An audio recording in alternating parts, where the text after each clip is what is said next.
K&G has incredible savings on a wide range of fashions 7 days a week. K&G Fashion Superstore. For men, for women, for less. Looking at that sail and landed on a whale. Oh, my mistake. To me, you're not supposed to be the palm tree. You're Sinbad. What are you doing? That's my kid. Sorry. Great, thank you. Sinbad set sail. High-speed online with AOL came to town, people started feeling safer. Check my email. Not a single piece of spam today. Well, you've got parental controls, antivirus, anti-spam, anti-spyware, firewall protection. I didn't get any spam today. Sure, because of free security from Roadrunner with AOL. No spam! Call 481-5320 or 1-800-934-4181 outside of Columbus and get 12 months at $34.95 per month. Roadrunner high-speed online from Time Warner Cable. I'm a Ford truck man. That's all I drive. Whoa!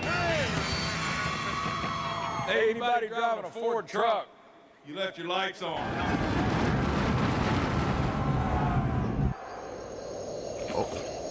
It's truck season at your local Ford store. Now get an F-150 with 0% financing for 72 months or $4,000 cash back. Well, I guess Ford separates the men from the boys. I'm a Ford truck man. Best damn sports show period. Weeknights on FSN.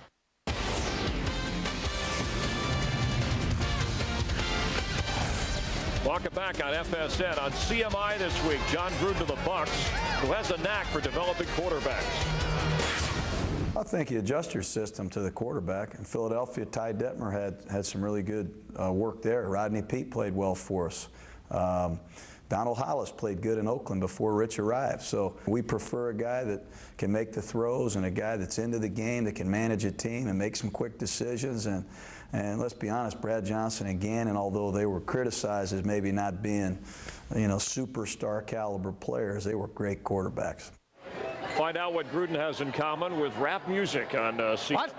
All right, really, he'll tell you. All right, it's prediction time. Before we get to this week's Wrangler 5-star picks, let's see how the guys did last week. And Tim and Jason, perfect weeks. Jay Glazer picked the Chargers. And you can tell because all of a sudden. How about Tim Brown, the rookie TV analyst, 11-1. Jason on his heels. And Jay, you're the expert. You're the insider. It's paralysis by overanalysis. You got That's fair enough. All right, let's get to this week. You know how we do it. Who will win, who won't win, and then who better win. We only count these. Who will win, Tim? What do you think? I am going to take the Denver Broncos on the road versus the New York Giants to win. Denver Broncos will win this week versus the Giants. The Cincinnati Bengals over the Pittsburgh Steelers. They've got just enough balance on offense and a defense that makes a lot of plays. Chris, who should I pick, buddy? I think the Eagles are a pretty good. Sold. I'm going to go with the Eagles in this because of that banged-up Charger defense. I'm going Philly. He listened to me. That's why he's in last place. All right, who won't win now, Tim? What do you think? Well, unfortunately, I hate to jump on this bandwagon, but I think there's too much going on in Minnesota for those guys to focus on the football game this week. So I'm going to pick the Green Bay Packers to beat Minnesota in Minnesota this week. I look for Dallas to continue with their winning ways, put back-to-back wins together and beat the Seattle Seahawks in Seattle. I'm going to go the other way, but I think Dallas is going to lose that game. I think they're just too banged up on the offensive side of the ball. And you're allowed that opinion. Going with Seattle. I thought we don't count this, but this is for your benefit. Who better win? Raiders. It's time to win a game again. If you lose this game, you go to 1-5, and you know what that means. The season's pretty much over. So the Raiders better win versus the Bills this week. It's not often you talk about the Raiders. And the season's over. Anyway, the Eagles have to win this football game. You're coming off of your bye week. You're playing one of the better teams in the AFC. You have to win. I'm going to say the New York Giants because once again they come off a bye week. They play poorly, and if they start floundering now, everybody's going to go back to last season. That's when their woes started. All right, that's who better win. All right, Raiders season isn't over, but this show is for now. For Tim, Jason, Jay, I'm Chris Myers. We'll see you next week here on FSN's Pro Football Preview. Thanks for watching from the Fox Sports Grill. Enjoy the games.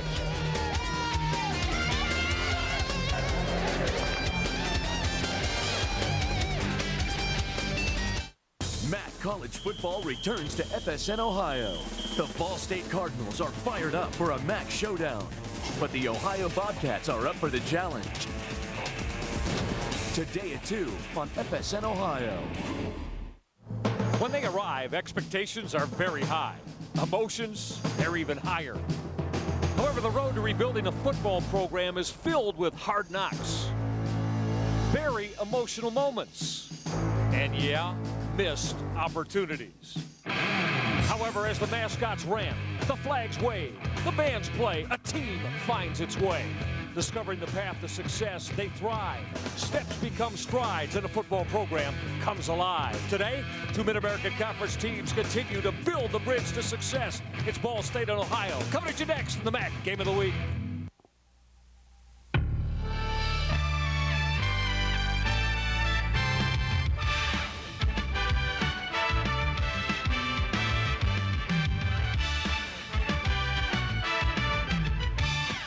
Wearing of the green, that is abundant here in southeastern Ohio on this homecoming Saturday. Welcome, everybody, inside Peden Stadium on the campus of Ohio University here in Athens, Ohio. It's a MAC Game of the Week as Brady Hoke brings his Ball State Cardinals in to see Frank Solich and the Ohio Bobcats. We are delighted to see each and every one of you. So glad you're here. I'm Michael Regai, pleased to be joined by my partner, Bob Kamel.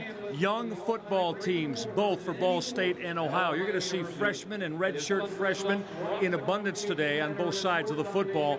Bob, as we head to the second half of the season for both squads, how important is it for this one to be put in the win column for either squad, which could jumpstart this ball club, not only for the rest of this year, but into the offseason as well? I don't think there's any question. This is a very important football game for both of these football teams. To finish the rest of the season on a positive note has to start right here today. And to take them into victory throughout the season and then get into that phenomenon that we know is recruiting could help both programs immeasurably. Ball State a loser at home to Toledo last week, while Ohio has dropped 2 in a row at Bowling Green and Central. You won't find a more efficient quarterback anywhere in the nation than the young man that's at the throttle of this Ball State offense. And maybe Bruce Gradkowski and Omar Jacobs are the sexy quarterbacking names in the MAC, but Joey Lynch is one of the finest in terms of protecting the football and running his offense. Joey Lynch was basically raised on the playing fields of Division I football. Joey's dad coached at Indiana, Northern Illinois, and was the head coach here at Ball State. Joey had to overcome some adversity when his father was relieved of that position. Joey stepped up through that adversity, and I have to give Brady Hoke a lot of credit for handling that dynamic the way he did. Joey is back.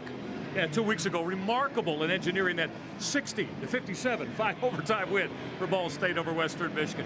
You know the name Solich as far as college football head coaching supremacy goes. He's back home. Frank Solich, the native of Cleveland, now the head coach right here in Athens of the Ohio Bobcats. Nothing but success, but Bob, make no mistake, he's putting his stamp and his earmark on how a successful football program is built here in Athens. No question. Frank Solich ranks 7th currently in percentage wins among Division I college football coaches, and he belongs to that elite club of coaches who have coached the national championship team. Frank Solich was looking for a team to coach. Ohio U was looking for a coach. Frank is home. In game number 2 here in Athens, in front of the national television cameras, a huge overtime win over the Pitt Panthers. And Frank Solich has got a defensive playmaker. Oh, is there a better ball hawk in all of America than Dion Byram? He knows his way to the end zone from his quarterback spot. Ball State and Ohio straight ahead. Our linemen are probably some of the hardest working guys I know. Linemen are tough guys. All of them have a tough job. The only easy days is 80 degrees and sun shining. If there's no storm, that's the easy day. The rest of them are all hard.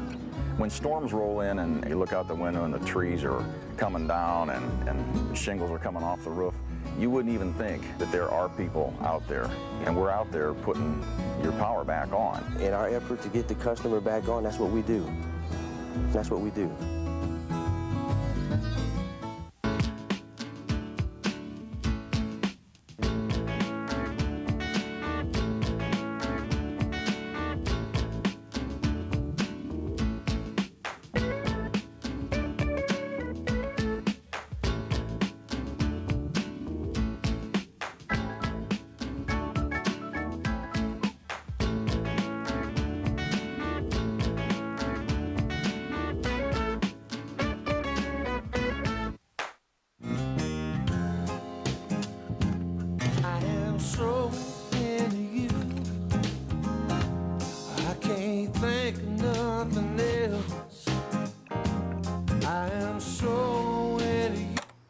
Roger, it's 2 o'clock in the morning. I am so into you. Texas Pete Hot hot sauce. It's the bottle with the cowboy. Also try Texas Pete Buffalo Wing Sauce. This afternoon's MAC football game of the week out of Athens, Ohio, being brought to you by Huntington, a bank invested in people. Also by First Energy. Our energy is working for you. By GMAC, they're the financial services people from General Motors. Also by MBNA, they're the official credit card of the Mid-American Conference. By Marathon, fueling the American spirit. And also by Gatorade.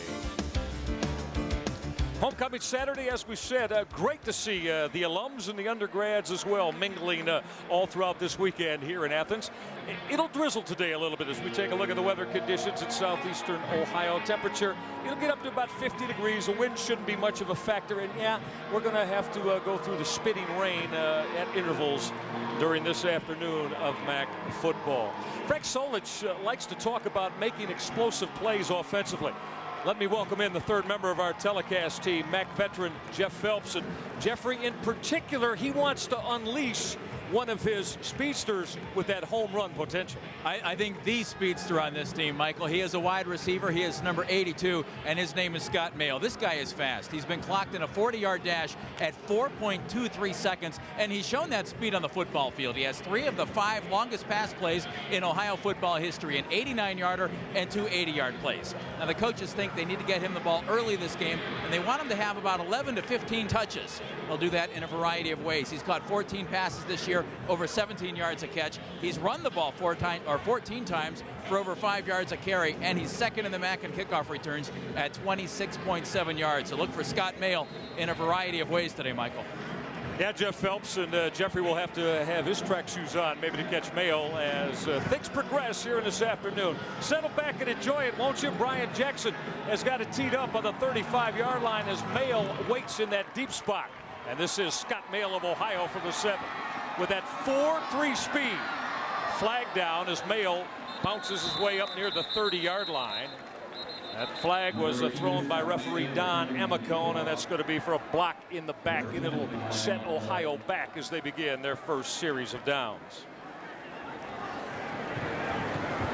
Don Amicone, the veteran Mid-American Conference referee today. You see that yellow hanky that he threw at about the 20-yard line. We'll listen to Amicone.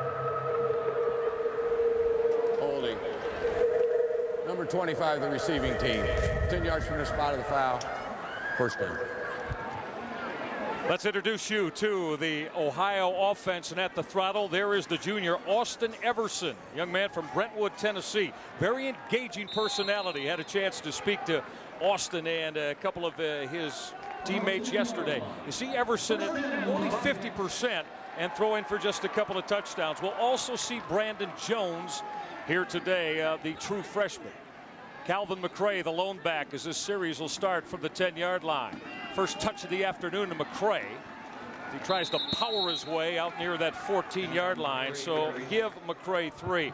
All right, let's take a look at our MBNA starting lineups. And for the Bobcats of Ohio, will come in here at 2-4 on the year and averaging 18 points per game. Calvin McCray is going to get maybe 25 to 35 carries today.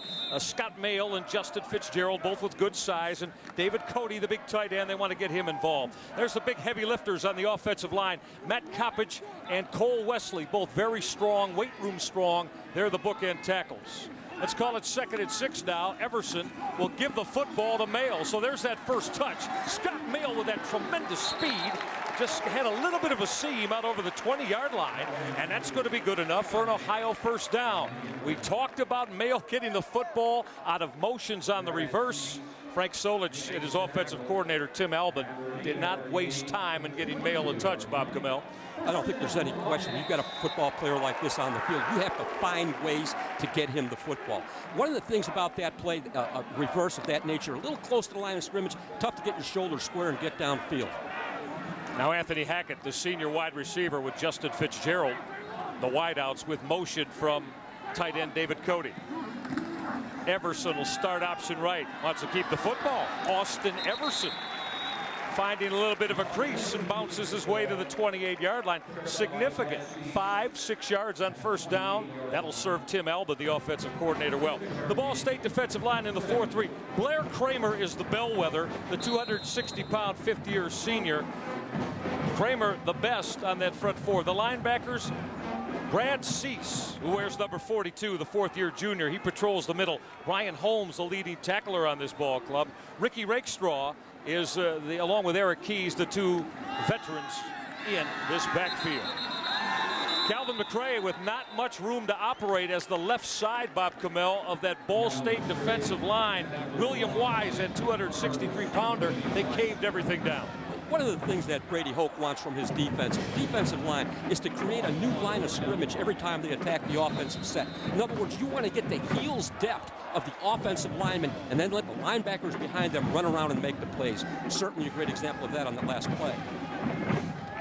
On 3rd down and 5, Austin Everson with a 4-wide receiver package with McRae offset with him. He'll work out of the gun. Just underway in Athens. Everson will trigger middle, and that pass is dropped. Strong coverage out of that Ball State secondary by the backup strong safety Chris Allen, as Allen delivered a blow on Justin Fitzgerald. I think Brady Hoke philosophically in this game, along with Mark Smith, his defensive coordinator, they're going to load the box up. They're going to force Ohio U to attempt to throw the football. Ohio U is 5th in the conference in rushing and done a great job of it. A lot of the Nebraska offense that we see here with Frank Solich. Well, Matthew Miller in punt formation is going to hit this from about the 15-yard line. B.J. Hill, that single safety. Hill's got a shot from the 34. With that speed, trying to get to the boundary, and he's buried at the 46-yard line as Ohio's special team group, led by Corey Logan, one of the backup tight ends, put the hit on B.J. Hill. We mentioned efficiency. You're looking at what should be synonymous with efficiency in the dictionary. Joey Lynch, look at his last 9 starts. The 17 TDs, Bob, going back to last year with just 6 picks. Joey Lynch obviously has great physical ability, a strong arm and great feet, but he also has the ability to protect the football and get Ball State into the right play. They'll start with good field position now, play action, and then waggle for Lynch. He's going to dump off underneath. Michael Steinhaus had the football. They're going to rule that a catch. Then he put it down, and Ohio's on it with that active middle linebacker, Matt Muncy, coming away with the football after Michael Steinhaus of Ball State gave it up. No doubt. Michael Steinhaus, big young guy from Algonquin, Illinois, 6'3", 256. But with that kind of a hit, he's got to turn upfield and press that football to his midsection. 2 hands on the ball until you get past linebacker depth. Now Matt Muncy making the stick, as you see, and then came away with a football. Oh, Muncy, Bob, he's one of those search and destroy guys at 235 pounds, a youngster from Miamisburg here in the Buckeye State. A guy who's going to make a linebacker coach look good every day. Now fine operating position for Austin Everson, the junior. He'll run out of the I formation. This is Calvin McRae. McRae never had a chance to get started. In on that hit for Ball State was Corlin Booker. Booker, the 3rd-year sophomore, he plays a defensive end spot. Where's number 44? Bobby angled down and didn't let McRae get going. Corlin Booker's a fine football player, but he's also a great young man off the field. High school captain, came in here with many accolades, but has continued to improve under the tutelage of Brady Hoke and that fine defensive staff. We'll give McRae 2 and call it 2nd down and 8. Anthony Hackett motions across the formation. Everson going to come back underneath. This is Calvin McRae, and McRae got pulled down. That might have been a tackle that saved a big explosive play, as Wendell Brown, the sophomore outside linebacker, got McRae and took him to the ground. One of the things we see here is a great call by Frank Solich. Take Austin McRae, give him a couple little things to do before you start to throw the ball downfield too often. I think that's a fine bit of coaching right there under Frank Solich. Well, Frank Solich, who told us a terrific gentleman that he's a delight to talk to, and told us yesterday, yeah, the pit win was decisive. But it's something that is just a building block. Everson starting option left. That's not going to happen. Again, Corlin Booker. So Booker has made 2 fine stops early on. Bob, he had that read and blew it up as Everson wanted to run the option. I think what you're seeing here is great pursuit from the backside. You want these big guys to be running to the football on every single play. That's how you decide how a defensive lineman or an outside linebacker are going to play. When the ball's away, does he chase the football and continue to pursue? Pursuit, pursuit, pursuit, the key to any great defense. Brady Hope talked to us about that yesterday afternoon. He said that was something, as he went through the walkthrough, that he was looking for from his Ball State defense. Second punt of the afternoon for Matthew Miller. Before he could drive his boot out of there, we got flags that are stopping it. And we'll wait to get this one sorted out. Prior to the snap, dead ball, illegal procedure, number 56 in the offense. 5 yards, still fourth.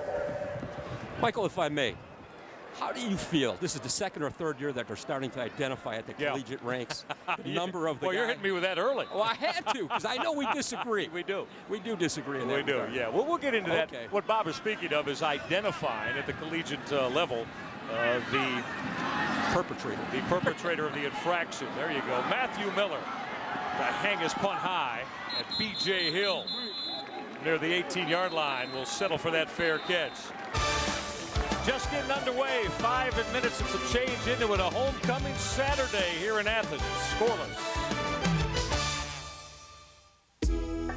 Imagine a global company that understands the most complex financial decisions you'll ever make. Imagine a corporation that can speak your language, whatever it may be. Imagine an organization that's flexible and focused on your individual financial needs. We're GMAC. Imagine how we can work for you, down the block or around the globe. Sport is sport. A foul's a foul. And a bat's a bat, even if it's flat. 10 feet on the west side is 10 feet on the east side.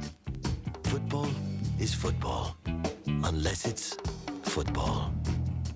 Now, a win's a win, a loss is a loss. But no matter what, you better come with it, because it's 90 feet to first, no matter where home is.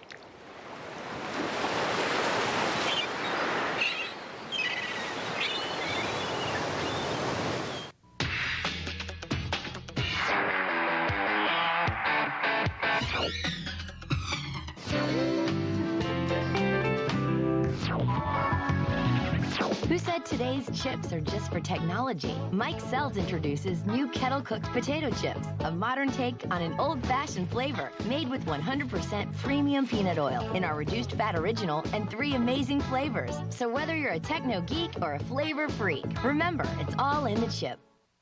A couple of possessions for Ohio has not gotten them on the board. Kevin Leitner, one of 4 assistants that has Nebraska ties that Frank Solich, of course, the 6-year head coach in Lincoln, has brought here to Athens to be a part of his first-year staff. Michael, if you look under the dictionary, in the dictionary under offensive line coach, there's a picture of Kevin Leitner.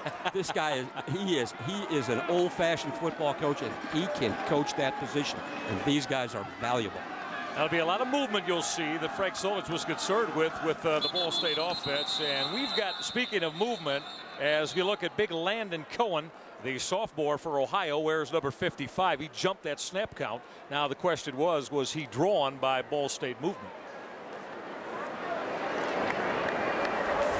Before the snap, you have offsides, number 55 by contact of the defense.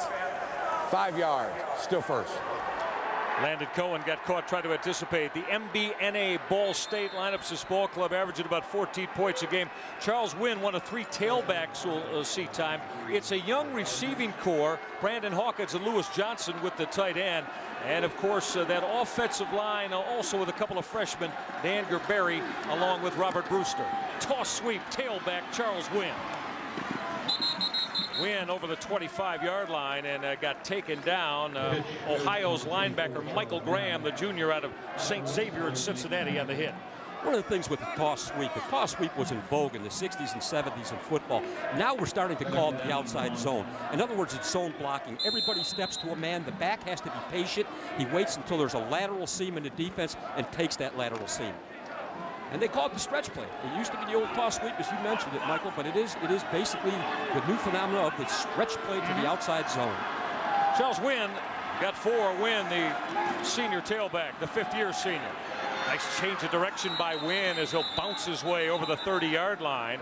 So give Charles Wynn 5 more. They'll move the chains, and that's a Ball State first down. The MBNA Ohio Bobcat 4-3 look. Seth Ream got banged up on that last series, so we'll check on Ream's condition. Landon Cohen, you saw, who was penalized, a very quick and active defensive lineman. We take a look at the linebackers. They're all juniors, great friends. Tyler Russ and Michael Graham on the outside with Matt Muncy in the middle. Dion Byram, one of the most explosive playmakers, wears number 15 in the defensive secondary in the nation. This is the true freshman with a change of direction. B.J. Hill with speed to the edge. Good cut from B.J. Hill into Ohio territory at the 41-yard line before he could finally get taken to the turf by free safety Tony Ward. This is a young man who came to the Ball State program from Maryland by way of Fort Union Military Academy.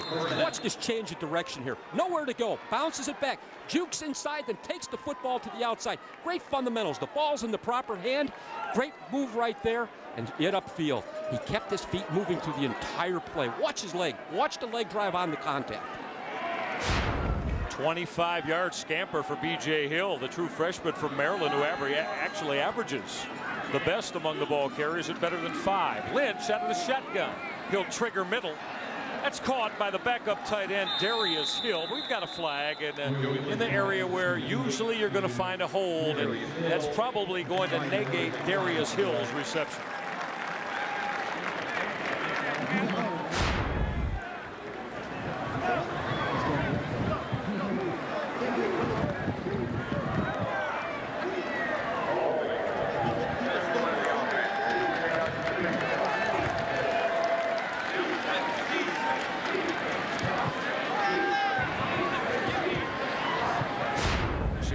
Result of that is Don Amicone took that back, so that's going to bring up a 1st and 20 now, as it'll negate that completion to tight end Darius Hill. A pair of wide receivers now for quarterback Joey Lynch. Football will stay on the ground. Charles Wynn with a call, and Wynn got taken down by Ohio's Tyler Russ. Stetsonville, Wisconsin, partner. Are you familiar with that area in your recruiting years in Wisconsin? I don't think there's a town in Wisconsin I haven't been through, but the one thing this young man has to do, I talked about patience, basically almost ran into the back of his own blocker. You got to sit in there just a little bit. I said, clean your shoes a little bit before you get upfield with that ball. Now, when you say sit, I mean, you gotta keep pumping those feet, but you gotta be just a little bit patient. Patience, huh? The key? Patience is the key. 2nd and 18, Lynch on that 7-step drop. Joey Lynch got rid of the football on the shuffle to Charles Wynn, who got back to just about the original line of scrimmage where he was belted by that linebacking core of Ohio. One of the things we talked about Joey Lynch, he knows how to take care of the football. And that right there, what we see is a great deal of presence. Quarterbacks don't make plays like that unless they've made them before. And I'll tell you something, Stan Parrish, the quarterback coach that Brady Hoke brought to Ball State, this guy is something special. He's been around. By way of the NFL, I might add. 4th-year junior is Joey Lynch. We mentioned his efficiency. 3rd and long, just 3 of 30 this year. It's 3rd and 11 right now. Lynch with time. Pocket will collapse. He wanted to come underneath. The football was partially deflected by Landon Cohen and then caught back near that original line of scrimmage as Larry Bostic made the reception after Cohen had his hands on it. one of the things we see here, we're seeing the offensive line of Ball State starting to just a little bit, collapse just a bit. And that's one of the things that Frank Solich has to do defensively.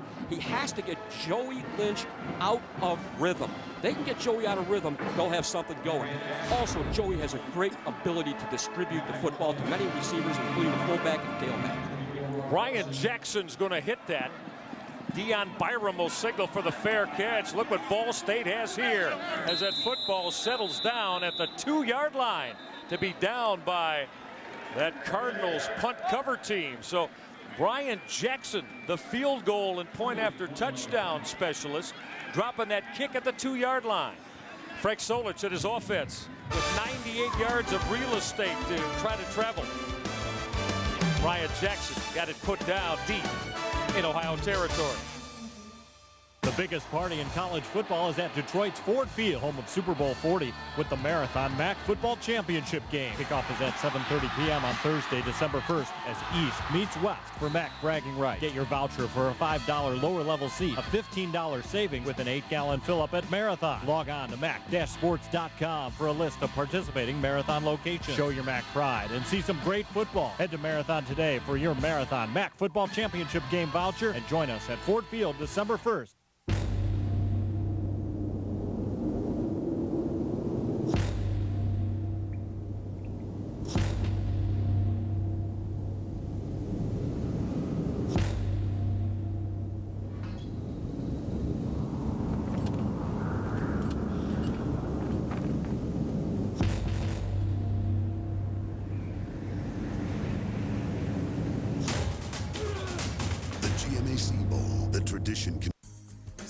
Thing better than a great pair of shoes. It's a great pair of shoes on sale. And there's no better place to find them than shoes on sale on QVC. Thousands of designer and name brand shoes are sold at half their suggested retail price. And what makes them even better, all net proceeds benefit the Entertainment Industry Foundation's Women's Cancer Research Fund and other cancer programs. Well done.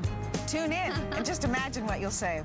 Watch Wednesday, October 26th on QVC and QVC.com. Oh, yeah? Yeah, and I got 2 words for you. Don Part Lee. of Ohio. Big fella, where do you buy? Ford. Donley Ford. That's right. Look, it's Scott Donnelly. Check these deals out. Your choice, Explorers or F-150, $199 per month at Donley Ford. Heart of Ohio. Donnelly Ford. Built Ford tough. Here at the helm of the Ohio Bobcats, talking to Solich yesterday, as I said, a very engaging gentleman. Loved our opportunity to converse with the native of Cleveland. And he called that win over Pittsburgh here in week 2 very decisive, but he said it's about gaining belief and the confidence in the system. As his quarterback, Austin Everson, will work the ground game. Calvin McCray bolting out over the 15-yard line. Hey, Bob, that's ISO power football on that blast play, and the big guys up front got it blocked for McCray. That's an old-fashioned isolation play. That whole play right there is on the fullback. I don't think there's any question. He seeks out the linebacker. Bammo! He makes contact with him, keeps his legs going. Don't take that for granted. Don't take finding that linebacker on the other side of the line of scrimmage something that's very easy to do. 15 yards for Calvin McCray, so move those sticks out of the danger area. Everson going to look deep. Air it out for Scott Mail. Had too much arm on the football. Bob, there was about 3 to 4 yards of separation as that speedster Scott Mail had run by Eric Keys at free safety. One of the things we're going to see here is a down and distance situation. They're basically in a run defense. 1st and 10, Frank Solich decides to air the football out. Surprise Ball State. That will go into Ball State's computer immediately. Hey, watch that first down pass. But again, offensive coordinator Tim Albin, along with Frank Solich, said yesterday they believe they had to stretch things, get a little bit more vertical, try to make explosive plays. 4 wide receivers set for Everson. He's going to run that option left. Austin Everson lowered his shoulder. The first down stick out at the 27-yard line on that 3rd and 10. He got 9. He's closed on that 2nd down, Bob. He got 9. Basically, what we see in this play is a detachment by the quarterback. He starts one way. So what you have here is a counter play out of the shotgun. Starts one way, makes the fake, brings the ball back around in the other direction. Do you like being able to run the football and be able to do a variety of things out of the shotgun for a run game? I don't know, Michael. I don't know if I'm up to that. If I'm up to that. Urban Meyer made a living off of that over at Utah, and right now it's not working at Florida. 3rd and 1. McCray's got the corner. First down, Calvin McCray. He stiff-armed Ricky Rakestraw, the cornerback for Ball State, over the 35-yard line for Calvin McCray. So he had 15 on that first carry of the series of downs.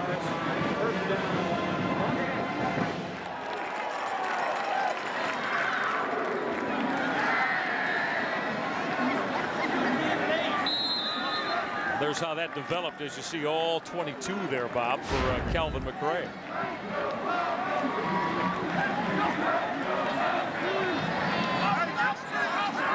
First and 10 now for the 36-yard line for Austin Everson. Stretch play. Calvin McCray. Not going to happen, as that was blown up by William Wise, 263-pound, fourth-year junior. Wise was able to make that hit from his defensive tackle spot. One of the terms defensive line coaches like to use is a return type of technique. In other words, they're going to start one way and come back the other way with a defensive lineman.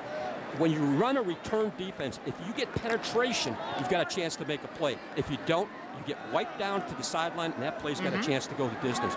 Great penetration, great defensive move from that lineman. Oh, a tackle for loss for William Wise. 2nd and 11 out of the shotgun. That inside handoff to Calvin McCray. McCray will bounce off the stack. Calvin McCray with speed to the edge. McCray inside the 25-yard line, where he finally got shoved out of bounds. It was clogged up in the middle, and Calvin McCray, Bob, with that terrific vision and the ability to bounce and get to the boundary. There's no doubt about it. This is the counter play. The quarterback with a great fake. Coaches in a lot of ways don't teach that faking anymore. What happened was football is sequential. Ball State's offense saw that play ran once before with the quarterback detaching. This time he didn't detach. And what a great block by Everson downfield right now. Wonderful block by Everson. Team guy. Those are the kind of guys Frank Solich wants around his football program. You love that quarterback getting out there and laying the pads on someone, don't you, Coach? And they're all big. These are big guys now. Remember, these quarterbacks used to be kind of frail and thin? Not anymore. They're athletes. Great job by Everson. Calvin McCray, who averages about 4.5 yards per tote, on this drive was 63 yards on the ground as he burst out there for 49, and now knocking on the door of the red zone are the Cats of Ohio. Motion from Mail. Give the football to McCray. McCray inside the 25. Down to the 22-yard line, where he was met by Wendell Brown, the hard-hitting sophomore linebacker who wears number 11 for Ball State. A lot of counter action here. These linebackers from Ball State are confused at the present time. They've got to sit in there and they've got to make their reads. This is some finely executed counter play football by the Bobcats at the present time, and it goes right back to Austin Everson. Great to have you part of it on this homecoming Saturday as we approach the 3-minute mark in the opening quarter. Still scoreless, but Austin Everson has his Ohio Bobcat offense on the move. Out of the shotgun, Everson wanted to go to the corner of the end zone on the fade to Scott Mail. Miscommunication there. Bob, Mail broke the route off running horizontal to the goal line. Where did the miscommunication occur? Well, it could have happened actually from the play call in the huddle with the miscommunication by the wide receiver of the quarterback. Or it could have been an adjustment on the run. But the quarterback has to understand what adjustment that the wide receiver is going to make predicated upon the alignment of the man in the secondary. That'll happen if they do it on the run, when they adjust the route. It'll bring up a 3rd down and 5. So let's see what the playbook shows from offensive coordinator Tim Albin. Everson, 4 wide receivers out of the shotgun.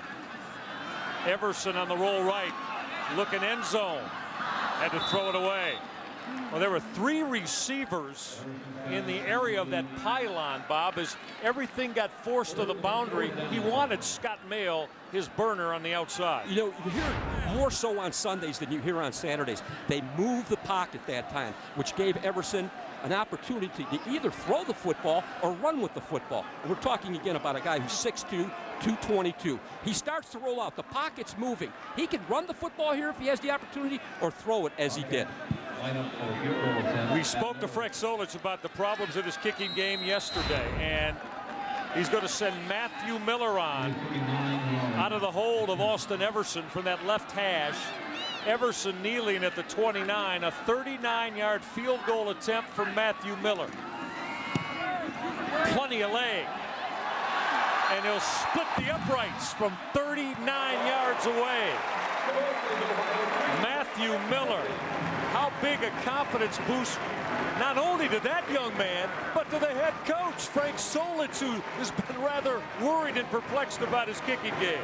Well, hey, I'm a kicker. I want to kick for Frank Solich. I want to kick for Frank Solich. I want to play football for this guy. Watch this. Here we go with that counter action out to the outside. Where's Iverson? Ammo!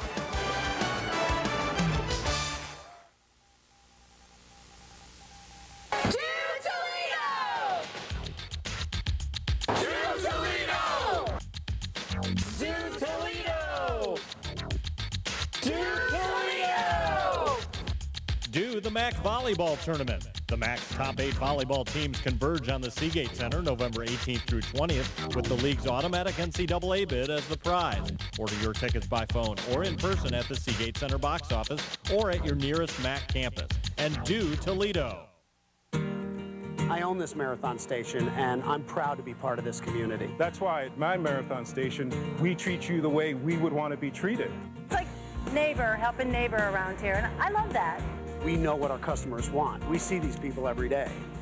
It may sound simple, but we work hard to serve you better. That's the American spirit. And I believe you'll find that at Marathon. Marathon, fueling the American spirit.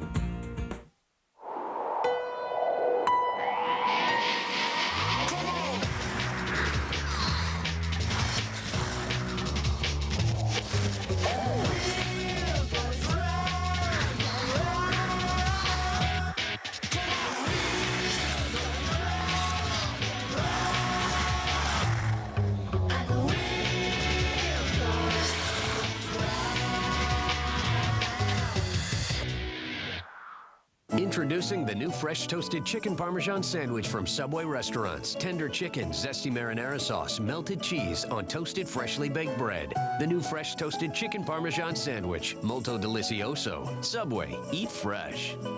Fantasy football fans, play the Lay's Playmaker Combo Challenge. When you buy Lay's potato chips as part of a fresh value meal from a Subway restaurant, you'll have a chance to win 2 tickets to Super Bowl 40. Trips to Super Bowl 40 awarded weekly. Come into a Subway restaurant or visit NFL.com for details. Matthew Miller's 39-yard field goal, as we said, a big shot of confidence, not only for the young man himself, but for Frank Solich in his kicking game, has given Ohio a 3-0 lead. As Ball State gets set to get their hands on the football once again.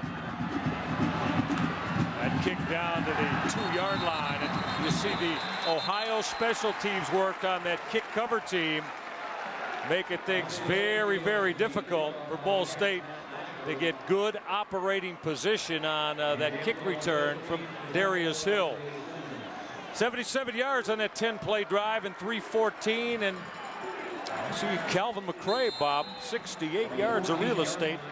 What, better than 11 per carry? Great vision with this young guy. We talk about vision with football players. I invite you, when you get a camera shot, whatever game you're watching, watch the eyes on a running back. They get big as he starts to get into engage the line of scrimmage. Let's see what Joey Lynch comes up with. Lynch lost the football free back near the goal line. Was it still loose or was it blown dead?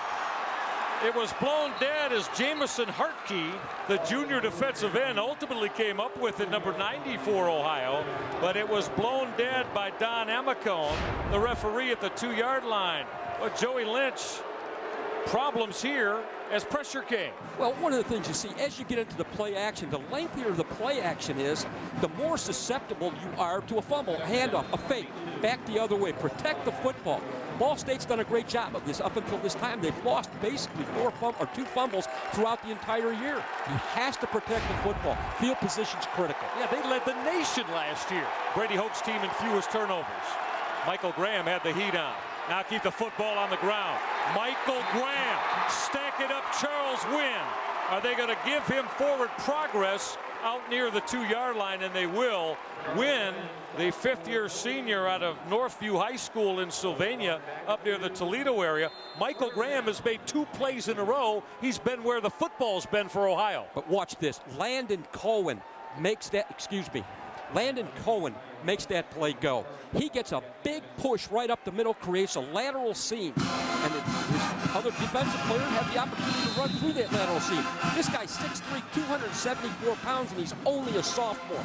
Great push. One of the things we talk about in defensive line play, Michael, is pad under pad, leverage. Yeah, leverage. Well, and we've already saw him get the arms up and deflect the Lynch pass. 3rd and 22. Will Ball State play it safe from their own end zone? Charles Wynn got the call. Landon Cohen on that stick again. Cohen with Matt Muncy, the middle linebacker, as Brady Hoke deciding not to take chances deep in the shadows of their own goal line. Well, one of the things we see with Cohen is he's so disruptive. You have to have a nose tackle that draws a double team. If he could do that, you've got a linebacker free to make plays. What Landon Cohen did was he got a good push, and then he redirected. That's an awful lot of athleticism for a big guy like that. Well, speaking of athleticism, it wears number 15 in green, Dion Byram. As that punt is drilled out of there, and it'll send Byram back to the 38. Dion Byram wants the corner. And he will get buried out of bounds as he took a shot from Ball State's Chris Allen. Allen, the sophomore free safety play at special teams.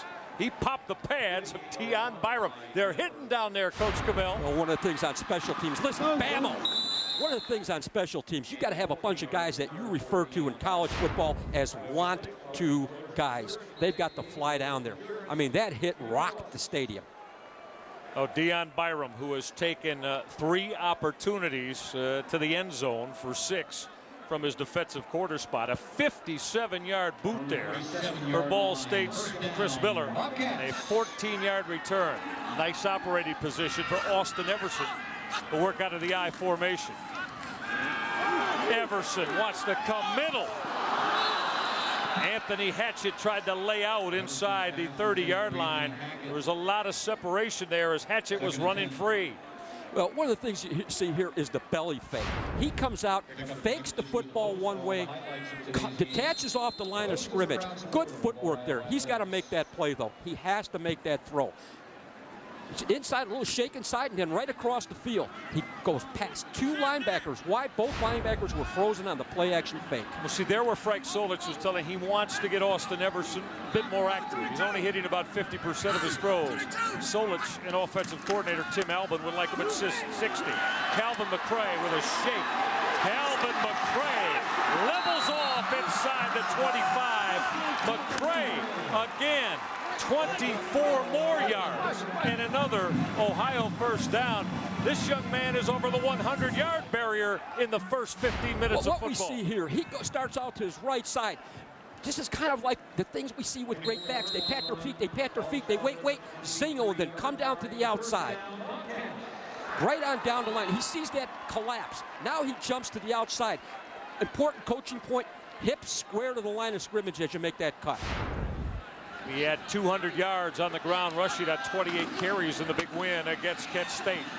Now McCray in trouble this time, and the very active Corlin Booker, number 44 in red. Bob, that's the 4th time in this first quarter that only has 10 seconds left. We've called him making a hit for Ball State. Again, another big guy who has the athleticism to redirect. One of the reasons why these cutback plays for the Bobcats are working is because Ball State is over-pursuing. Believe me, Brady Koch and Mark Smith will call those linebackers over the sideline and say, sit in there just a little bit longer. Now that's a very entertaining 15 minutes of football, isn't it? On Homecoming Saturday in Athens, Calvin McCray center stage with an exciting bit of carrying the football. Motor City Bowl 2005. We have the teams representing the two conferences that dominate Midwest college football. We have the united backing of the world's most important manufacturing industry. We have a national television audience on the premier sports network. We have the newest, best football stadium in America. Motor City Bowl 2005. Football in Detroit. During the holidays, you want to be there.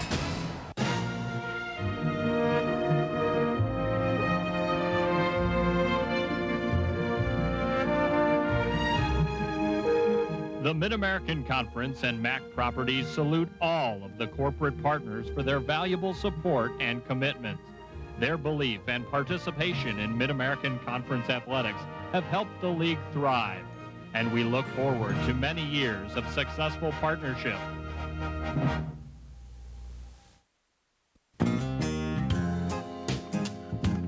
I am so into you. I can't think of nothing else. I am so into you. Roger, it's 2 o'clock in the morning. I am so into you. Texas Pete hot sauce. It's the bottle with the cowboy. Also try Texas Pete. Basketball action takes center court at Nationwide Arena in an exciting preseason game featuring the Cleveland Cavaliers and the Toronto Raptors. Sunday, October 23rd at 6 p.m. Reserve your seats now and be a part of this incredible evening featuring your NBA favorite players, the Cavalier Girls, the Scream Team, the Cavs crew, and more. Tickets are on sale now. Charge by phone at 431-3600 or log on to nationwidearena.com. NBA basketball action with the Cavaliers and the Raptors. Sunday, October 23rd at Nationwide Arena. Just get to the new pony. Just get to the new pony. Just get to the new pony.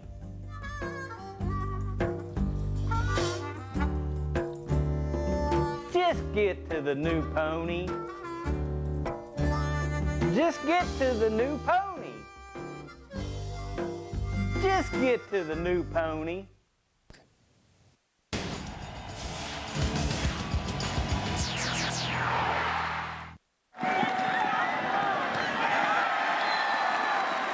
As we get back to you here in Athens, Austin Everson delivering that strike on the square out. That throw on the money to Anthony Hatchett. Hatchett, the senior out of Salem, Virginia, making the grab. That'll move the sticks. Football on the 12-yard line, so Everson delivering crisply there, Bob, completing the Hatchet. Nice job off of a draw fake.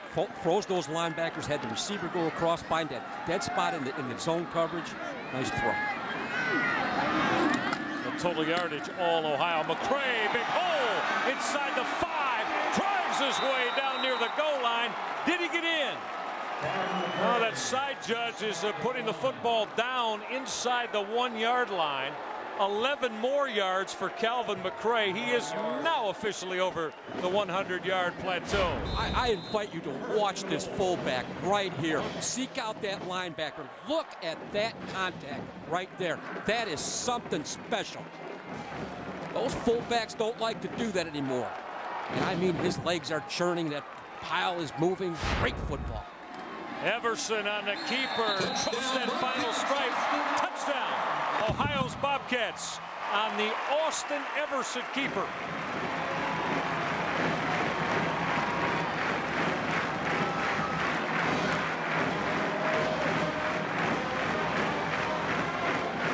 Well, just the third play of the second quarter, Everson wedged it out behind his true freshman center, Tommy Stuck, and that sophomore 300-pounder at the right guard, Matt Miller. Matthew Miller out of the hold of Everson for the PAT. Ohio's Bobcats with a couple of strikes back-to-back offensively. Miller got it started with a first quarter field goal. Look at Lucas Sullivan on that block, the big fullback from Gannadon Houghton, Ohio. 10-0 Bobcats.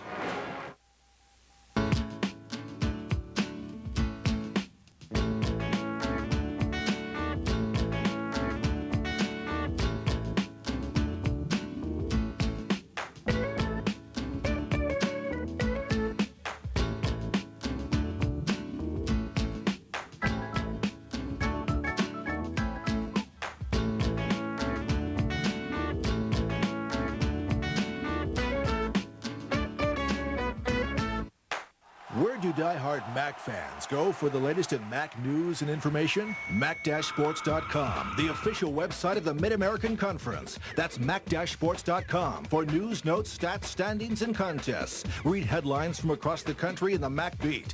Want to know what's on the air? Mac-Sports.com is your source for the latest Mac TV and radio schedules and links. You can even watch highlights and listen to coaches talk in the Mac Multimedia section. Bookmark it today. Mac-Sports.com.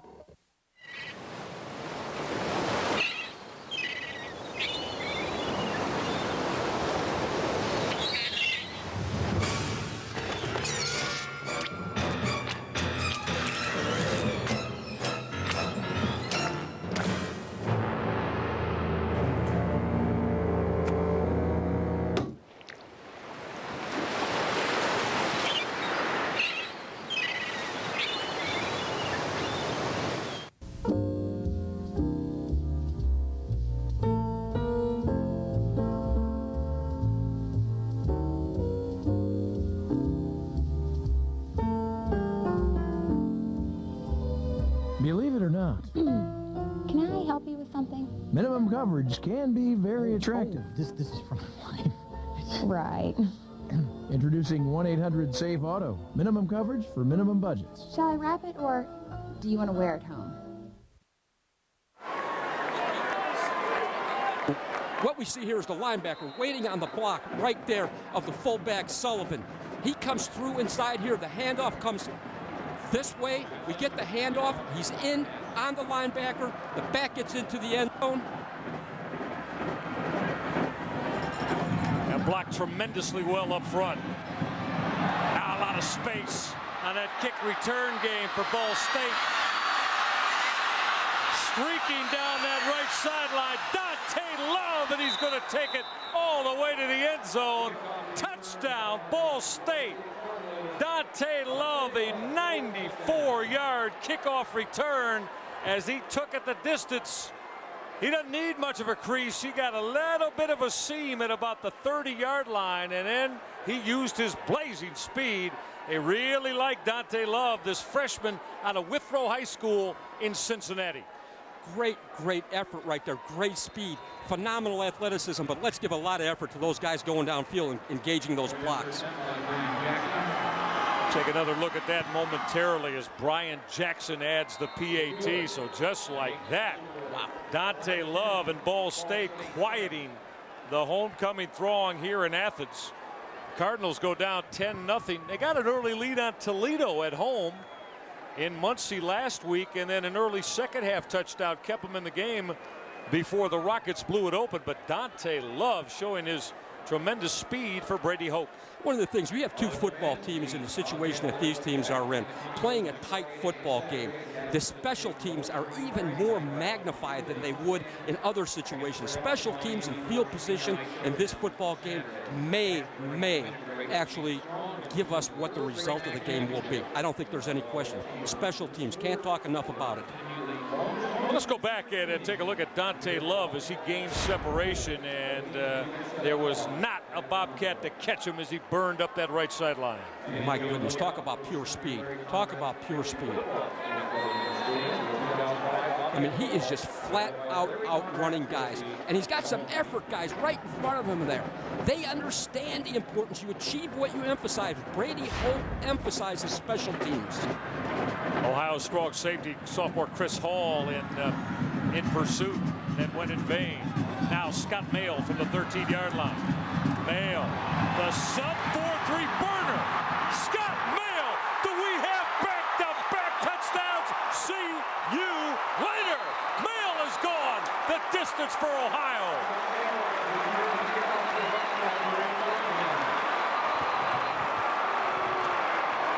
We have a flag that was thrown late inside the 5-yard line.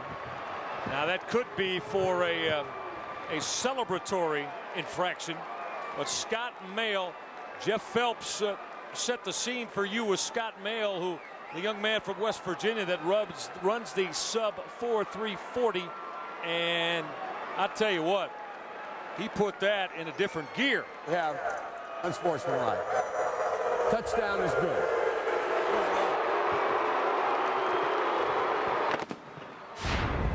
Welcome to Mid-American football. We call this a lateral seam. The wall sets up. He follows that wall. He finds that lateral seam.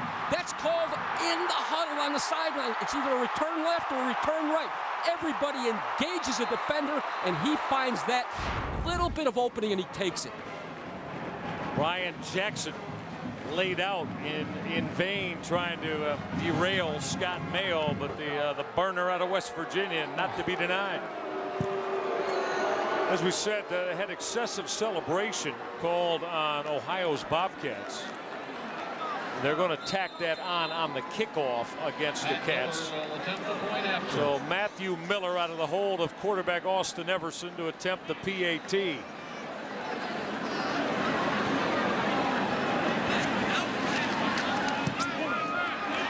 $14 points put on the board. Bam, bam. Just like that, Frank Solich's kickoff return team answered the Ball State Dante Love touchdown. Here we see it again. I mean, this is effort. This is coach. Don't ever take these things for granted. This is not just pure athleticism.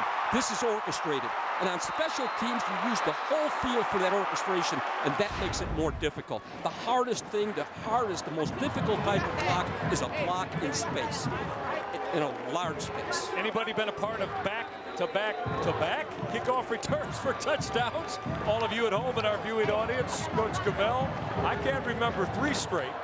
Back-to-back I've seen. Back-to-back, never. But Dante Love may have something to say about it. You know, Huntington Bank is the official bank of the Mid-American Conference, been a strong supporter of MAC athletics for many years. Register to win $2,500 in Huntington Bank's Pass for Cash. It's a football game to be held at this year's MAC Championship Battle at Ford Field in Detroit on the 1st of December. When you think of the Mid-American Conference, think Huntington Bank. What terrific excitement on the 2 kickoff returns that have gone the distance. Last time for Ohio, back 07 football seasons ago, as Kaheem Maxwell, 1998, took one to the end zone against Western Michigan. Now, Dante Love will move up to about the 15-yard line. Hang on, everybody. Love's going to get another shot from the 16. And this time, Ohio's Bobcats used some of that patience in terms of making sure they stayed in their assignments that you were talking about to get Love taken to the ground. Trust me, there were 2 special teams coaches talking to kickoff teams within about a 30-second interval. You have to stay in your lanes. You have to cover the field. Once you start to bunch up, that gives the receiver, the returner, the opportunity to find that daylight and just take advantage of it. Michael Mitchell, you saw the defensive back wearing number 34, who's just got back into action, making that special team hit. All right, Joey Lynch back on the football field here early in the 2nd quarter with Ohio on top by 10. Out of the shotgun, the inside handoff. True freshman B.J. Hill is not going to get started as that outside linebacker Tyler Russ from Stetsonville, Wisconsin, made the Ohio stop. No huddle now, huh? No huddle, Michael. No huddle. No huddle for Joey Lynch. They want to speed things up. Lynch out of the gun. On a fire right sideline. He's on target as that throw is caught by Terry Moss. Moss, the 189-pound junior, and he is the leading receiver on this Ball State squad. His 21st catch of the year. Great catch. Showed a great vertical move there, coming up for the football, catching the football. Ball State's in a hurry right now. Well, what could this do for Ball State's offense with Brady Hoke trying to pick up the pace? Well, what they're trying to do is trying to slow down the defensive linemen from Ohio U. It does give them an opportunity to get set. Now, Brady Hoke told us yesterday that he's playing. We mentioned that you have so many freshmen and redshirt freshmen playing for other teams. False start in the offense, number 79. As Don Amicone identifies the Ball State infraction.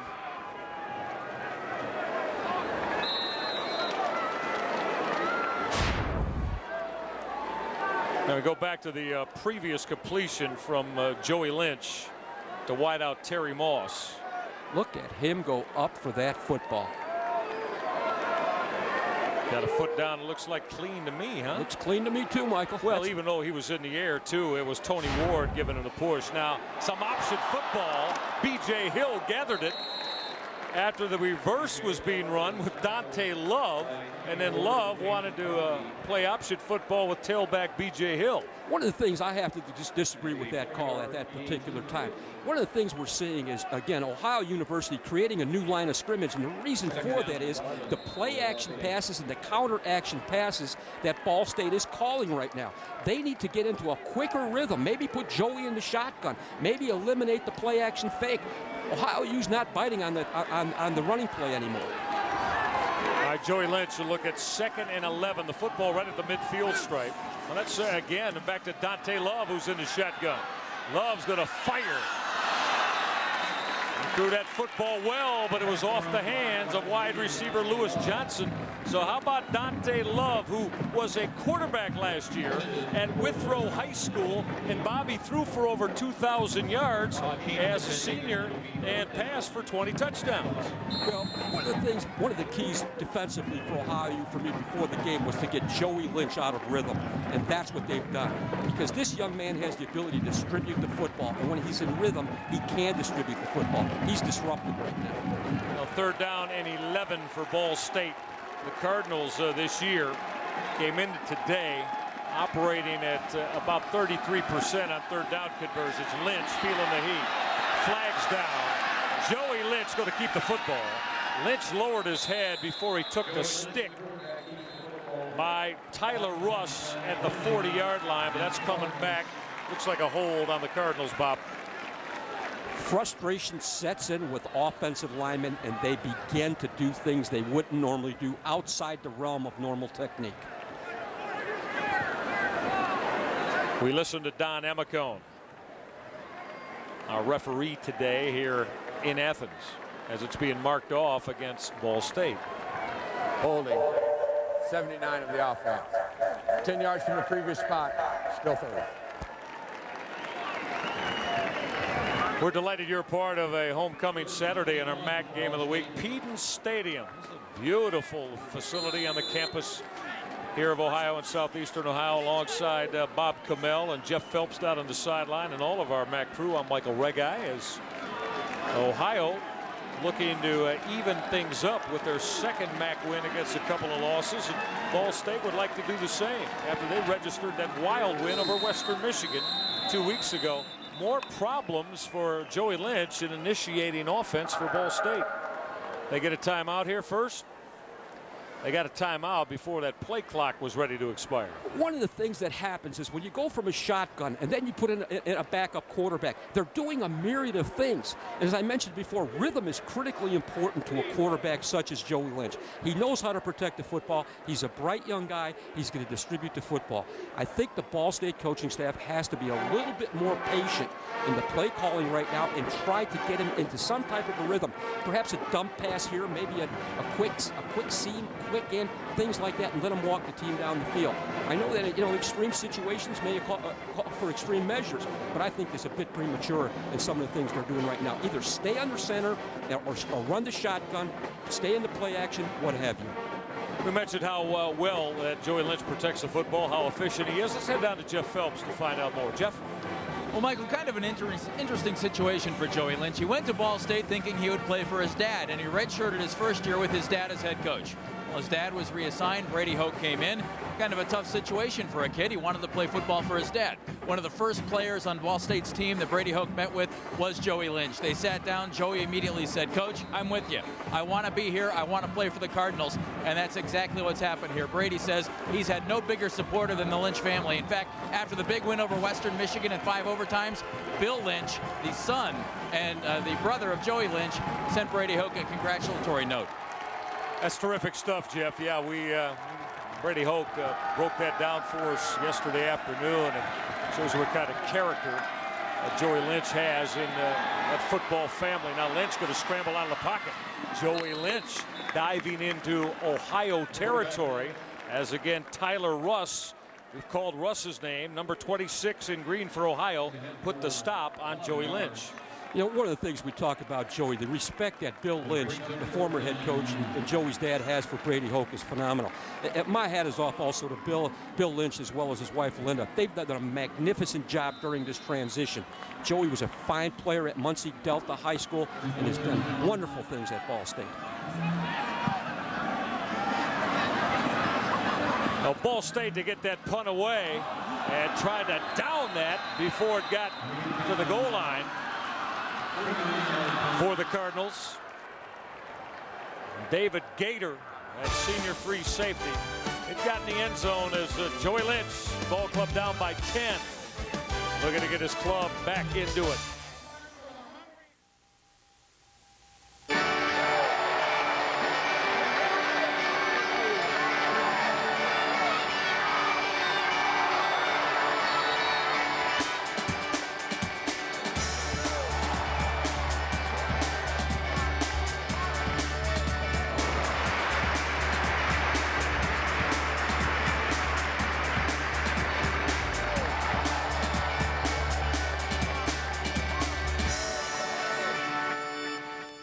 Biggest party in college football is at Detroit's Ford Field, home of Super Bowl 40, with the Marathon MAC Football Championship game. Kickoff is at 7:30 p.m. on Thursday, December 1st, as East meets West for MAC bragging rights. Get your voucher for a $5 lower level seat, a $15 saving with an 8-gallon fill-up at Marathon. Log on to mac-sports.com for a list of participating Marathon locations. Show your MAC pride and see some great football. Head to Marathon today for your Marathon MAC Football Championship game voucher and join us at Ford Field December 1st. If you're looking for answers from an auto parts store, get ready. Advance Auto Parts is working harder to help you save money by doing it yourself. Get ready for certified experts who are ready to help. Get ready for answers on any project you can easily understand. Get ready for in-depth information from Advance TV, our exclusive in-store how-to network. Get ready to go from no way to know how. For all the advice you'll ever need, the first place to go is Advance Auto Parts. We're ready in advance. Cat ATVs come with 12 inches of ground clearance and our exclusive speed rack system.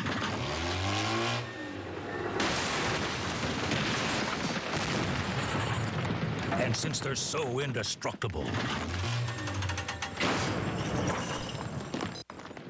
they also come with a 3-year warranty. Even the accessories. Arctic Cat, more to go on. Pair of electrifying kickoff returns, one for each squad, as the second quarter has found 14 points going on the board. So now we've got Brandon Jones, the true freshman out of Marietta, Georgia, getting the series of downs at cornerback, and he's going to run that reverse. Run the reverse with Justin Fitzgerald. Fitzgerald will pull away. He's going to go the route. 80 yards. Touchdown, Ohio. Justin Fitzgerald. Took it to the house for the Bobcats on the reverse. Michael, a well-executed football play. The way he came around and got his shoulder square and got upfield. One of the things I said Ball State had to do, keep the football inside and in front. Great play fake. Right through there. Great collapse by the tight end. Wide receivers blocking downfield, and now it's pure speed to the end zone. The big sophomore wide receiver out of Richmond, Virginia, Justin Fitzgerald. That's a lightning bolt from 80 yards. On the reverse, Matthew Miller out of the hold of Austin Everson.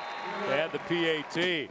Ohio's Bobcats now with a 17-point lead. It has been big plays against Brady Hoke's defense. And also, of course, the kickoff return from Mail against the Ball State special teams. I mean, wide receivers that golf downfield and throw blocks like this, he just engulfs him. His legs are moving. His hands are inside, critical to the block. Wide receivers that go downfield and make blocks like that and have the ability to catch the football make a lot of money on Sunday. Slash, wide receiver slash All-American cornerback. That's Deion Byram, who made that block that we isolated. Byram, who got some got some repetitions at wide receiver last week at Central Michigan. Had a touchdown pass that Ohio thought they had, controlled by Byram in the end zone that was ruled out of bounds on review. But Deion Byram, a two-way threat now both sides of the football for Frank Solich. Well, what you achieve what you emphasize. You've heard me say that 100 times, Michael. You get a wide receiver coach that works on blocking, and you will see long plays that maybe are 4, 5, 6 yards turn into touchdowns that way. And again, that's a want-to, that's an effort type of technique that young man had there. And yesterday in our meetings with Frank Solich, he emphasized over and over again that this kick is bounced short at the 35-yard line, hung up in the air, where it was a fair caught by one of Ball State's upmen, Chris Clancy, the true freshman running back. Frank Solich saying, wait a minute, I've seen enough of Dante Love and his speed for Ball State in that kick return spot. Well, that's how you slow the thing down. You take that out of the quotient, you go into the locker room, regroup from a special team standpoint, and come out kicking the football the way you normally would. Good bit of coaching right there by Coach Solich. Who would run the football better today? Give a big edge to Ohio. 211 yards on the ground. Most of that from Calvin McRae, as Joey Lynch has some problems with the exchange. And that's going to cost Ball State a loss of 3 and bring up 2nd and 13. Well, here we go. The center gets a push and steps back. We get a push from Landon Cohen yet again. Dan Gerber resets his feet, but by that time, Joey is still not yet out of under center, and he steps on Joey's left foot. Yeah, Gerberry, a redshirt freshman at center. To his right is the 330-pound true freshman, Robert Brewster, as Lynch wants to work the pass game. In trouble. Matt Muncy says, no, you won't. One of the top middle linebackers in America. Is he a Butkus Award candidate, Coach Kamel? Yes, indeed he is. And I want to bring up one point. There are some guys that can blitz, and there are some guys that can't. You see him drive through that block. He's actually, that could have been a holding play right there. But again, a great effort, great leg drive. I don't care. Young men out there listening to play football, you keep your legs moving, you got a chance to be successful. That's what Matt Muncy did right there. And there are linebackers, great linebackers, that can't blitz. You see Muncy leading this ball club in tackles. Now, that inside delay, Joey Lynch is going to run the football with the senior tailback, Larry Bostic, the 183-pounder, as on 3rd and 20 again. Ball State deciding to kick the football out of there and trying to change field position inside 10 minutes here in the second quarter. One of the things that Joey Lynch is happening to Joey Lynch right now, and I mentioned distribution, and I don't want to talk too much more about it, you know, the ability to get the football to a lot of people. Larry Bostic's an outstanding receiver out of the backfield. We haven't had Bostic's number called as a receiver thus far. We've seen one throw to a back, and I believe it was on that first series of downs. Well, Ball State to boot it out of there to Deion Byram from the 25. Byram with a shake move out over the 40 before Byram was finally taken down by Ball State's Wendell Brown. That fine linebacker, Deion Byram, special athlete with a cause for Ohio in their 17-point lead. Call center is where calls come into the service center. We assist customers with whatever they might need. They would call here. We are the gatekeepers of this company. We are the ones that the people talk to. They usually don't see the linemen, or they don't see the meter men, they don't see the people behind the scenes. So yeah, we represent the company. My philosophy is I want to find out what you want, and I want to do exactly what you need to have done, and by the end of the call I want you to be smiling.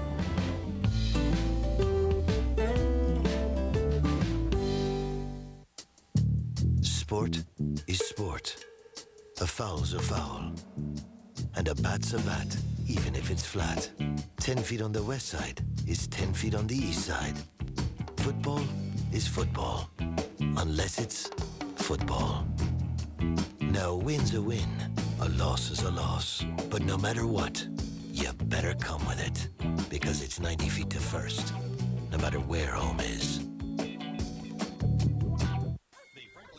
Shelter welcomes you to Pet Showcase TV.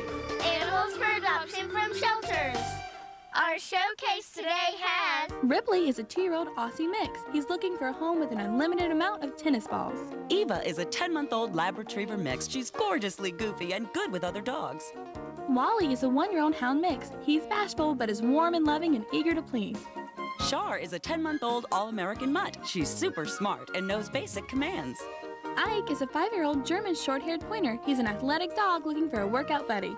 Stay tuned. Pet Showcase TV will be right back. Come mingle with us at one of Franklin County Dog Shelter's adoption events. Let us share our expertise with pet adoptions, obedience training, vet clinic services. Need help finding your dog? Want to volunteer or foster? The Franklin County Dog Shelter, where best friends meet. Adoption hours Monday through Friday, 11 a.m. to 7 p.m., Saturday and Sunday, 9 a.m. to 5 p.m. Pet Showcase TV has been brought to you by the Imes Company. Good for today, good for life. For Ohio's Bobcats as they have a 24-7 lead over Ball State. Brandon Jones for his second series of downs. Ultra successful on the first. The true freshman quarterback wears number 10. Toss sweep, and this is Calvin McCray. Good move by McCray. Bobby leveled off, took tacklers with him for a gain of 8 for Calvin McCray over the 100-yard mark in the first half. You know, the Mac Online store is open for business. Get your favorite school gear, Mid-American Conference logo apparel online. You can trust at mac-sports.com. Click on online store and away you go. Credit card is required. mac-sports.com/store. The Mac store is a secure site.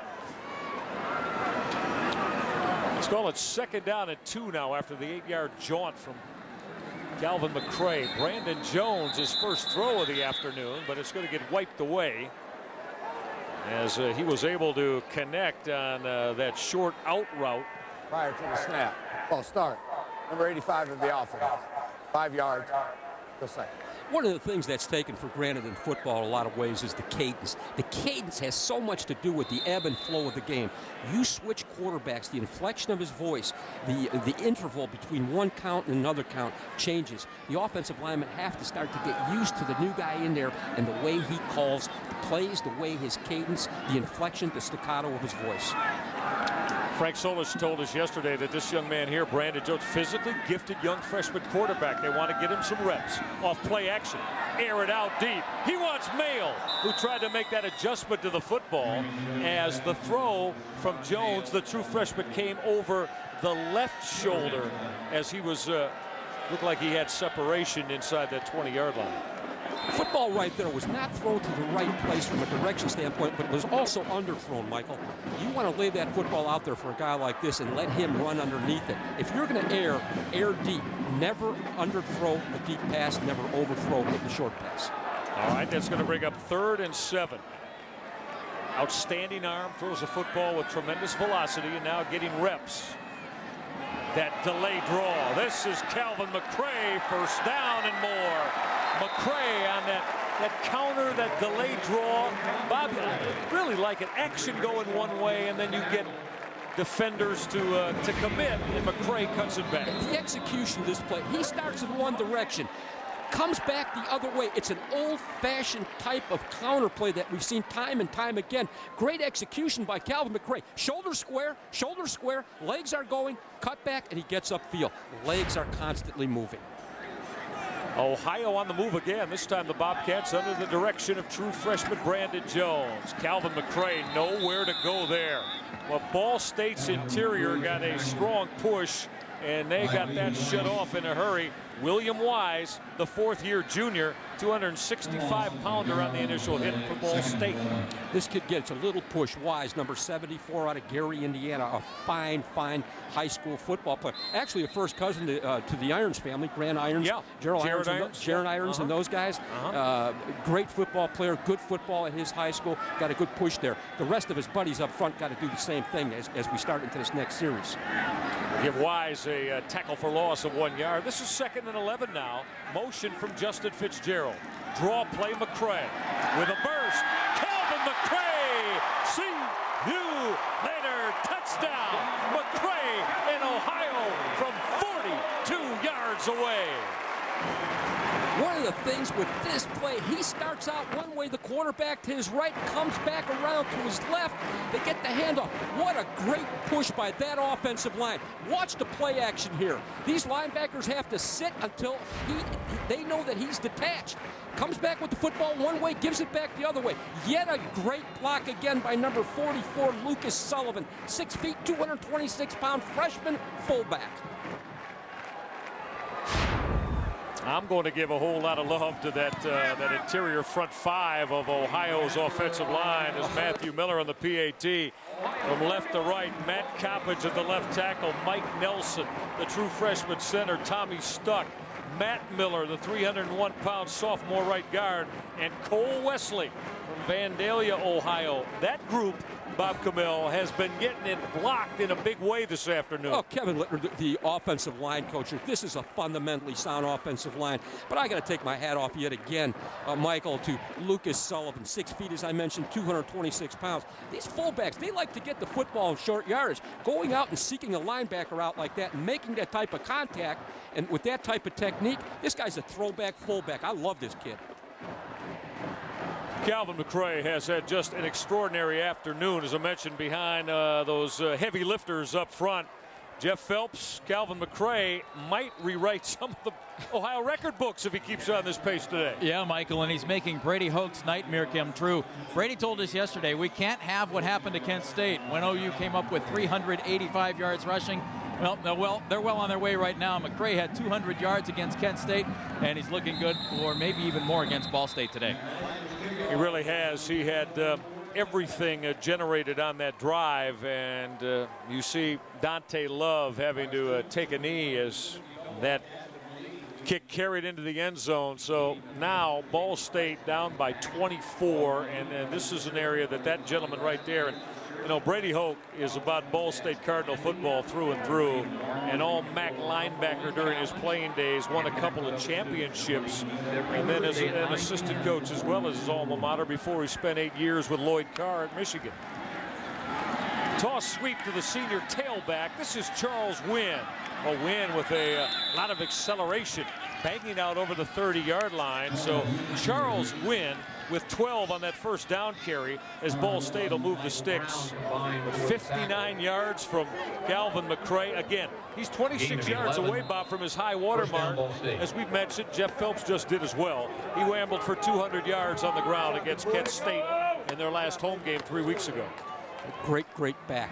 I don't think there's any question. You'll see this young guy on Sunday someplace too, Michael. Hopefully in Cleveland. Very critical drive now for Joey Lynch and the Ball State offense. Charles Wynn, again, that senior tailback, working the middle as this clock comes inside the 6-minute mark in a quarter, Bob, in which Ohio's Bobcats have put 28 points on the board. This was a 3-0 game at the end of the first 15 minutes. I mean, just electrifying. This is what Mid-American football is all about. I mean, it's an opportunity to see these venues and these young people perform this way. The MAC is a great conference. And Joey Lynch, one of its top quarterbacks. Now Lynch off that waggle left. Gun his throw, and it is caught by that wide receiver, Lewis Johnson, and then Johnson took a stick. But Johnson hanging onto the football, he elevated, went up the ladder, and hauled in the throw from Joey Lynch. Watch Joey's shoulders here as he takes the play action fake. He's moving to his left. He's a right-handed quarterback. He squares his shoulders up. If you don't square your shoulders up as a quarterback, you don't have the ability to have the velocity on the football. That's a very well-coached quarterback. The redshirt freshman strong safety, Michael Brown out of Elder High in Cincinnati, put a wallop on Lewis Johnson. Toss sweep, B.J. Hill. Can he get the corner? He got knifed down on that terrific hit out of the secondary. Michael Mitchell is there to make from Ohio's Michael Mitchell. Mitchell just getting back in action. The rangy defensive back, Michael Mitchell, who played his high school football in Fort Thomas, Kentucky. See, this is a situation right here where they've got Ohio a bit on their heels. Maybe this is where you go to the hurry a little bit. We saw that the last possession without the huddle from Brady Hoke and offensive coordinator Ed Stoltz of Ball State. 2nd and 6 with the I formation behind Lynch off play action. Come middle. It is complete. Turning that corner, Lewis Johnson. Lewis Johnson still alive inside the 10-yard line. That little horizontal crossing route, Bob Camel, from Lewis Johnson, and he picked up a big gain for Ball State. What makes that crossing route go is the play action. Throw just a little bit behind him, and then after that, it's all YAC, yards after catch. Nice job of wrapping up that football there, too. Those crossing routes, those under routes, that's what starts to give Joey or any quarterback in this situation a little bit of confidence. Young man right there out of Muncie Central High, Lewis Johnson, his second catch of this drive. Charles Wynn, toss sweep. Kind of battle his way down close to that 5-yard line as a whole host of green-shirted Bobcats got in on that hit. Yeah, I'm a bit surprised that the toss sweep is going into the boundary as opposed to the field with this type of a running back that has the ability to make guys miss in the open field. There must be a personnel type of situation that they feel they can pick on that side of the defensive line for Ohio. A true freshman, Jordan Myers, getting some repetitions at the linebacker spot. Look at the red zone troubles for Ball State this season. Second and goal from the 5. Lynch looking end zone. Joey Lynch, touchdown! Joey Lynch to his tight end, Darius Hill, who hauled it in for the touchdown. Fine call there with the play action with the tight end who basically has not been used today. And, you know, Ball State's had a great opportunity, has created great opportunities in the red zone. He fakes to his right, he looks to his left, lays the football up there. No one on this fella in the end zone. Again, nice job by Joey with distribution as well as awareness. Let me check that. That was fullback Brad Salyer. Salyer wears number 38. He snuck out. There you see him. He came off that H-back look and snuck behind the defense for the touchdown. So Salyer with the TD catch. Well put, Michael. He snuck out there. He sat just for a second before he went, froze the linebacker up a little bit. I mean, is this some kind of a football game or what? Really is, and you have to admire the response from Ball State there as they put that big drive together of 80 yards. And Brad Salyer, normally the guy that's doing that lead blocking for the tailbacks, out of that fullback H-back role, got into the end zone, and Lynch found him. Well, red zone offense, it's a whole nother deal from football 5, 10, 15 years ago. You know, you never saw play action fakes right there. We're talking isolations, we're talking off tackle plays and things like that. Froze that linebacker up and got the fullback into the flat. Again, basically an old football play out of that, I hate to say it that I remember it, the old single wing.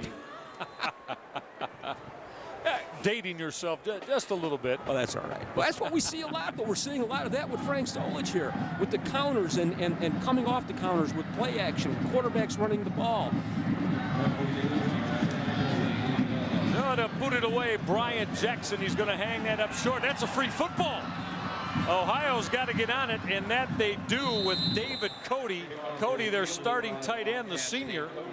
That football was free when it took that bounce, so both coaches now wanting to stay away from the return men with all that speed. Well, you've got to get those guys back there as special teams coach and call them over to the side. They're like outfielders in that situation. You got to make the call. And one of those people is designated as dominant receiver. In other words, if he's the one making the call, all other bets are off. David Cody, though, showed good awareness in picking up that football. That could have been catastrophic. Well, Brady Hoke is going to ask his defense now to do something they haven't done. They've been burned for 3 of these 4 touchdowns that Ohio's put on the board. And it's back to Austin Everson, the starting quarterback. Run Calvin McCray, and why not? Well, this time Ball State was ready for McCray as he found the going tough as that linebacking group of the Cardinals jammed things up and held McCray to a short gain of 2. Even with the short gain of 2 yards, yet another block by Lucas Sullivan. Lucas is a little bit of a headache before this evening's over. Sullivan has really been a bolt of electricity in some of those lead power plays in the running game for Calvin McCray. 2nd and 8 now for Austin Everson. 3-step drop. Everson will come sideline, and it's dropped by Corey Logan, the junior tight end. As Everson had some heat on him, though, as he was being chased, as that pocket protection broke down. Corey's got to make that catch. I mean, that ball was not perfectly thrown, but you have to be able to make that catch. Well, it's going to bring up a 3rd down and 8. Well, Frank Solich and his football team, and Solich hired just before Christmas in the 04 calendar year, and then they went to Northwestern for their opener and got beat 38-14, but then they came back here in front of the national television cameras and won that overtime thriller against Pittsburgh on that inside counter delay. Calvin McCray on 3rd down and 8 got about 5. It's going to leave Ohio about 3 yards short, and they're going to have to boot it away as this clock is going to come near the 2-minute mark in the first half. Frankly, I like that call in this situation. 31-14. Let's not take any chances. The inside handoff has been a smooth play. Get the football over on the hash, punt the football away, and play defense. So Frank Solich getting his special team punt cover unit on the field. As you get a good look at the first-year head coach, a man who played his high school football at Holy Name High School in the city of Cleveland before a quarter of century of football activity on his resume at Nebraska. Going to let that kick roll out of bounds at the 25-yard line in front of Ball State kick returner B.J. Hill. So with 1:38 left and still a couple of timeouts, Joey Lynch will start his Ball State offense. Well, great to have you a part of this with this afternoon here at Peden Stadium. It's a homecoming Saturday in Athens as Ball State comes to town alongside Bob Kamel and Jeff Phelps. I'm Michael Regai and our entire MAC crew. So hope you're enjoying it as this one in the second quarter, as you see Ohio racking up close to 300 yards of offense on the ground. That's not total offense. That's rush offense. Now Joey Lynch buying time. Wants to go up top. Look out. He got stripped of the football. It's loose. It's picked up by Ohio, and the Bobcats have it. The strip of the football as Lynch was belted. Muncie got on the football. He recovered the fumble as that strip came from Ohio's Cole Wesley up front. Right up here, Joey starts out to his left, come to the right. Don't expose the football. When you start to run, you're a running back. Tuck it in. You know, defensive people are teaching that strip, whether it's in the open field, whether it's with a quarterback, what have you. And we're going to see it right here. What a heads-up play. Joey has the football exposed. You know, we've been bragging on the young man about not putting the football in harm's way. He needs to take a good look at that one. He'd like to have that one back.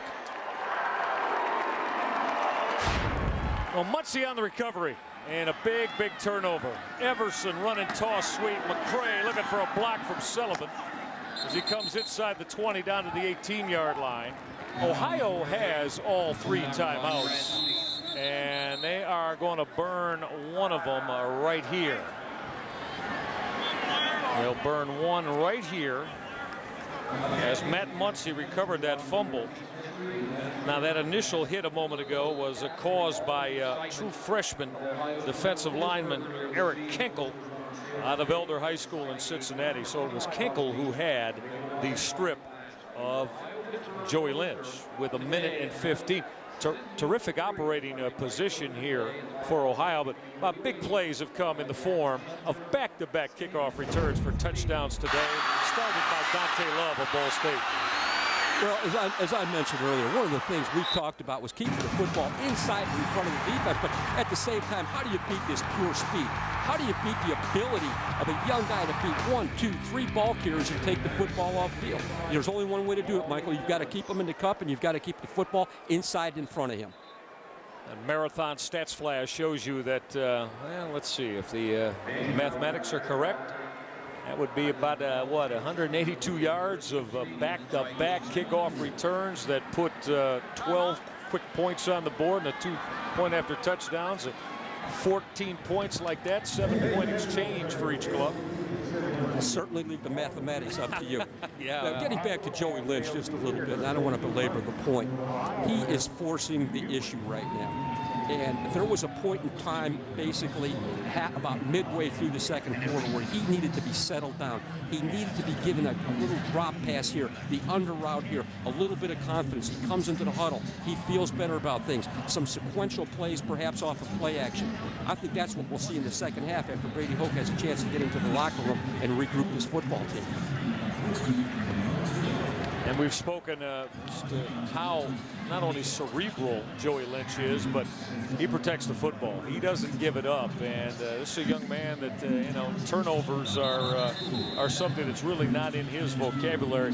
But, you know, he never saw Eric Kinkel, that backup defensive lineman on the front four of Ohio. And, of course, Kinkel got him with a swipe from behind and caused a turnover on Brady Hoke's quarterback. This is easy to say, Michael, but there comes a point in time where he starts to have to sense that. Yeah. All right, Everson's going to work shotgun now. 2nd and 5 for Austin Everson on the roll left. Look at end zone. We had contact there as Justin Fitzgerald was battling with that Ball State secondary. And that pass fell incomplete out of the end zone. Don't go anywhere because at halftime, Jeff Phelps will take you through it. Emmy Awards from the Ball State program. How electrifying is Deion Byram, the All-American candidate, been this year? And we'll take a look at this busy Saturday around the Mid-American Conference as well. All coming up at halftime. 3rd and 5 now for Austin Everson. Motion from Deion Byram. It is a wide receiver. Everson gunning the square in, and it was dropped by Justin Fitzgerald. Byram cleared everybody out, and Fitzgerald, a home run hitter a moment ago, Bob, could not hang on. Well, Fitzgerald right there, that's a ball, again, I mentioned a couple of them that should be caught. Rather than jumping for the football at that point in time, the ball was thrown in a place where he could catch it. Come back for the football. Guys jump, wide receivers jump up to the football because they think at that time they're protecting their territory. Don't come back for the football. Now for the second time today, Frank Solich will send out Matthew Miller. It's from the right hash. It'll be a 35-yard attempt. They'll fake it. Everson with room, fire in end zone. It was dropped in the end zone as Ohio had what they wanted. Austin Everson rolling left and fired a strike to one of the young tight ends, Thomas Christie. Christie didn't hang on. What amazes me is Frank Solich's ability to orchestrate these plays. That ball should be caught. That should be a touchdown. It's a wonderful job right here. Execution, we talk about this in football. A well-executed play. Make the play. Make the touchdown there. Thomas Christie would like to have that one back. Young man from St. Ignatius High School in Cleveland. Lynch throwing that quick out, and it was caught by wide receiver Terry Moss, and he was planted immediately. You made reference to Cleveland St. Ignatius High School, Michael. Cleveland St. Ignatius is truly one of the fine football programs and educational institutions throughout this country. Chuck Kyle, the longtime coach up there. Now out of the shotgun look, run the football with tailback Charles Wynn. Wynn came up about 3 yards shy of the first down as he crossed the 25-yard line, and Ball State is going to burn their second timeout of this opening half. So now the Cardinals have one left with 26 seconds left. And Brady Hoke, after the Lynch turnover, feeling like they certainly bit the bullet there after Thomas Christie, from the Ohio perspective, unfortunately, was not able to hold on the football on that fake field goal attempt that Christie should have had 6 on. You know, I mentioned execution. What I mean execution is 11 people being on the same page. And that goes down to a lot of things. It goes down to footwork. It goes down to timing. And that is coaching, Michael. There's no doubt in my mind, that is coaching. This is a very well-coached football team. You know, we talked about Frank Solich earlier. You mentioned Cleveland St. Ignatius High School. The Mid-American Conference has time and time again reached out to the state of Ohio for fine football players. Ohio in the Midwest is a hotbed of high school football. I asked Frank Solich about it recruiting-wise. He said, well, first of all, he said, I think I'll just draw a circle around Cleveland and Columbus and maybe stretch it over to Cincinnati. And if I win that recruiting area, I feel I've got a pretty good program here. Joey Lynch now on the roll right. He'll trigger the throw sideline. It was caught by Terry Moss, and Moss took the shot out of bounds by Todd Koenig. The 208-pound sophomore strong safety. As that clock now down to 20 seconds left. As it's going to be enough to move the chains. First down on that Lynch hookup with Terry Moss. See if Lynch tries to stretch this field. Heat coming. Dump off underneath. Larry Bostic on the reception. But Bostic got bottled up at the 33-yard line after making the 34 after a gain of about 6. And that is going to be the final play of the first half. 30 minutes of football in the books. A most explosive 28-point second quarter for the homestanding Bobcats of Ohio.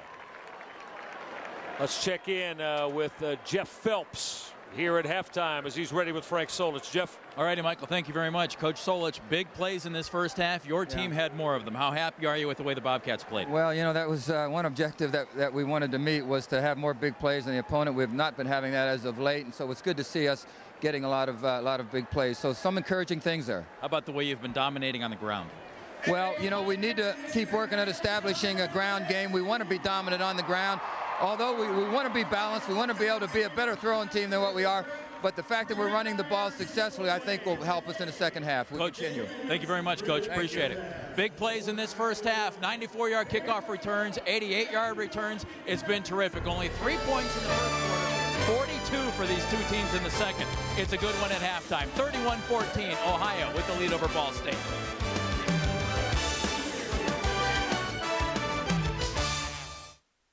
At a department store, you can get a 100% wool suit for $299.99. K&G has 100% wool suits that look just as stylish for a third of that. K&G, for men, for women, for less.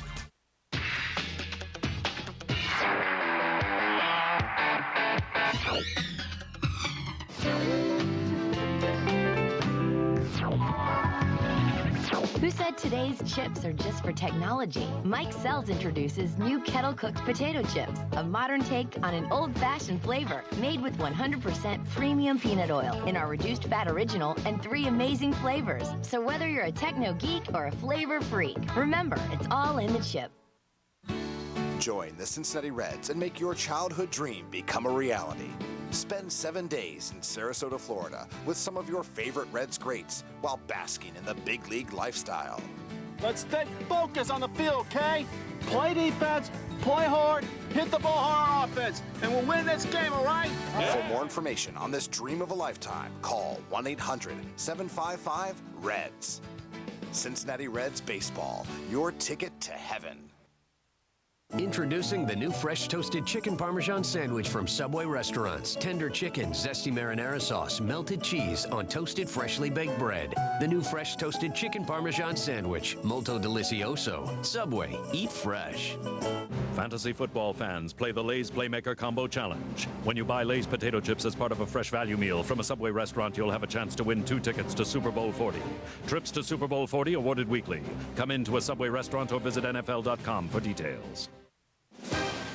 College football on FSN Ohio is presented by Texas Pete Hot Sauce.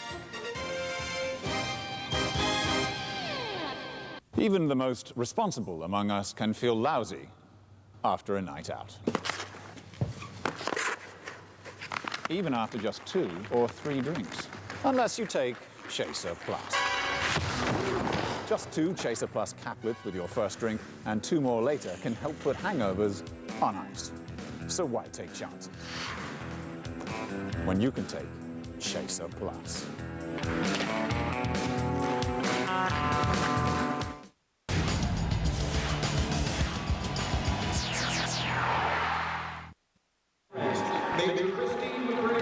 Was an exciting second quarter here at Peden Stadium. The Ohio Bobcats with 4 touchdowns, the Ball State Cardinals with 2, and it all adds up to a 31-14 lead for Ohio here at homecoming in Athens, Ohio. Welcome back to Ohio against Ball State. I'm Jeff Phelps. Homecoming, of course, is an annual tradition on college campuses all across the United States of America, and it's been a wonderful weekend here in Athens. For the folks at Ball State, there's something else they look forward to every year, and it's something that, as it turns out, usually has nothing to do with college students. Hello, I'm Glenn Augustine. There's good news for Ball State's Teachers College. Both the school psychology and counseling psychology programs have been listed among the nation's best, according to research performed by peer groups. And in September, Leadership Excellence, the only dedicated magazine of leadership development that annually rates the best programs, ranked the Educational Leadership Program among the nation's top 10 leadership development programs. Also on the impressive list, the Wharton School of the University of Pennsylvania and the Harvard School of Business. Ball State's College of Communication, Information, and Media houses one of the top 8 broadcasting programs in the country, and the recent Cleveland Regional Emmy Awards ceremony provided some support for that ranking. And the Emmy goes to? During each of the last 5 Cleveland Regional Emmy Awards ceremonies, the phrase, "and the Emmy goes to," has been followed by Connections Live, Ball State University.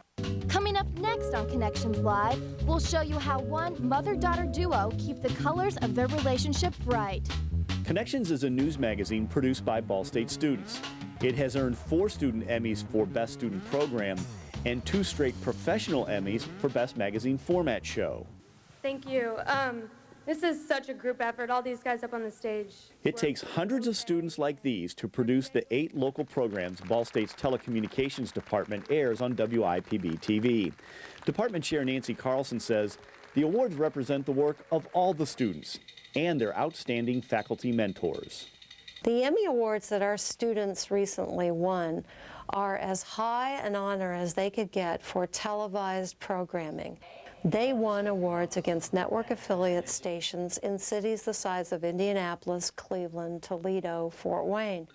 Alumni Jaron Henry McCrae and Tony Kubek were honored for work they produced as students. Jaron won his 3rd professional Emmy, and Kubek his 2nd straight in the public service announcement category. I just wanted to thank everyone for this award, especially Jim Shasky for my producing partner, Emily Boone, who couldn't be here tonight to accept with us. Kubek and Emily Boone had not set out to produce a public service announcement, but their interview with a gun store owner provided them with an unusual opportunity.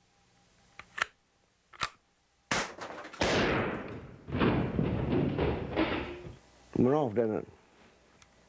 Yeah. It wasn't supposed to be loaded. The PSA delivers a powerful message. The Emmys do too. By taking home 16 statuettes over the last 5 years, Ball State is adding luster to the reputation of its broadcasting programs. And I think that in years to come we'll win other Emmys from different sets of students that reflect a program and programming on television, not really the individuals that came through. I especially want to thank Ball State University and their amazing TCOM program for all their help and support. Congratulations to the folks at the Ball State television program. Both Ball State and Ohio, 2 of the best broadcasting journalism schools in the entire country. Ohio right now doing a little better job on the football field. It's 31-14, the Bobcats leading the Cardinals right here at Peden Stadium. We'll be right back to talk to Dion Byram, one of the young men who have really been doing some great things for the Bobcats so far this season. We'll be right back to Peden Stadium. Imagine a global company that understands the most complex financial decisions you'll ever make. Imagine a corporation that can speak your language, whatever it may be. Imagine an organization that's flexible and focused on your individual financial needs. We're GMAC. Imagine how we can work for you, down the block or around the globe. I can't say exactly what it is. There's a feeling you get here, like family almost. Classes that really make you think. An amazing faculty that you can actually talk to. New friends that I know I'll have all my life. It's everything. Everything I need. Everything I need. Academic excellence at Ball State University. Oh, what a difference you've made in my life.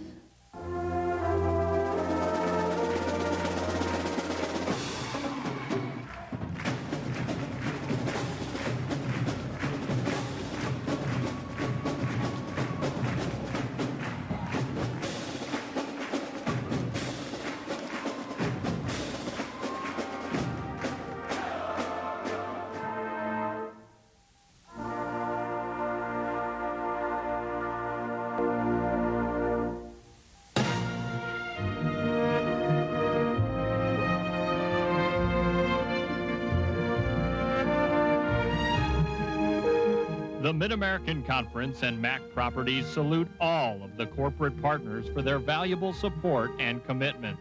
Their belief and participation in Mid-American Conference athletics have helped the league thrive, and we look forward to many years of successful partnership.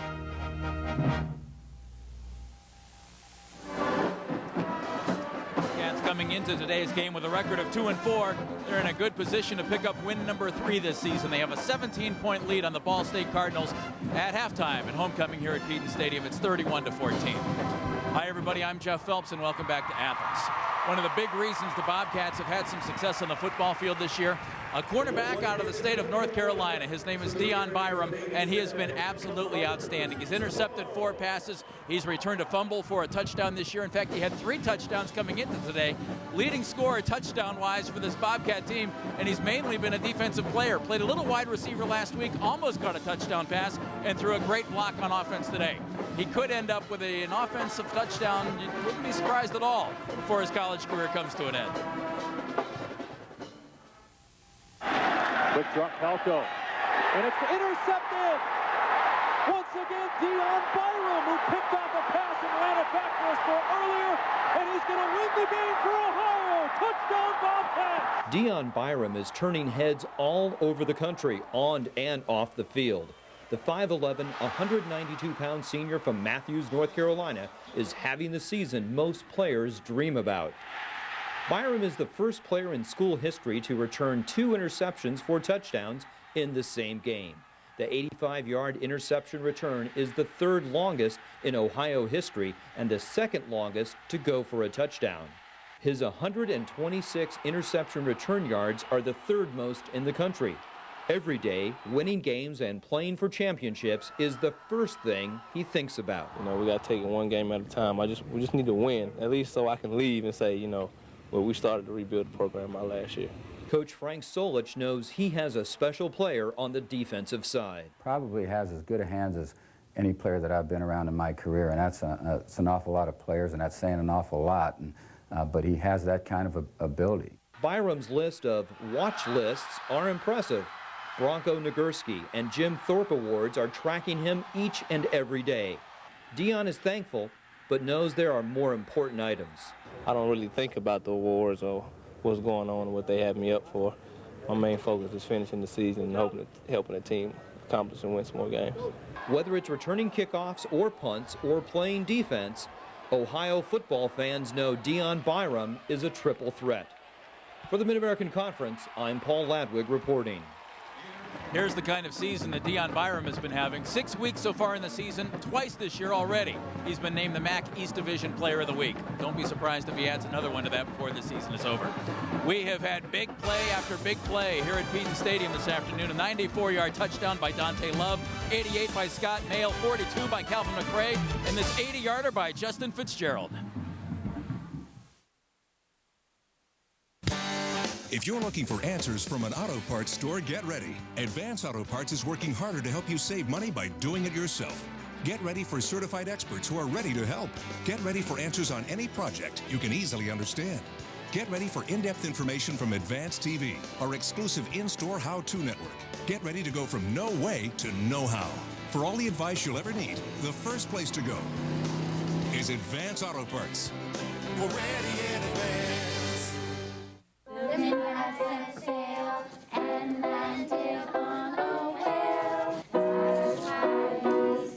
Oh, my mistake. To me, you're not supposed to be the palm tree. You're Sinbad. What are you doing? That's my kid. Sorry. Great, thank you. Oops. Sinbad sets sail. Upriver to the ship of death. Great! Adventure has a new destination. You got 72 hours. Sahara, now on demand. The treasure is still buried right here. Rent with your remote. Take a look at this! And go on a wild journey to the unknown. Oh, my God. Without ever leaving your home. Sahara, rated PG-13. It's time to call in the cavalry. Check your on-screen guide to rent with your remote today. Tune in to Channel 300 and watch this movie now with Movies on Demand. Always there. At Maxton Chevrolet, your satisfaction is our top priority. Good price, good service, I can count on them no matter what. good salespeople. I can always count on them to give me a great deal on a new vehicle and always provide great service on the vehicles that we have. They're very professional. They're always there. Things are done when they say they're going to be done. They make it as easy for us as possible. Outstanding. We are Maxton Chevrolet. We're on the campus of Ohio in Athens, Ohio, halftime, and what an explosive second quarter it was for Ohio's Bobcats here on homecoming Saturday as they've opened up this 17-point advantage. We're very pleased you're with us. Hope you enjoyed the electricity in the first 30 minutes of football. Michael Regai with Bob Camille. Both coaches said, hey, we got to run the football tomorrow, establish the run game, not give up big plays. If you're Frank Solich, you love it. You've gotten all those big plays. 28 second quarter points, Bob. If you're Brady Hoke, you haven't been able to shut off Ohio's run game, and you haven't gotten enough big plays to right now be in hailing distance. Well, I don't think there's any question. This football game is atypical of Frank Solich as well as Brady Hoke. I mean, special teams and big plays. This was not going to be the complexion of this game that we anticipated. 3 weeks ago, in fact, was the last time that Ohio was here at home. Calvin McCray and his backup, Von Kerry Owens, who's now hurt and out of action, had huge days. But this first half for Calvin McCray running the football has been outstanding. This set up the first Ohio touchdown. Well, it was just a great play right here, a great play by the fullback, an isolation play. This is old-fashioned type of football. This is technique-sound football. This is tough football. This is Frank Solich football from the Ohio side. Big plays. Dante Love for Ball State with an electrified touchdown kickoff return, but Scott Mayle answered it for Ohio. Well, one of the things I mentioned earlier, the choreography of the special teams is something that's very special because of the way the people are distributed on the field. Blocking in space is difficult. Great job by both special teams. As we said, Ball State wanted to prevent big plays. They haven't been able to do that. In one of the last possessions of the second quarter, we saw Brady Hoke have Joey Lynch come out in a no-huddle, and they moved the football. It seemed to disrupt Ohio's defense. You're down by 17. Do you expect to see more of that offensively from Ball State here in the second half? Well, I think that would be the way out. I don't think Brady Hoke's going to do that. I think one of the things with Joey is his success comes when he's in rhythm. Brady Hoke has to offensively get Joey to get some confidence. Drop a pass here, drop a pass there, handoff, a little bit of play action, and just get back into the rhythm that he's capable of getting into to be successful. Got to shut off the Ohio run game, though. Calvin McCray and that strong offensive line has been carving up huge holes in this Ball State defense. That's why the Bobcats have this 17-point halftime lead. Back with more in a moment. The biggest party in college football is at Detroit's Ford Field, home of Super Bowl 40, with the Marathon MAC Football Championship game. Kickoff is at 7:30 p.m. on Thursday, December 1st, as East meets West for MAC bragging rights. Get your voucher for a $5 lower-level seat, a $15 saving with an 8-gallon fill-up at Marathon. Log on to mac-sports.com for a list of participating Marathon locations. Show your MAC pride and see some great football. Head to Marathon today for your Marathon MAC Football Championship game voucher and join us at Ford Field December 1st. Where do die-hard MAC fans go for the latest in MAC news and information? Mac-sports.com, the official website of the Mid-American Conference. That's Mac-sports.com for news, notes, stats, standings, and contests. Read headlines from across the country in the MAC beat. Want to know what's on the air? Mac-sports.com is your source for the latest MAC TV and radio schedules and links. You can even watch highlights and listen to coaches talk in the MAC multimedia section. Bookmark it today. Mac-sports.com. The Cleveland Cavaliers and their fans believe in a single philosophy. All for one, one for all. Unless we're talking about tickets. Then it's every man for himself. Cavaliers single-game tickets are on sale now at Quicken Loans Arena box office and all Ticketmaster locations. Call 1-800-4NBA-TICKS or visit Cavs.com. Cavaliers tickets on sale now. Don't wait. Get your Cavaliers tickets before someone else does. I own this marathon station, and I'm proud to be part of this community. That's why at my marathon station, we treat you the way we would want to be treated. It's like neighbor helping neighbor around here, and I love that. We know what our customers want. We see these people every day. It may sound simple, but we work hard to serve you better. That's the American spirit. And I believe you'll find that at Marathon. Marathon, fueling the American spirit.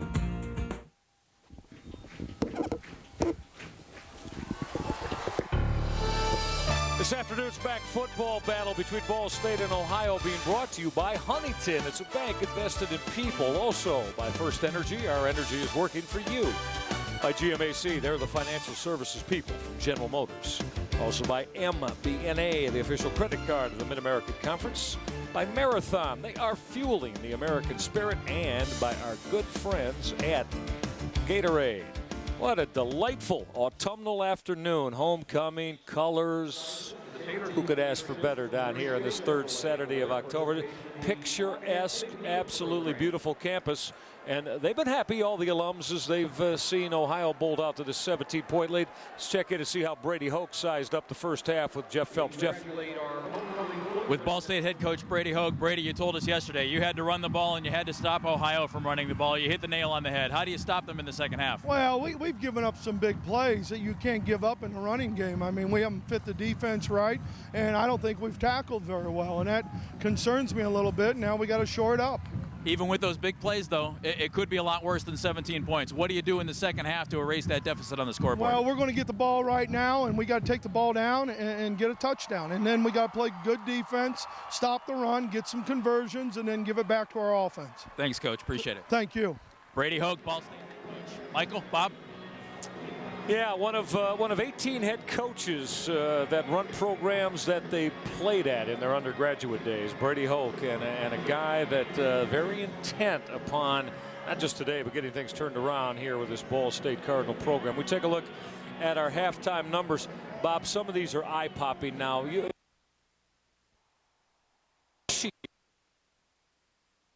Is looking to, and the Cardinals have been giving up 48 points a game, and then Brady knows that's got to stop. But again, now here's Ohio on a pace to put 600 yards of total offense up today. Well, with Brady's background and his knowledge of defense, I know that he has to have great concern. But hats off to the offensive line of Ohio. What a job they're doing today. And of course, Ohio's 31 points in the first half, the highest scoring output since they put 41 on the board in the opening half back in the 02 season against Eastern Michigan. Well, that electrifying freshman Dante Love deciding to start this series of downs from the 20-yard line as that kickoff to begin the second half booted in the end zone. So you heard Brady Hoke just say he's challenged his offense. Got to go down, go 80 yards, and put 7 on the board to get them back into it right now. Trust me, there was an interesting dynamic in the Ball State locker room at the half. I know Brady Hoke.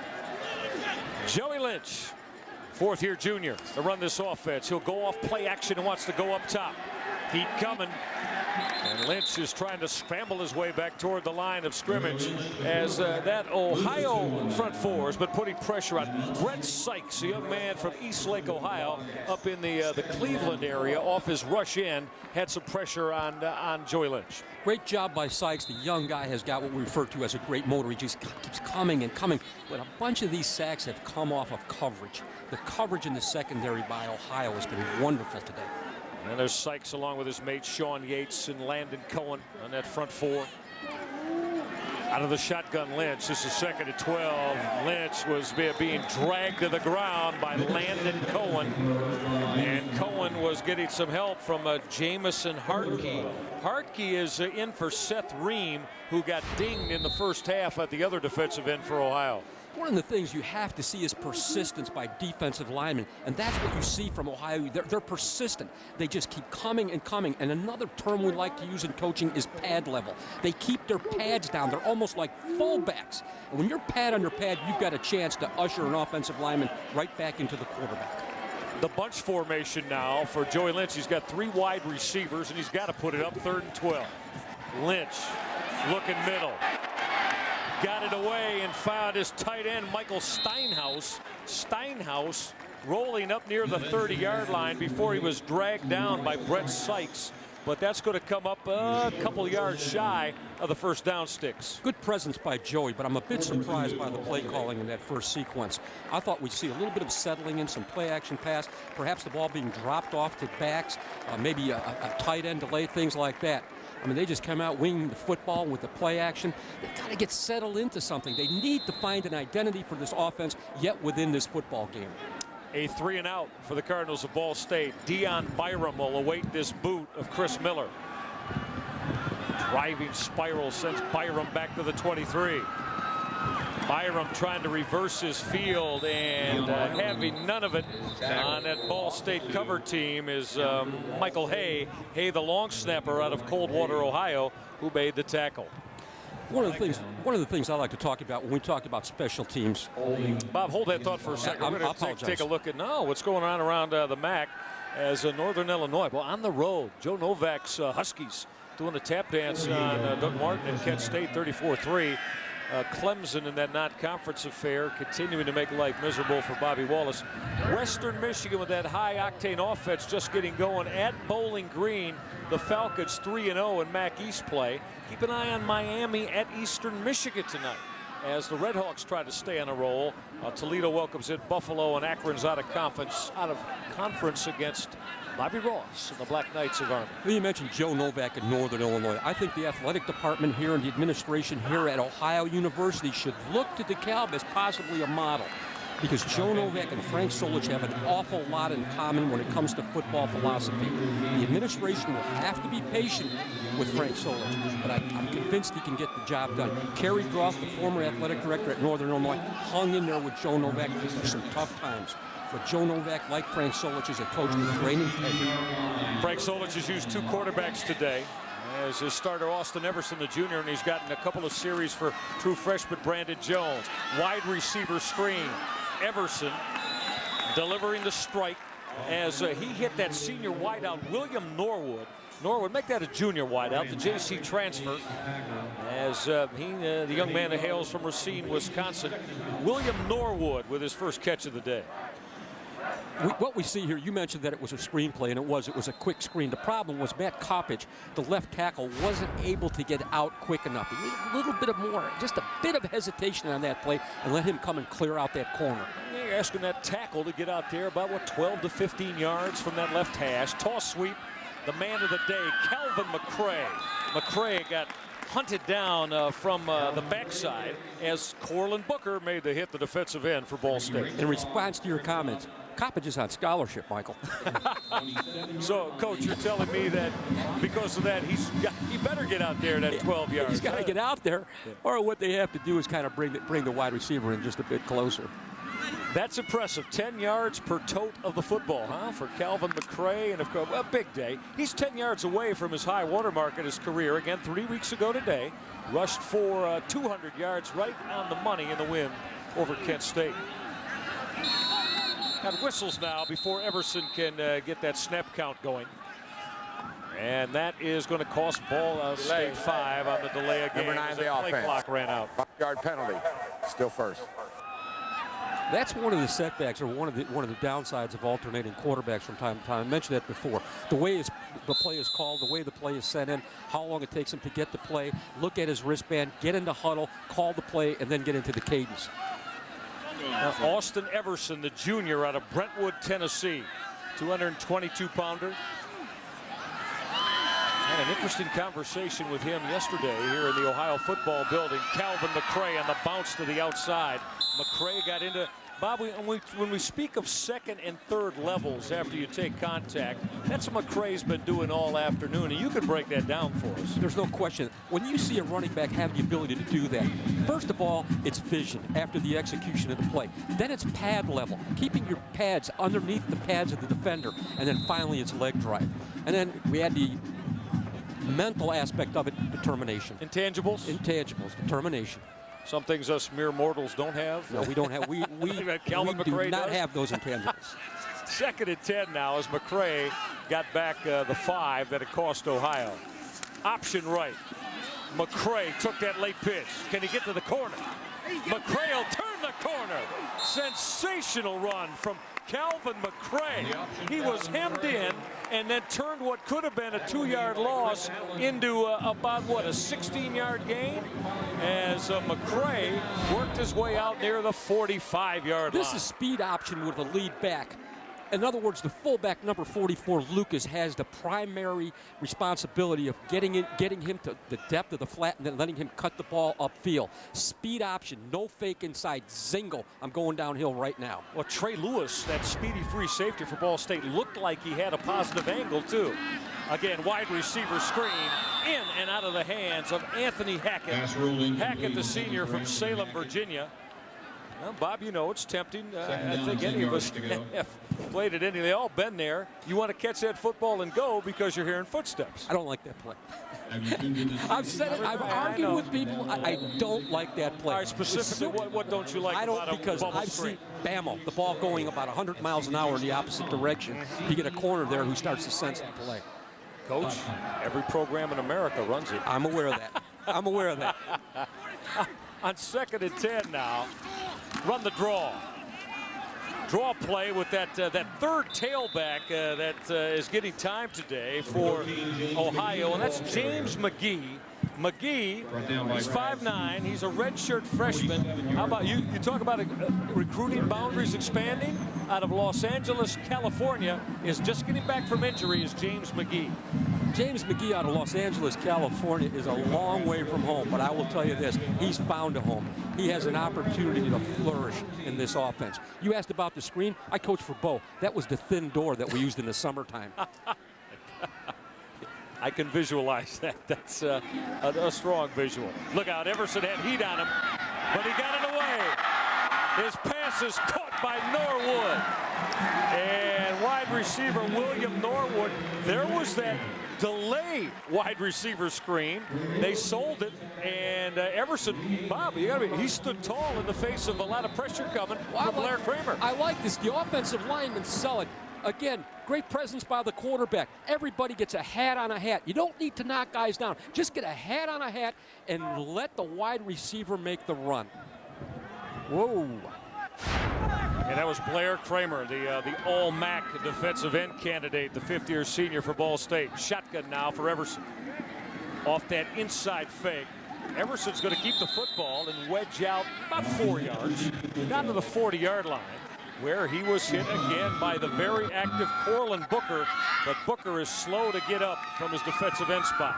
Everson hesitated just a little bit too long there. That's a counter play, which takes time. Any play that is referred to as a counter play takes longer just than a direct handoff. You make that fake and zingle. There was a lateral seam. He ran it inside, tapped his feet a few times, should have just gone. Well, Corlin Booker limping off the field. And Booker has been extremely active defensively today, as he is now being attended to on that Ball State sideline. Now 2nd and 7 for the Ohio offense. They're on the move at the Ball State 40. Motion from Norwood. Give the football on that first man through, and that is Calvin McCray. McCray wedged out about 3 down to the 37-yard line before he was stopped. Little linebacker Brad Cease. Cease has not been able to make as many plays as normally he would. I'll tell you why, Michael, because of the ball handling by the Ohio quarterbacks. They are freezing people with fakes. Ball handling by a quarterback is a lost art. When you see that fake here, the fake there, then the end around, everybody has to remain in their assigned area before they can react. 3rd and 3, I formation for Austin Everson. This is Calvin Martin. First down, a lot more. Nice cut from Martin down to the 20, Calvin McCray rather, down to the 25-yard line. Calvin McCray, again, continuing his assault over the 200-yard mark now in rushing for Calvin McCray, the sophomore out of Decatur, Georgia. Well, we talk about big guys that can run. Bryson Bush made that play. He pulled and trapped 6'4", 327 pounds. How would you like to be looking that in the eye as a defensive lineman? Yeah, Bryson Bush actually backs up Matt Miller. Miller, a 301-pound sophomore starter. Bush at 327. More work for Calvin McCray. That time he got that late pitch on the option, but it was sought out, and that's Blair Kramer. Well, you have to love Blair Kramer. Let's watch Bryson Bush here. Right there. Bammo. And I mean, he is going. Look at this. Look look, bam. Did you see that? Just that little roll up before impact. Talk about pad under pad. Yeah. That's an athletic move. That's a great block. Bryson Bush has been solid today. Through 6'4", 327-pounder who's alternating at the right guard spot with the starter, Matt Miller. Draw, Calvin McCray. McCray will bang down inside the 25-yard line. Coming out of there with the football is William Wise for Ball State, but that play was blown dead as McCray continues to pound away tackle to tackle. That's a fundamental isolation play. And what we talk about, we've been isolation. The term isolation means that the fullback locates a linebacker and he isolates his block on that individual. He does not have any other thing to do. It's not a choice. Find him, isolate on him, and make the block. 55 yards into deep Ball State territory and 6:29 taken up as it started from Ohio's 20-yard line. Run that delay counter. Calvin McCray with a cut inside the 10. Another sweet move down to the 5-yard line. Oh, what a performance Calvin McCray has put on this afternoon, carrying the football for Ohio's Bobcats. You know, you talk about execution, the ability to have 11 people on the same page. We're going to see this football play start out to the left and then come back to the right. The entire offensive line caves down to the inside, and Calvin McCray finds that seam. Don't take this for granted. These steps, each step that they make is orchestrated. If it's not, you can't make those types of connections with handoffs. Calvin McCray said, I need a blow. This is James McGee on the toss. McGee, can he get the corner? Got inside the 5-yard line, but then he was stood up as coming up from the secondary spot for the Ball State Cardinals on that hit was David Gator, the senior free safety out of the East Noble High School in Kendallville, Indiana. You know, we talked about a dying art on the offensive side of the football, ball handling, faking, and things like that. Defensively, it's tackling. Brady Hoke knows the importance of tackling. He alluded to it in his halftime comments. Trust me, the Ball State football team will be involved in a lot of tackling drills next week. Now it's second and goal from the 4 as James McGee stays at the tailback. Speed option Everson. Turn it inside with a dive to the end zone. Touchdown, Ohio. Austin Everson on the 4-yard scamper off option right. Again, if I can say it, Lucas Sullivan with the cut block this time. He doesn't hit him right in the mouth, but he gets down on his knee. Wonderful block. And when a fullback does that way, he sets him up high. He's running high. He's running high. Single. Now he cuts him. That is a great block by that guy. I am impressed by this Lucas Sullivan. Lucas Sullivan has had a wonderful afternoon out of Ganaden Houghton High School here in the state of Ohio. The redshirt freshman. You've got to have a passion to get it blocked away that number 44, Lucas Sullivan, has all day. Austin Everson for 6, 38-14, Ohio. Imagine a global company that understands the most complex financial decisions you'll ever make. Imagine a corporation that can speak your language, whatever it may be. Imagine an organization that's flexible and focused on your individual financial needs. We're GMAC. Imagine how we can work for you, down the block or around the globe. I own this marathon station, and I'm proud to be part of this community. That's why at my marathon station, we treat you the way we would want to be treated. It's like neighbor helping neighbor around here, and I love that. We know what our customers want. We see these people every day.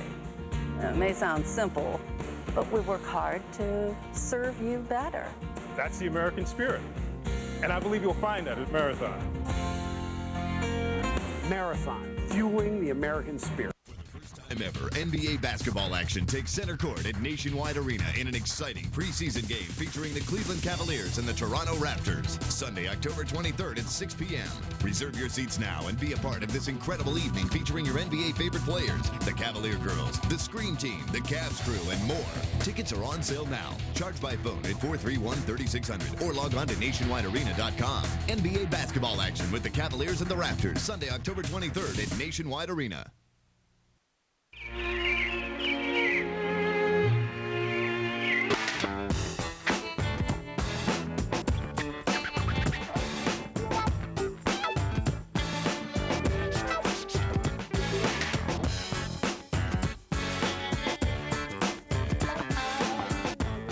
video. It will last longer.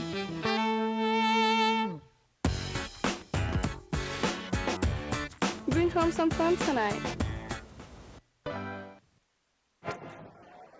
Afternoon for starting quarterback Austin Everson expands the Ohio lead now to 38-14, so the 24-point advantage. And that was a ball control drive that chewed up for 8 minutes of the clock. Great to have you part of this one on Homecoming Saturday. Michael Reggai, Bob Kamel, Jeff Phelps here in Athens.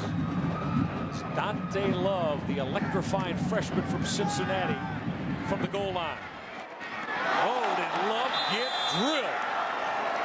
Well, you've got to be a little bit crazed to want to blow up wedges the way that Ohio's special teams have done today, with the exception of the one breakout from Dante Love. Big hitting again going on. 38-14, Ohio's Bobcats.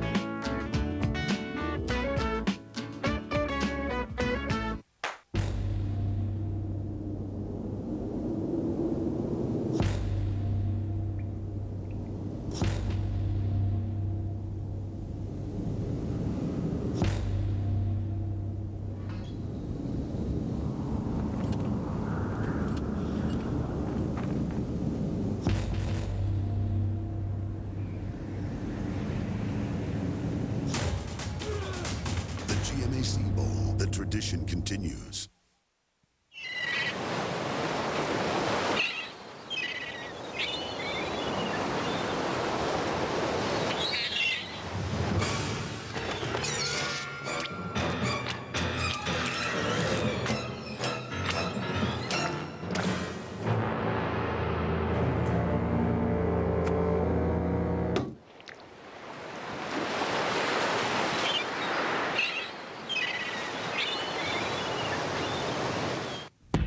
The Blue Jackets take the ice on FSN Ohio. Todd Marchant leads the Blue Jackets charge. But David Leguant is on the prowl for the Predators. Blue Jackets, Predators, Wednesday at 7 on FSN Ohio.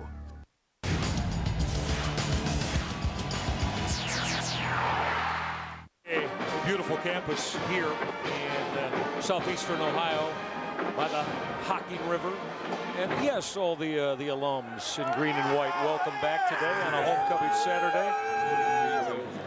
Of course, this is the first time since 1999 that Ball State and Ohio have battled one another on the football field. Now Joey Lynch trying to get something started deep out. That football up for grabs. Lewis Johnson trying to go up and make a sensational grab, and he did. Lynch has been able to just throw the football up for grabs 3 times today, Bob. Johnson has come away with a reception. Johnson, a great vertical, great concentration on the football. This is what we call a boot action pass. In other words, we're going to get a lot of pull in one direction, and we're going to come back in the other direction and toss the football. Again, Joey Lynch going to his left, squaring his shoulders up. Critically important to the velocity of the football. Dante Love and Brandon Hawkins, the twin wides, and again play action. Lynch will zing the out. He's got Dante Love, and he got knifed down by Dion Byram, or did he? Byram thought that with that tackle that he had put Dante Love down, but apparently not. The knee didn't go down because Love kept going and got near the first down chain. Well, we saw the secondary there of Ohio after the initial contact relaxed. If you don't hear that whistle, you keep playing right until the whistle. We're seeing a little bit of play action faking up in here, but you know, we're calling what we call a cheap fake. In other words, you're not going to get your hand in there. You're going to extend the football, bring it right back. Have to do that. They're not going to really be biting on play action with the game in the situation it is now 38-14 with 4:39 left in the third quarter. I'll give Lynch and Love 9 on that hookup. More play action for Joey Lynch. He'll flare it out to his fullback, Brad Sawyer. Sawyer caught the touchdown pass.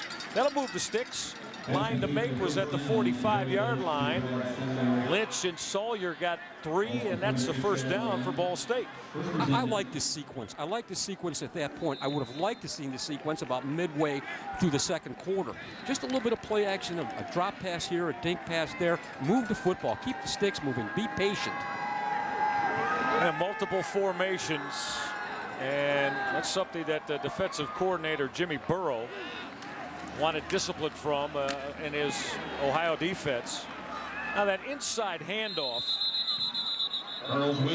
Charles Wynn ran right into Tyler Russ. Russ has been the junior out of Stetsonville, Wisconsin, who wears number 26 for Ohio. Well, Russ has been all over the football in terms of making initial hits today for the Bobcats. Well, and the way he tackles. When we teach tackling, we talk about initial contact, pad under pad, climb his frame. In other words, after you make that contact, keep the legs going and lift. That's what you saw right there. Gain to 3 for Charles Wynn, the fifth-year senior who's running at the tail right now for Joey Lynch. Lynch will step up. Wanted to throw that short crossing route, and it was a little bit behind Brandon Hawkins.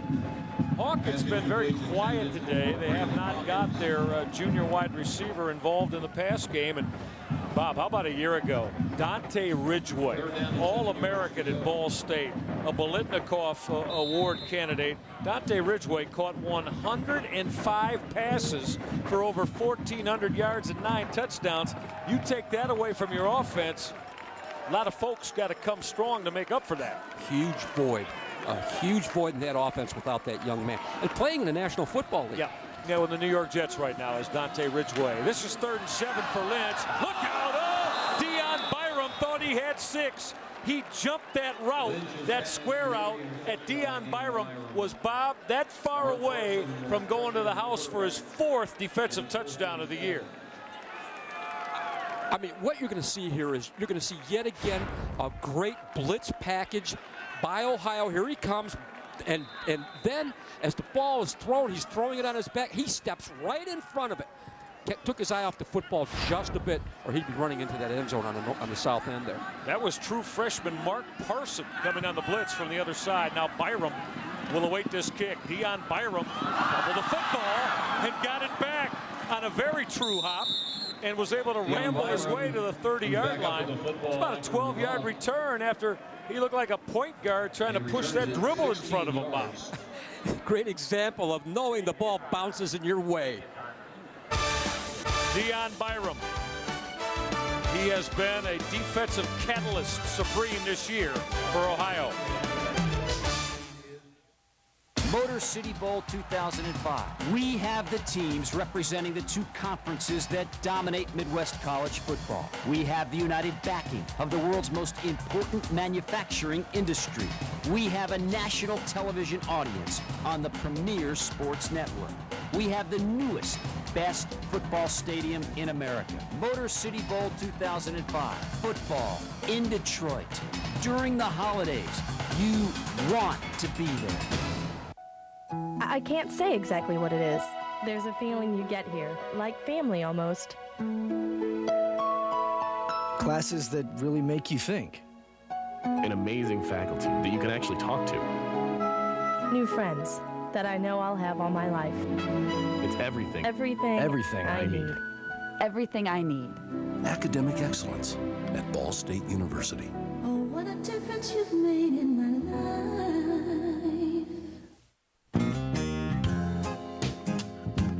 I am so into you. I can't think of nothing else. I am so into you. Roger, it's 2 o'clock in the morning. I am so into you. Texas Pete hot sauce. It's the bottle with the cowboy. Also try Texas Pete Buffalo wing sauce. College football on FSN Ohio is presented by Mike Sells and our new kettle-cooked potato chips, available in supermarkets and convenience stores near you. Missed the scene down here in southeastern Ohio around the Hockey Valley as Ohio's Bobcats make it homecoming Saturday very pleasant. If you're just joining us, you missed a tremendous performance from Calvin McCray, the outstanding tailback who is trying to put his name in a single-game Ohio record book today for his rushing exploits.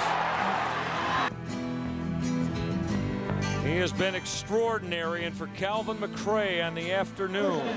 We'll show you in a moment where he ranks on the single game rushing day in Ohio history. Brandon Jones, the freshman quarterback, on the quick square out, and he found wide receiver Anthony Hackett. Let's go back to the single game rushing leaders in Ohio history. That talented quarterback, Kareem Wilson, ran the option here at a 282-yard day, but you go down to Calvin McCray, Bob, and he's at 247 yards. So this is the best day on the ground since 9 years ago when Kareem Wilson ran the triple option for Jim Grove. We've got a little way to go yet, my friend. James McGee spelling Calvin McCray, and McGee got taken down by Brad Cease. There's Cease, and he's a very active middle linebacker. Fourth-year junior, the 225-pounder. Brady Hoke is a fundamentally sound football coach. His defense today is letting the football outside of the framework of the defense. One of the things we talk about in defense time and again, defense is knowing where your help is at. In other words, if I'm going in to make a tackle and I miss the tackle, I want the ball carrier leverage to my help to the inside. That's a Ball State defense that Brady Hoke has seen some progress in, but they've been giving up an average of over 500 yards of total offense. And so far, their 6 football games this year, as James McGee toughs out another run inside the tackles. Michael, you mentioned Ridgeway as far as being a huge loss offensively. We watched a young man last year, Justin Berrio, the strong safety for Ball State, who also was playing on Sunday, as they say, and I think he was the heart of that Ball State defense. He is sorely missed this year. Oh, you're right. They lost a lot, Ball State that is, when with the graduation of Justin Berrio, the hard-hitting safety. First and 10 now, but that play clock is about ready to run out. That'll be a delay of game. Delay, number 10. 5 yards, still first. We're very pleased you're spending this Saturday in October with us here at Peden Stadium on the campus of Ohio, down here in Athens, Ohio, alongside my partner Bob Kamel and Jeff Phelps on the sideline. I'm Michael Regai. Terrific job being done today by our outstanding producer Greg Logan, keeping everything square down in the truck. Steph Cavaco, our director, showing you all the good shots, and all of our very talented Mac crew. As James McGee is going to get swallowed up by middle linebacker Brad Cease. And Cease had some help from free safety Trey Lewis as they combined to get McGee, which is going to bring up now second down and long for Ohio. You know, with the score 38-14 with less than a minute left in the third quarter, Ohio right now just getting a little bit sloppy on offense. Frank Solich will use that as a motivational tool as he looks forward to next week's game. He's the type of football coach that you play from the kickoff to the buzzer. He made that very clear to this football team upon taking over the job here in Athens. As James McGee, the redshirt freshman, getting work, and this is true freshman quarterback Brandon Jones on the sprint left. He tried to fit that throw into just a little space to wide receiver Justin Fitzgerald, who was bracketed in coverage. Brandon watches that film either tomorrow or whenever he's going to do it on Monday. Brandon might have said, you know what, I may have been able to run with that football. Look at that wide open terrain, huh? Exactly, but as you mentioned, just a little window. He forced that pass. It'll bring up 3rd and 16 now.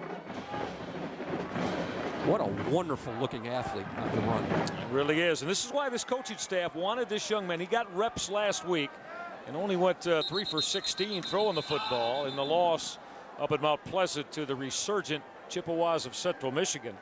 How about the job Brian Kelly's doing up there? Prior to the snap. False start, number 71 of the offense. 5 yards, still third.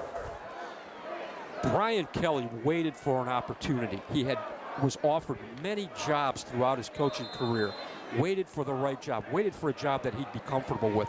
And he's doing a wonderful, wonderful. I mean, what he's doing up at Central Michigan is something special. They're 3-1. As quickly as he's doing it, Mike. Sure. Well, we're looking forward a great deal to going up to Mount Pleasant next weekend. This is now the quarterback draw with true freshman Brandon Jones, the first-year player out of Marietta, Georgia. And that's going to burn the final play of this third and final quarter to take us to the final 15 minutes. We'll tell you more about our trek into Mount Pleasant, Michigan next Saturday when Tommy Amstutz brings those Toledo Rockets a calling. Right here, 38-14, all Ohio's Bobcats. I think we're always getting better. We're looking to improve all the time. We're listening to what the customers say they want.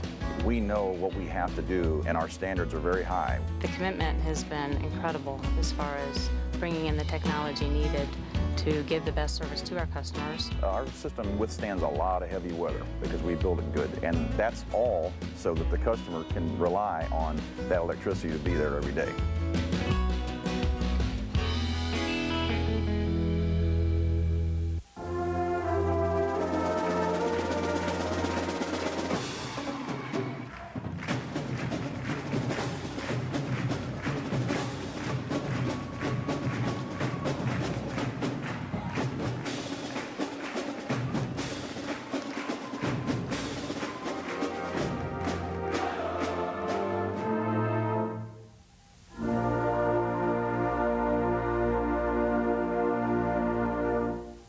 Introducing the new fresh toasted chicken Parmesan sandwich from Subway restaurants. Tender chicken, zesty marinara sauce, melted cheese on toasted freshly baked bread. The new fresh toasted chicken Parmesan sandwich. Molto delicioso. Subway. Eat fresh. Fantasy football fans, play the Lay's Playmaker Combo Challenge. When you buy Lay's potato chips as part of a fresh value meal from a Subway restaurant, you'll have a chance to win 2 tickets to Super Bowl 40. Trips to Super Bowl 40 awarded weekly. Come into a Subway restaurant or visit NFL.com. Installing Time Warner Cable's home phone service. 4th house today. People like our 30-day guarantee. Time Warner Cable is so confident you'll love digital phone, it comes with our new 30-day home-free guarantee. So you'll have 30 days to see if it's right for you, risk-free. Enjoy. Another installation. Gotta run. No one else gives you so much for so little. That's why every 10 seconds of every workday, someone switches to digital phone. Pick up the phone and call now. 614-481-5320. Time is running out to buy a new Chevy car, truck, or SUV at the employee purchase price. And at Bobby Lehman Chevrolet, your savings will be even better. We've purchased hundreds of additional new Chevys, so you'll choose from the area's largest new vehicle inventory and save even more money. Get to Bobby Lehman today and save thousands on a new Chevy. Bobby Lehman! Bobby Lehman! Where's Bobby? 3900 West Road.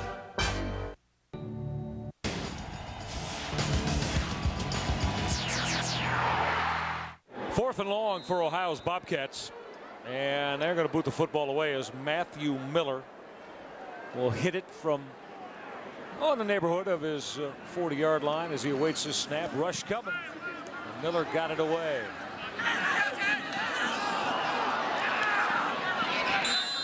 Not much room to operate on that punt return for Ball State's B.J. Hill.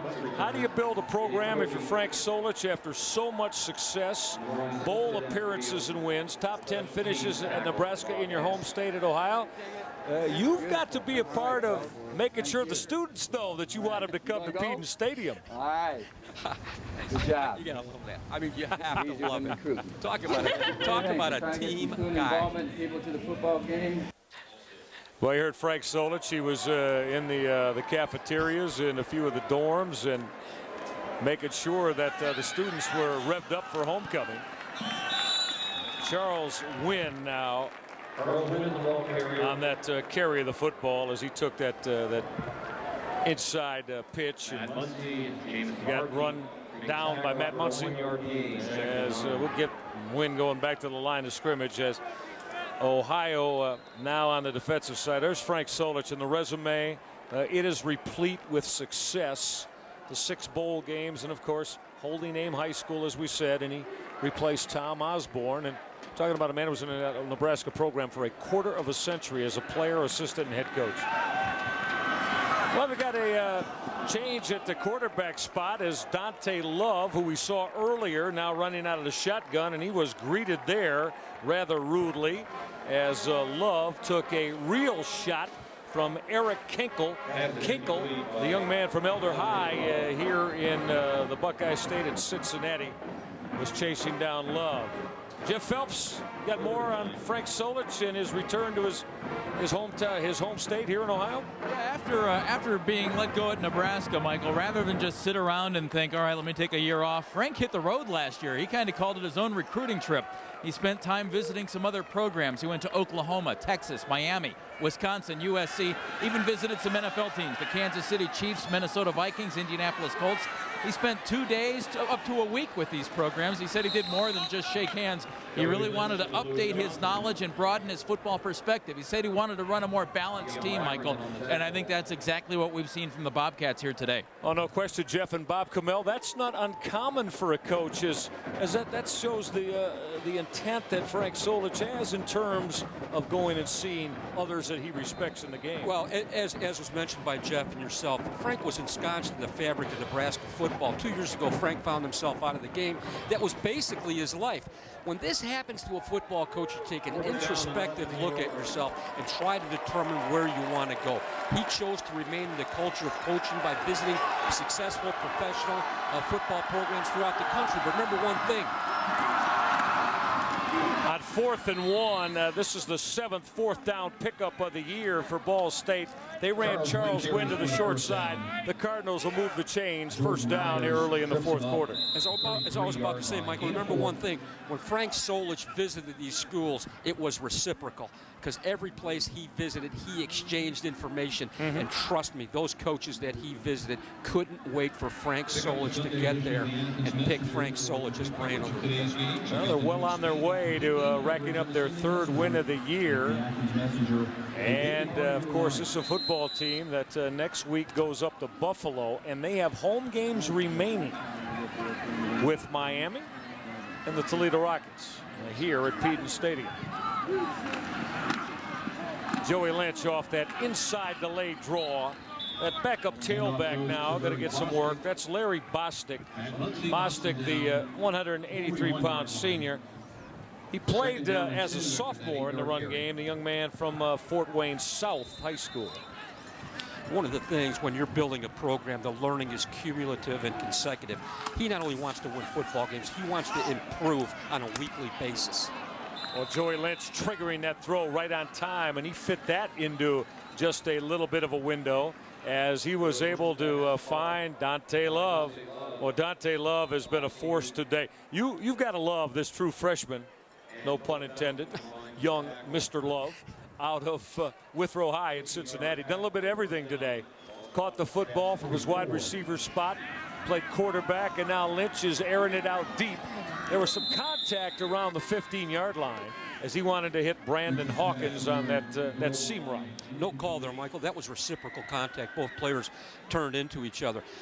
You know, again, one of the things I thought was key to this game and the Ohio defense actually executed it, and that was to get Lynch out of rhythm. He has not been in rhythm all day. There's been no sequence to his calls. It's been kind of a bit of helter-skelter, grab-bag type of an offense situation. As well as the Ohio offense has played, this defense came to play also. Yeah, the 4-3 of defensive coordinator Jimmy Burrow. Now Joey Lynch will keep. Lynch looking for a block out there from wide receiver Lewis Johnson. As he's got a first down, does Joey Lynch. So Lynch with a 15-yard scamper as he found a lane on the outside and has a Ball State first down.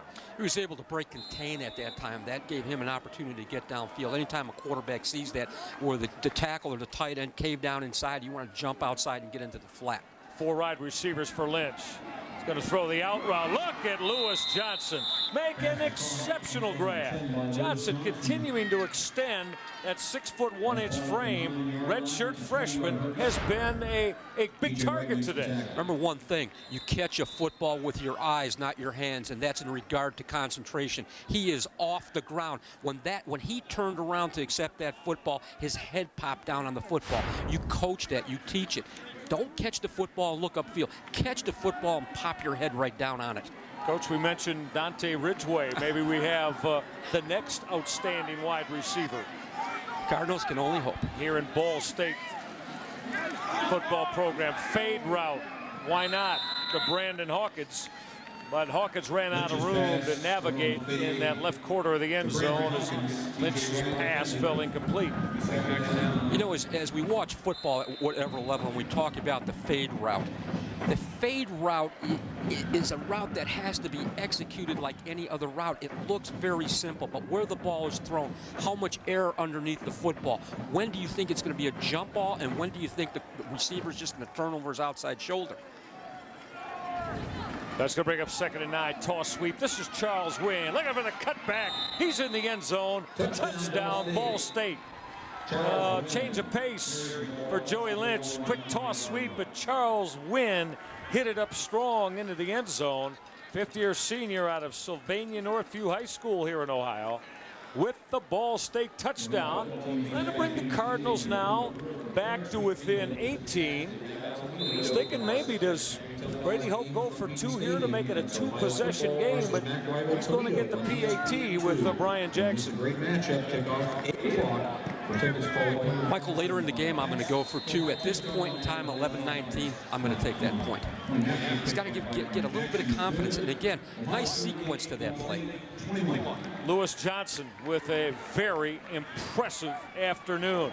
Back in 1989, the Ball State Cardinals behind quarterback David Riley won a MAC championship for Paul Shudell.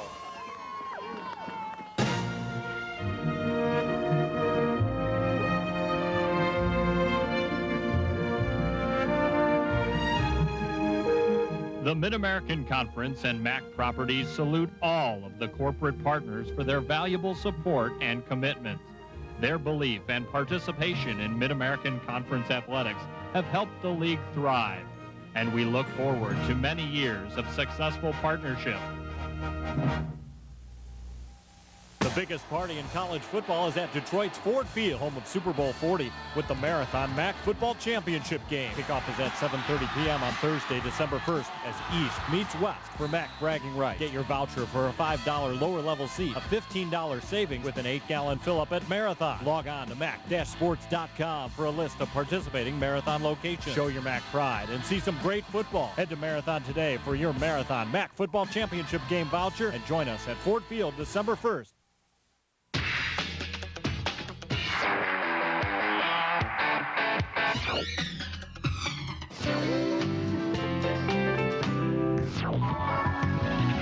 Who said today's chips are just for technology? Mike Sells introduces new kettle-cooked potato chips, a modern take on an old-fashioned flavor made with 100% premium peanut oil in our reduced fat original and 3 amazing flavors. So whether you're a techno geek or a flavor freak, remember, it's all in the chip. Join the Cincinnati Reds and make your childhood dream become a reality. Spend 7 days in Sarasota, Florida with some of your favorite Reds greats while basking in the big league lifestyle. Let's stay focused on the field, okay? Play defense, play hard, hit the ball hard on offense, and we'll win this game, all right? For more information on this dream of a lifetime, call 1-800-755-REDS. Cincinnati Reds Baseball, your ticket to heaven. Back in 1989, David Riley quarterbacked the Ball State Cardinals to a MAC championship. And where did they do it? Right here at Peden Stadium in Athens. That's Bernie Parmalee, the very talented tailback, one of the best in Ball State history. When he wasn't running it to the end zone, Riley was airing it out against the Ohio defense. Look at here, David Riley finding Bernie Parmalee on the scramble. Take it to the house, Mr. Parmalee. The second leading rusher in Ball State history, was all a part of a Paul Shudell win, 33-14. Shudell, MAC Coach of the Year, clinched the MAC title. They went on to the California Raisin Bowl and beat Fresno State to cap off a tremendous 1989 football season. Paul Shudell, an excellent football coach, former offensive line coach at the University of Michigan before he came to Ball State. Well, that kickoff is laid up short and taken by Tom Christie, one of the up men. Christie, the young man who's one of the tight ends on the depth chart here that has played on special teams today. And 81-yard drive for Brady Hoke's offense. Charles Wynn took it the final 8 for the touchdown jaunt. You know, I mentioned that Paul Shadell was the offensive line coach at Michigan when I was there. NCAA permits you to have 9 assistant coaches and 1 head coach. That number adds up to 10, even though I know that, Michael. When I was on the Michigan staff at that time, how many of those 10 men, including myself, had coached in the Mid-American Conference? All 10. All 10, including Bo Schembeck, who's the head football coach. Yeah. Well, that's, of course, from the cradle of coaches in Oxford with Miami's program. Look out, Austin Everson. He was greeted very, very rudely and taken down by Amara Gokoma. Gokoma, the backup defensive tackle on the stop of Austin Everson. It's just phenomenal to me, a big young guy like this, his athleticism. You know, don't ever take for granted the ability to change direction by these big defensive linemen. There was a time when we recruited a quarterback and we'd say, if you can beat one guy, you've got good enough athleticism to play for us. That's not the case anymore. Good quarterbacks got to be able to beat 1, 2, and even sometimes 3 guys. Amara Koroma with a 9-yard hit of Everson for loss. Now Everson's going to dump it off underneath. That football is fumbled by Lucas Sullivan, and Ball State's on it. Big turnover for the Cardinals, and they have tremendous operating position at the 32-yard line. Well, Lucas Sullivan, who has been a demon blocking for tailback Calvin McRae today, coughs up the football. As you said earlier, Michael, here's a fullback slipping out of the backfield. Actually really never got the football into his midsection. Again, that's what I talked about earlier. Don't look downfield, young guys listening. Get that football, pop your head down on the football, secure the football before you run with it upfield. Now let's see if this is going to be reviewed. I would not be a bit surprised. I don't know if he had possession there. Well, Don Amicone did not say so, but by what is reviewable as he comes over to the sideline, and of course here in the Mid-American Conference, instituting review from up in the booths this year. Did you think he had possession? From that angle, it would be difficult to determine. From another angle there, one step, as he got it wrapped up? He dropped the football. That's not a catch. I do not think that is a catch. Of course, you see how he was chased down by Bryant Haynes, the leading tackler on this team, and we'll take another look at this. You know, you need 2 1. Now that's 1 right there. He didn't have the football secured. No, the other angle really shows the fact that he did not have the football. It was on his hip. It was on his hip pad. Excuse me, his thigh board. Now remember, it has to be indisputable video evidence. I don't see it. To overturn the call. I don't see that that's a catch. Well, again, now remember, the ruling on the field was a catch and a fumble. Right.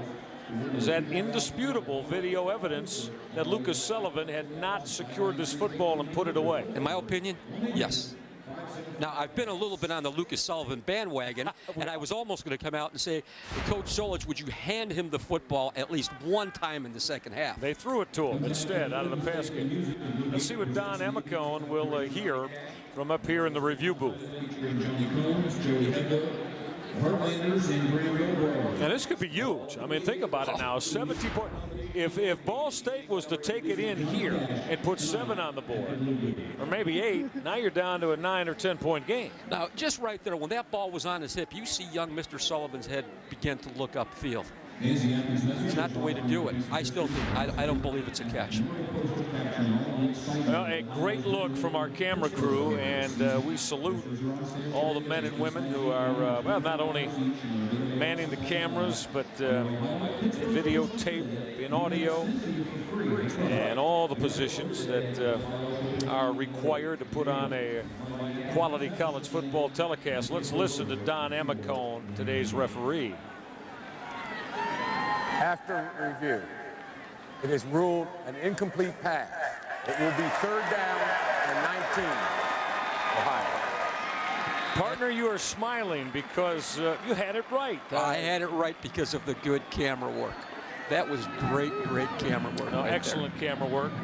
Again, kudos to all on the crew, and again, our producer Greg Logan, who doing his usual top-notch job in keeping everything covered and showing you all the angles that are necessary to bring our viewing pleasure to you, MAC football-wise, on this Saturday in Athens. So what that does now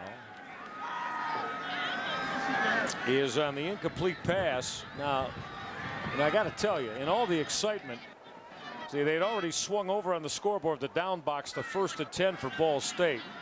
So give the football back to Ohio's Bobcats. That line of scrimmage should be 3rd down, I believe. 3rd and what, maybe 10 from around the 28? That sound about right, Bob? Well, they adjusted the sticks prematurely. I think 3rd and 10, 3rd and 11. They have not yet moved the sticks at this time. They're conferring. Well, that line to make is up near the 37-yard line to keep the drive alive for Ohio. You know, after a video review showed that the pass was not caught by Lucas Sullivan. So now let's make a 3rd down, and what's going to be 3rd and 19. I'll correct myself. To keep the drive alive is at the 47-yard line after that 9-yard sack. 3rd and long for Everson with pressure.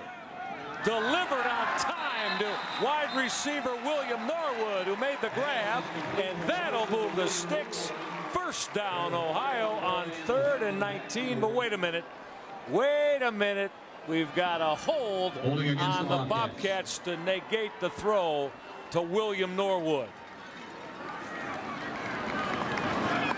That was a great, great catch. Going to be nullified here with the holding call. Holding. Number 66 of the offense. 10 yards from the previous spot. Go 3rd. You know, Michael, when you coach wide receivers, you talk about body control. There's a great job right there of body control. And knowing, and you know basketball, knowing where you're at on the court, knowing where you're at on the field. Am I going to take a couple pity-pat steps and stay in bounds, or I have the ability from where I feel I'm at to turn the ball and get upfield? That was a good catch. It's 3rd now and into some other area code. 3rd and 29, and I would figure we'll keep this on the ground. They'll run option. Calvin McRae is back. Another flag. It's going to bring this one back on a hold. Calvin McRae rolled forward for once again, there's a about 10, 11 yards, but that's going to come back as well, as Ohio is on a steady march in arrears here. Well, that call is going to be on the wide receiver, Maxwell. So Calvin McRae, who had gotten a couple of series of respite while James McGee was at the tailback spot running the football.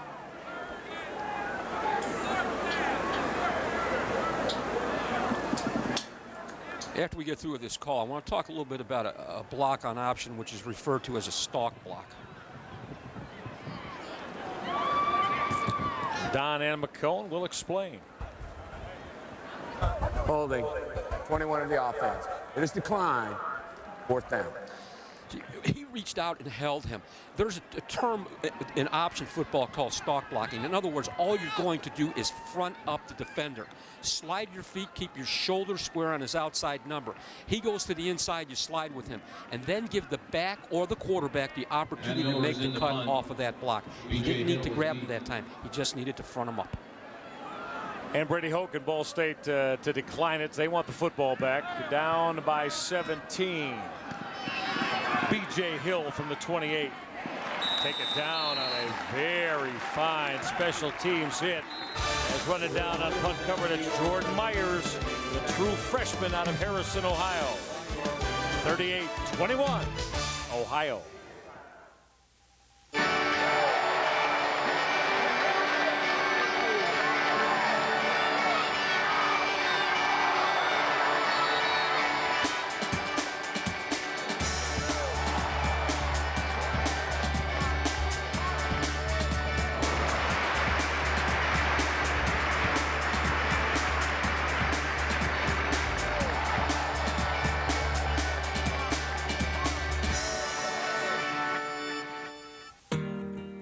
This marathon station, and I'm proud to be part of this community. That's why at my marathon station, we treat you the way we would want to be treated. It's like neighbor helping neighbor around here, and I love that. We know what our customers want. We see these people every day. It may sound simple, but we work hard to serve you better. That's the American spirit, and I believe you'll find that at Marathon. Marathon, fueling the American spirit. On an all-new Beyond the Glory, Steve Francis fought his way through tragedy. You can see him shutting down. He completely stopped playing basketball. To become a leader on the court. He was kind of a local legend. You know, he's one of those guys that you hear about on the playgrounds. But now finds himself at the crossroads of his career. This is the next level for him. You can just see it in his eyes. Beyond the Glory, Steve Francis, Sunday on FSN. I'm William Shatner, and this is Jimmy. Animals like Jimmy are often left behind by people fleeing hurricanes, fires, floods, and earthquakes. These abandoned animals cannot survive on their own. If you must evacuate your home, please never leave an animal behind. If you absolutely cannot take your animal with you, never leave him helplessly chained or caged. Many animals die because they cannot escape fires or rising waters. Animals need your help. Thank you.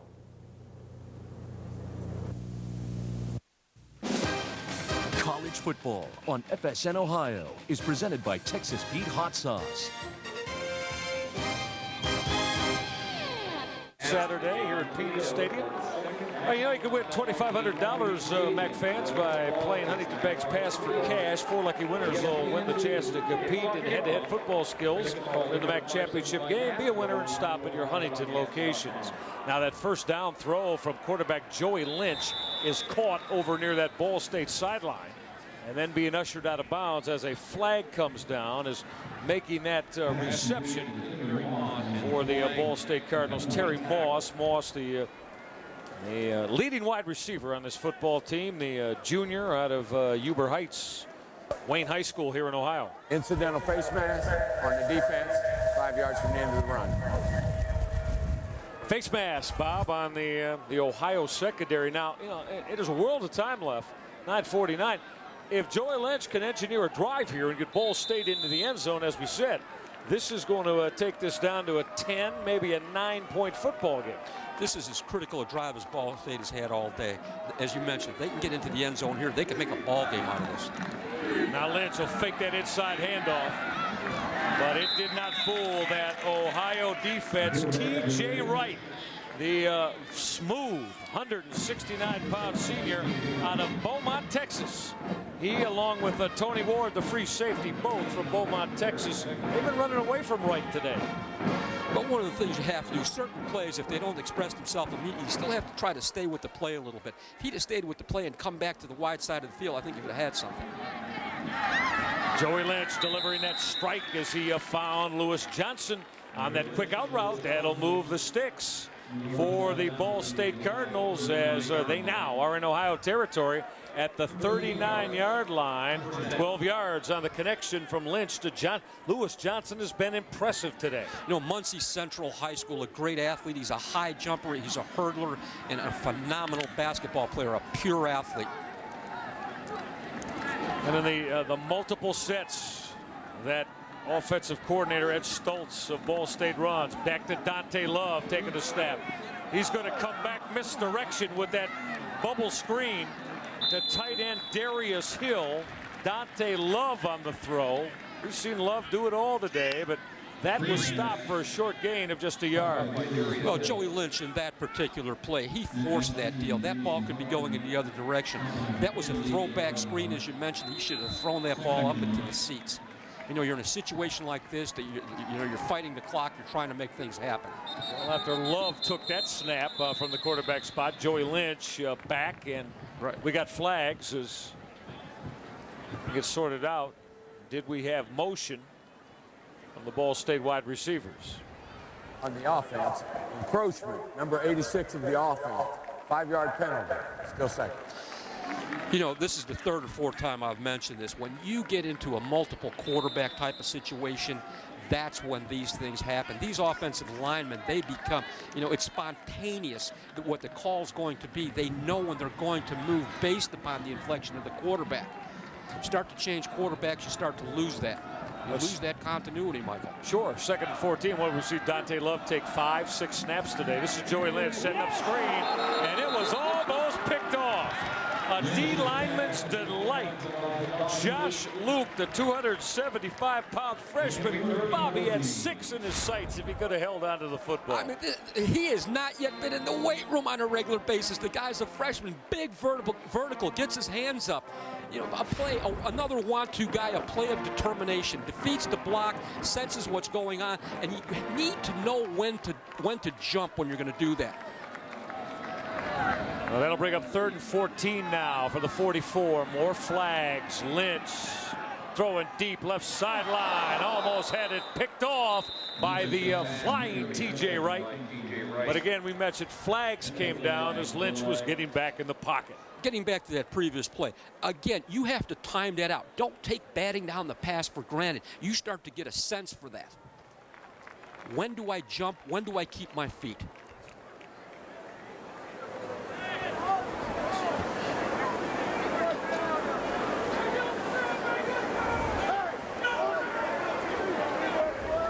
Illegal procedure. Not enough people on the line of scrimmage by the offense. It is declined. 4th down. Bring up a 4th down for Ball State. It has been a busy afternoon for Don Amicone and his crew. All right, let's check in with Jeff Phelps as he tells us a little bit about this true freshman D lineman, Josh Luke. Jeff? Yeah, he's from Omaha, Nebraska, Michael. Only Bobcat who is from Nebraska. Now, you might think there's a warm and fuzzy story that he loved Frank Solich or Frank had been following him for years. Not quite like that. He was being recruited by defensive coordinator Jimmy Burrow for North Dakota State. Jimmy came here, thought, hey, I think Josh can play 1A football. Brought him to Ohio, so he is the only Nebraska player playing for Frank Solich right now. Sure, Jeff, as we mentioned, 4 from the coaching staff with Nebraska ties, but well, you're right, and we appreciate the breakdown on freshman Josh Luke. The Ball State punt into the end zone. Ohio with 7:55 left has it, up 17. Where do die-hard Mac fans go for the latest in Mac news and information? Mac-Sports.com, the official website of the Mid-American Conference. That's Mac-Sports.com for news, notes, stats, standings, and contests. Read headlines from across the country in the Mac Beat. Want to know what's on the air? Mac-Sports.com is your source for the latest Mac TV and radio schedules and links. You can even watch highlights and listen to coaches talk in the Mac Multimedia section. Bookmark it today. Mac-Sports.com. To Toledo! To Toledo! To Toledo! To Toledo! Do the MAC Volleyball Tournament. The MAC's top 8 volleyball teams converge on the Seagate Center November 18th through 20th with the league's automatic NCAA bid as the prize. Order your tickets by phone or in person at the Seagate Center box office or at your nearest MAC campus. And do Toledo!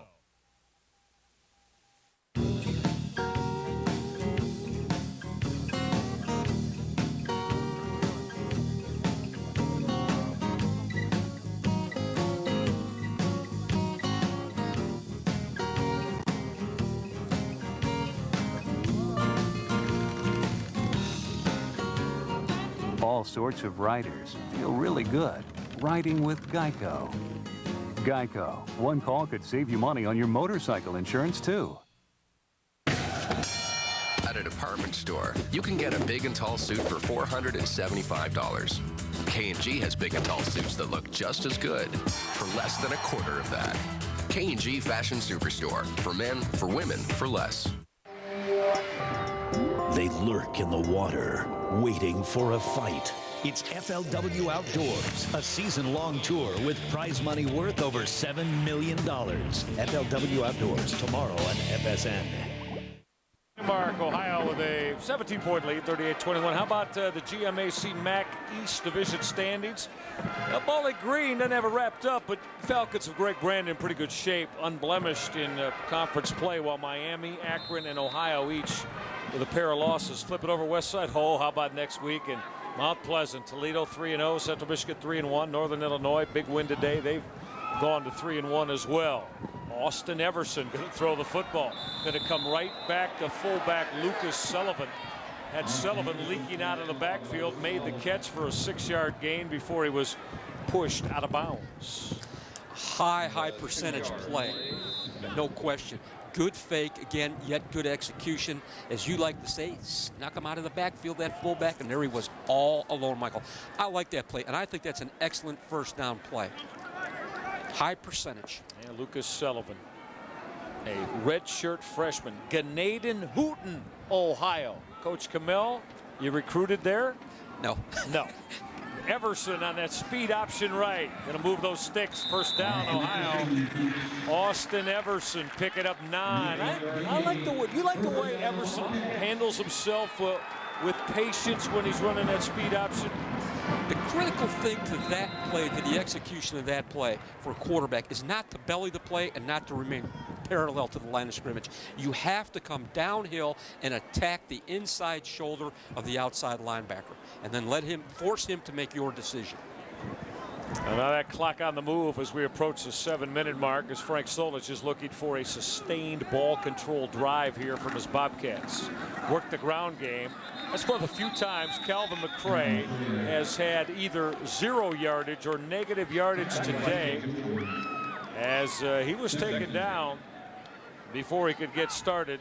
But McCray having an absolutely phenomenal afternoon, putting himself top 5 in rushing marks in the Ohio football record books today. 262 yards. He's 20 yards away from tying the 282 yards, the top mark single game wise of Kareem Wilson, that outstanding triple option quarterback from 9 years ago.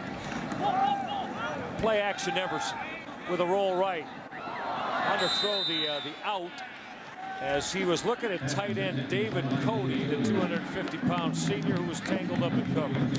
Basically, that was the same pass that we saw thrown to Lucas Sullivan. And what had happened was the quarterback or the coordinator up at the booth saw that there was an open receiver at another level. You want to level that corner. In other words, by leveling him, have someone in front of him and someone behind him, and throw opposite of his coverage. So let's bring up 3rd and 10 for Austin Everson. Looking at the rush 3 of Ball State as they drop 8 into coverage on 3rd and long. Everson trying to stand tall. That's Corlin Booker. I tell you what, number 44 in red, Corlin Booker has been exceptional today for Ball State. 3rd-year sophomore. He has been wrecking havoc in the pass game of Ohio. Again, great effort here. Defensive line play, sacks by defensive linemen come as a result of great effort. You know, First foul, face man, 44 of the defense, 15-yard penalty from the end of the run, automatic first down. I extol the virtues of Corlin Booker, but Corlin, you got a face mask there on Austin Everson. A little incidental. He reached out there. He's reaching over. He's reaching over to grab. He's grabbing some cloth. He ends up grabbing some metal. But as I was going to say, I apologize for interrupting the official there. Corlin Booker, you know, you have to have a great motor to play that position the way he plays it. In other words, you know, like the Energizer Bunny, the guy never stops. Yeah.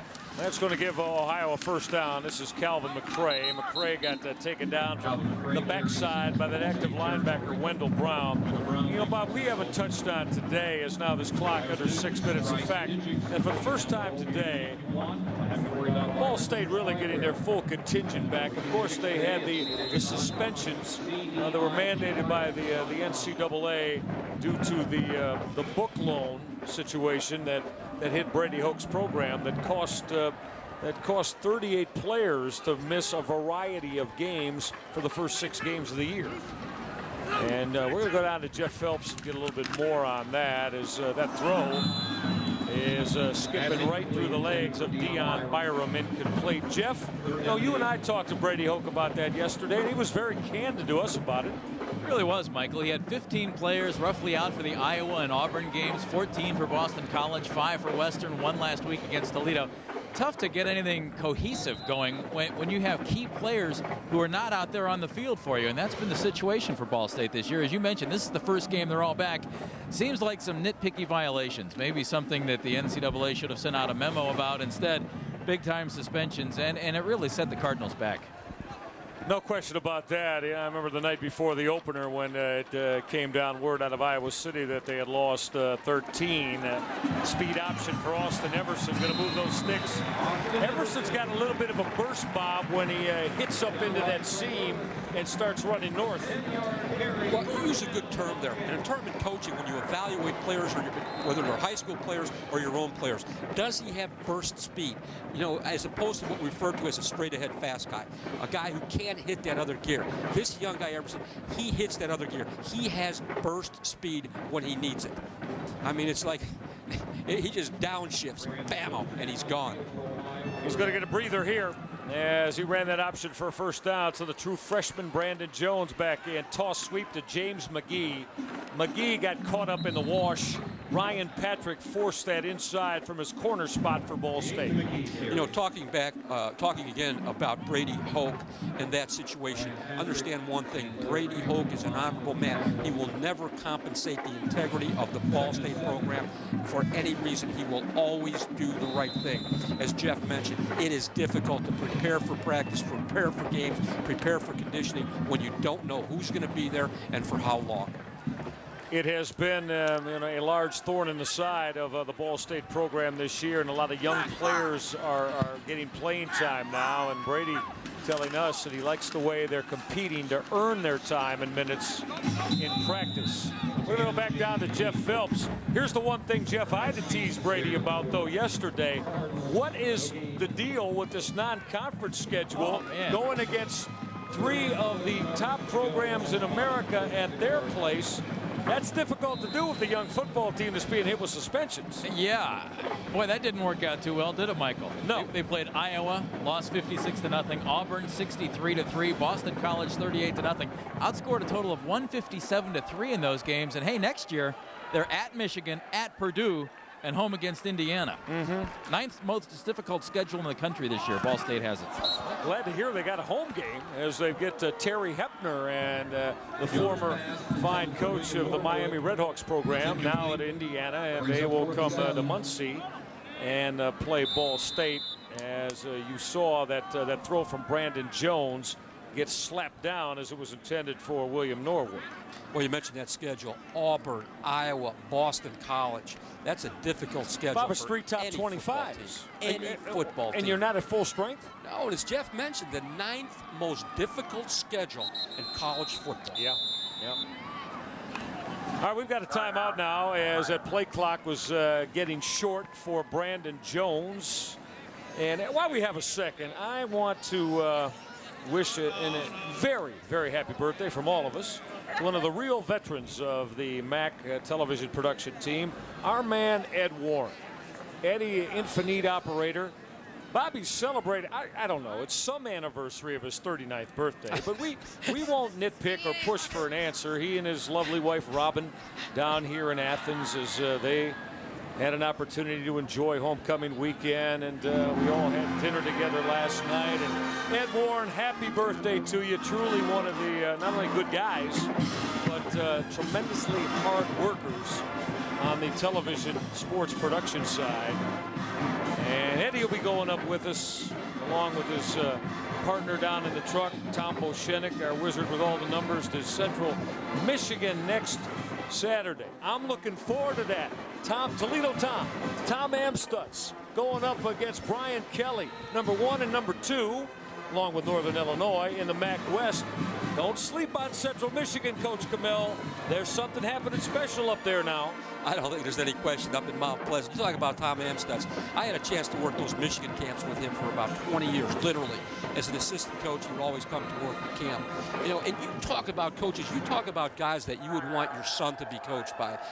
Frank Solich, Brady Hoke, Tom Amstutz, Joe Novak. Yep. This conference has great players. It has great institutions, great universities, great academic standing, but it has a wonderful core group of football coaches that basically, I think, embrace the student athletes in every way possible and are concerned about them not only as football players, but as people. Here. I mean, mentioned one earlier. One of my favorite guys we've talked, Paul Shudell, that ran the Ball State program so successfully for so many years. I mean, Coach Shudell, I always thought he can't be a football coach. He's just too nice, generous a man. But Paul Shudell did a terrific job. And, of course, Brady Hoke, who came up in the Ball State system. Brady, an all-MAC performer himself as a linebacker at Ball State in the late 70s. Part of a MAC championship team. But you're right about the litany of coaches in this conference that have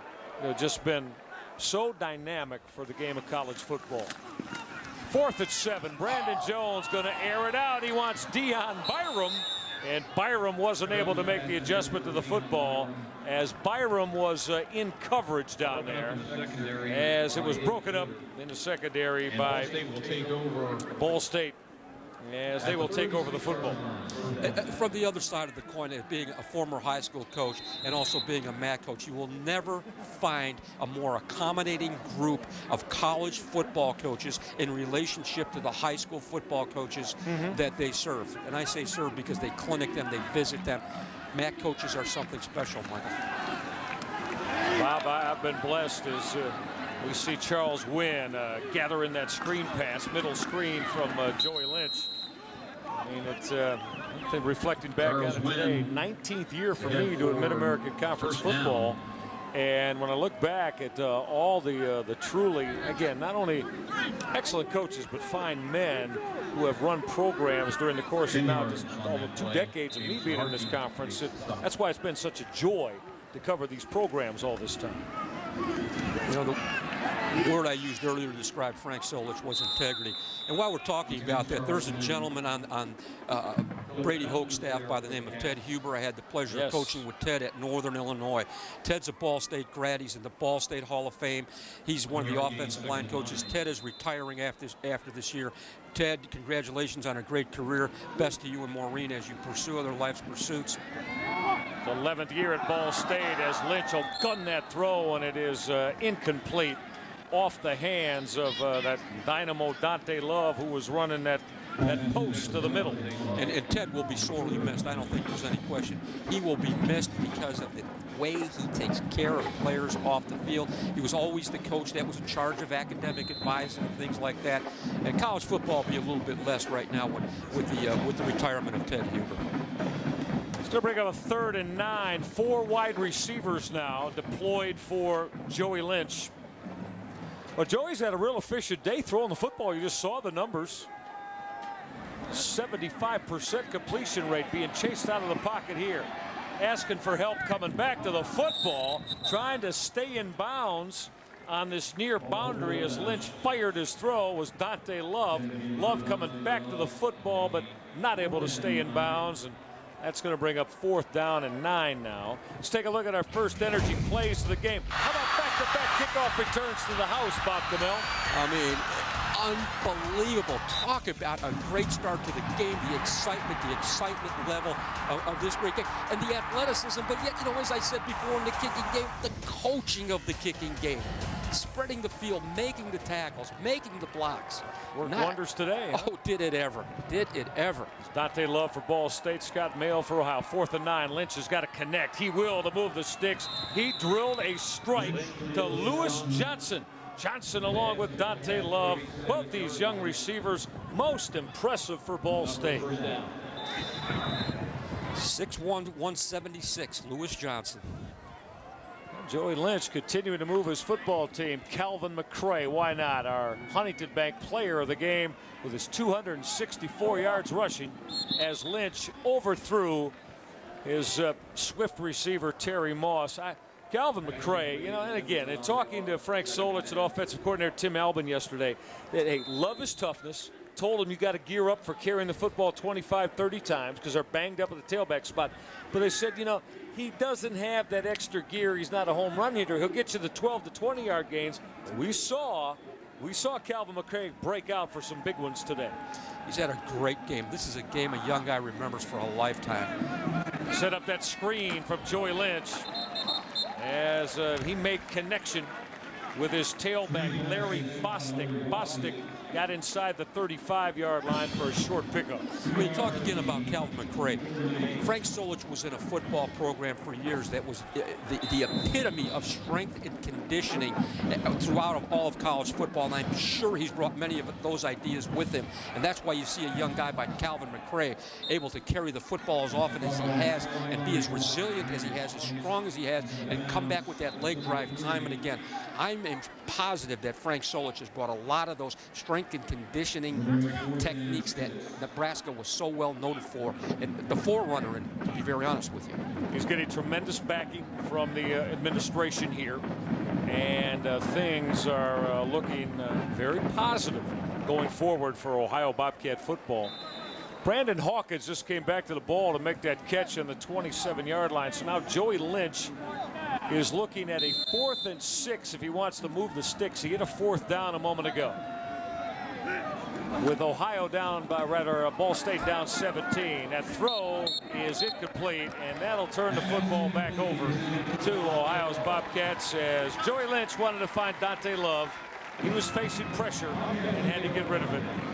And that is going to wrap it up with 92 seconds left as Ohio will get the football back and move their record 3-4 overall and 2-2 in MAC play. Tough afternoon for Joey Lynch. He threw the football well and effectively. As well, look at the shot he took as you see the blood oozing out of a cut underneath the mouth of Joey Lynch. He really took some shots today. He kept coming back and coming back. Brandon Jones will run toss sweep with James McGee, and McGee still alive. Close to the first down stick. He almost got 10. Want to send out a couple of thank yous for all of the efforts from Brian Gunning. Gunning, the very outstanding media relations director for football here with Frank Solich and his staff. And Brian did a terrific job in preparing us, as did Joe Hernandez. Joe, the associate athletic director at Ball State. And we thank those two gentlemen, and of course Frank Solich and his staff, and Brady Hoke and the Ball State staff for all of their help and time that they gave us, Bob, and helping to prepare for this one this afternoon. I have to echo your sentiment. Also, prior to the game, a bunch of high school recruits on the sideline with Coach Solich. He's turned some heads today with this type of performance with these young high school players. So we are inside 30 seconds now, as we have had a cast of thousands today that have been such a large part of what is going to be this Ohio victory over the Ball State Cardinals. The Bobcats got their offense untracked after the last 2 weeks.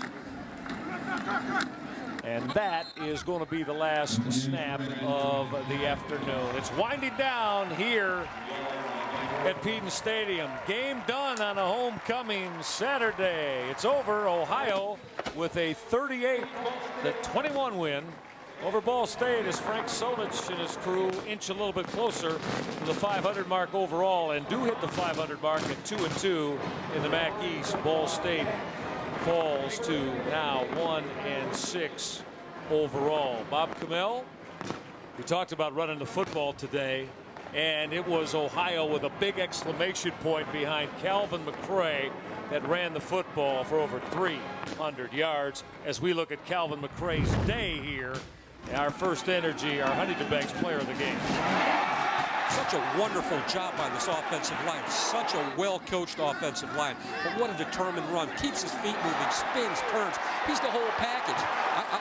Talking about him not having run the field, I have to disagree with anyone who might have mentioned that to us. This guy can flat out run.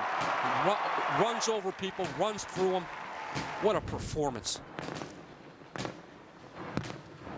We're with Calvin McRae, third best game by an OU running back ever. How'd you feel out there today? I felt pretty good. You know, it was important for us to come out and get a win. We focused hard in practice. You know, getting back on the road. We had lost 2 straight. We came back home when we were undefeated. We were trying to keep our streak alive. And you did. Congratulations, Calvin. Thank you. I appreciate that. Michael, Bob? Yeah, Jeff, great job down there this afternoon as the sun coming out about the 4th quarter, as it was outstanding this afternoon, and especially from the green and white perspective of the Ohio Bobcats program. 38-21 behind Calvin McRae and his third best rushing day in Ohio football history, as the Bobcats ring up the win over Ball State. First time these two teams have met in 6 football seasons. That's going to do it for Peden Stadium in Athens, Ohio. The 38-21 win for Ohio over Ball State. Join us next week for more Mid-American Conference football as Toledo's Rockets, 3-0 in the MAC West, travel to Mount Pleasant, Michigan to face Central Michigan. Kickoff is set for 1 o'clock Eastern. Check your local listings.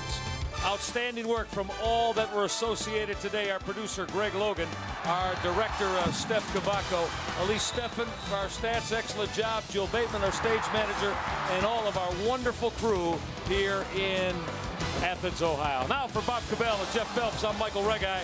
Hope you enjoyed it, everybody. Frank Solich in Ohio with a 17-point win over Ball State. Enjoy your weekend. See you next. At a department store, you can get a big and tall suit for $475. K&G has big and tall suits that look just as good for less than a quarter of that. At K&G, you'll find incredible savings on a wide variety of men's extended size fashions. K&G Fashion Superstore. For men, for less. I'm thinking of a number between 450 and 850. Do you know what it is? It's my credit score, and it happens to be 720. The higher my credit score, the better chance I have of saving a lot of money. Do you know your credit score? Do you know what's in your credit report? You can find out right now at freecreditreport.com. You can even print it out if you want to. How much easier could it get? Log on to freecreditreport.com. That's freecreditreport.com. Offer applies with enrollment in Triple Advantage. The best damn sports show, period. Join Chris Rose, John Sally, Rob Dibble, and Rodney Peete for the most outrageous late-night sports show television's ever seen. That's not cool, Sally. Weeknights on FSN. From award-winning wings to burgers and salads, pick up Buffalo Wild Wings takeout today. Buffalo Wild Wings. Wings, beer, sports. All the essentials. The best damn sports show, period. Weeknights on FSN.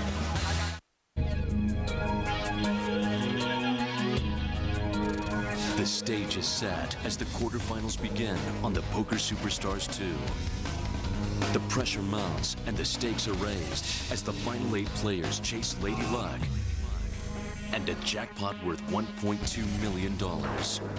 A seat at the final table is on the line. Quarterfinals begin tomorrow on FSN.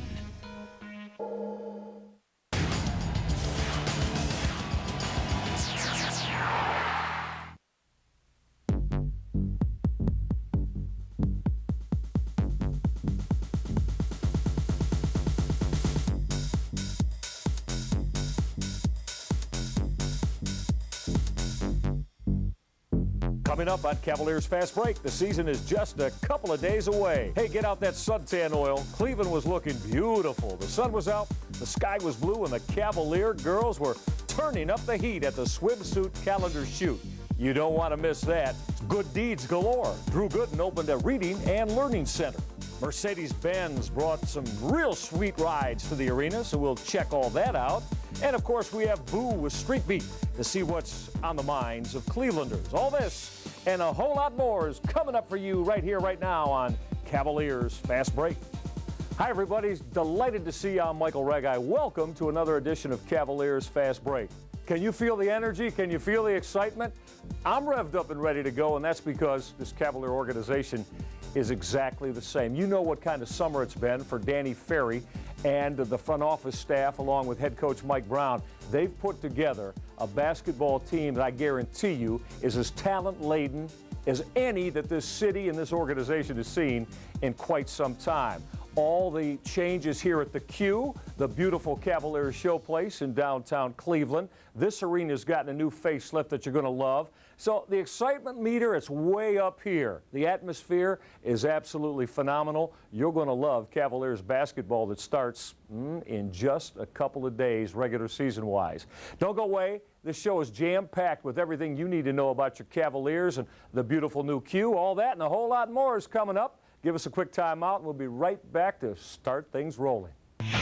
In a world besieged by boredom, a band of heroes unites to save the day from the everyday. Ringling Brothers and Barnum and Bailey Circus presents the greatest show on earth. This time, everyone gets in on the act. Tickets are on sale now, playing October 21st through 30th, and come an hour before showtime for the free all-access pre-show. I like it when people do things for me. If I don't have to do the heavy lifting, cool with me. See, I've been wanting to move my checking account for ages, but that's a lot of work. Then I heard about a simple switch service from National City. They do all the work, not me. I'm even updated through the whole process. Hey, I like work. I can watch it all day. All this talking has made me tired. My name is Jerry Schmidt, and my new bank is National City. The Cleveland Cavaliers recently dedicated a new reading and learning center at the Akron Public Library. The Cavs know when you give kids access to books and technology, smiles are bigger and futures are brighter. I think today was a great day. We've been looking forward to this for a couple of years. What a great place to have this learning center and this beautiful new library. Fruit bat. Fruit bat. And her new baby. And her new baby. That was a good story, huh? So join the Cavaliers, open a book, and read to achieve. How do we create a lawn tractor that mows in half the time and with twice the fun?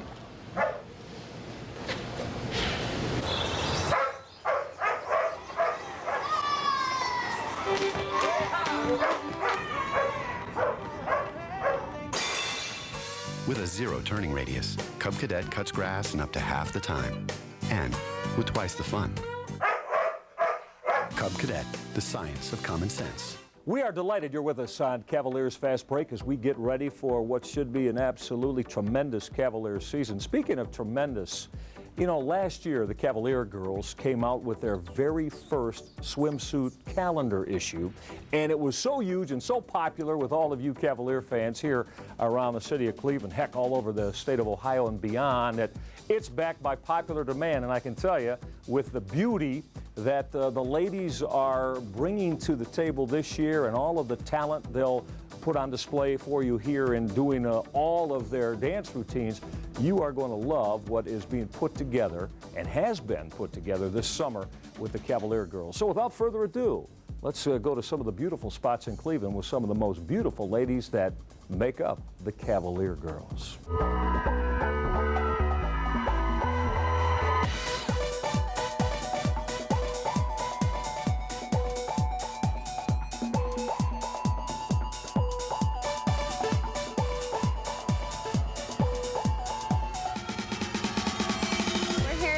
Getting a little gathering going. We have the photographer, the art director, our lovely staff, owners of the homes and the boats that were so awesome to lend us their beautiful places. We produced such a beautiful calendar last year that there was no doubt in my mind that we needed to stick with the same staff that we had. Between Rob and Steve, you can't get any better. I guess one of the most important things, and I'd say in the sense of keeping fresh, it's feedback. It's feedback from each other. You know, I say teamwork a lot, but it is about teamwork, and everybody from, you know, every assistant, from Steve, myself, and Bandana, everybody has input, and that input's very important to bouncing ideas off. It's just so it's not the same old shot. New girls are always just really nervous about shooting because they've never done it before. They don't know what to expect. So I try to relax them right off the bat, make them feel comfortable, talk to them a little bit, let them know that they look amazing, that they look beautiful. Steve did an amazing job. I felt like a goddess. Steve makes you feel beautiful behind the camera. Tell them, a little bit about the shot, what we're trying to do, what we're trying to achieve. Show them a Polaroid so they can see how beautiful they look. I want everybody to feel amazing about what they've done. I want every girl to have a special experience. Steve's just a great guy, man. He's creatively, he's an artist.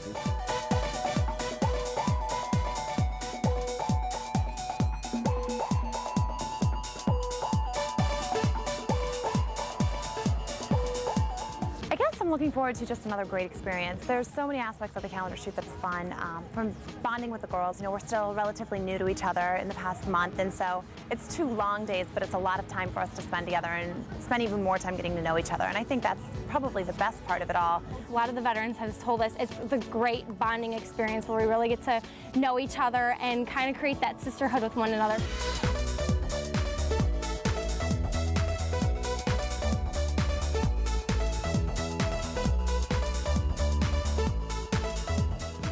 We do have swimsuits picked out. Everybody has their own little bag with their name on it. Some things we've tried on over the past few weeks from our sponsors, and so not sure which ones will end up in the calendar yet because we all have a few varieties, but there's ideas. I do have 2 swimsuits for myself. One's my primary swimsuit, which I'm sure you'll see in my picture, and one's a secondary one where we'll do some group shots with everyone, possibly on the boat, maybe at a home. So I'm excited. I love my bathing suits this year. It's kind of like a tangerine color, and it's a halter, little kind of like skimpy little number, and has a gold little chain here, and then 2 little gold chains at the bottom. It's really thin, has like a little high cut in the back, but I think it's gonna look good. I have 2 suits. One is pink. They're both 2 pieces, and the other one is kind of a retro. That's what we've been calling it, a retro look. My bathing suit ties in many different areas, so it's like all flowery, and then it's not a lot of suit.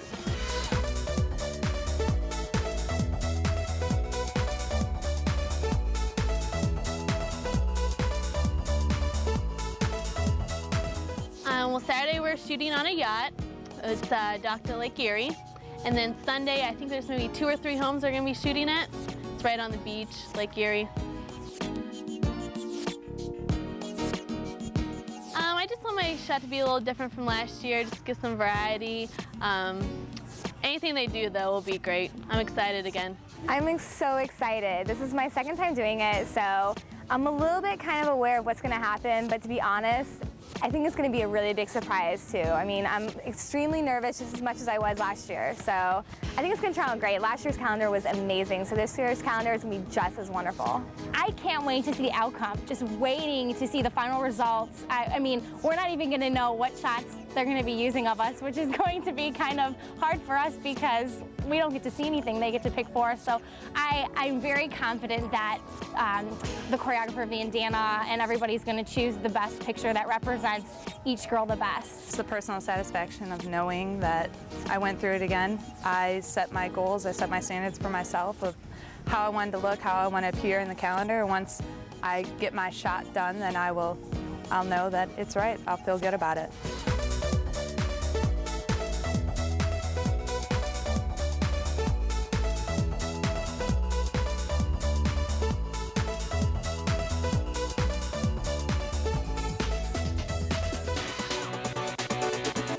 We have a personal trainer, actually probably about 5 personal trainers that have been working with us 3 days a week for about 2 hours at a session.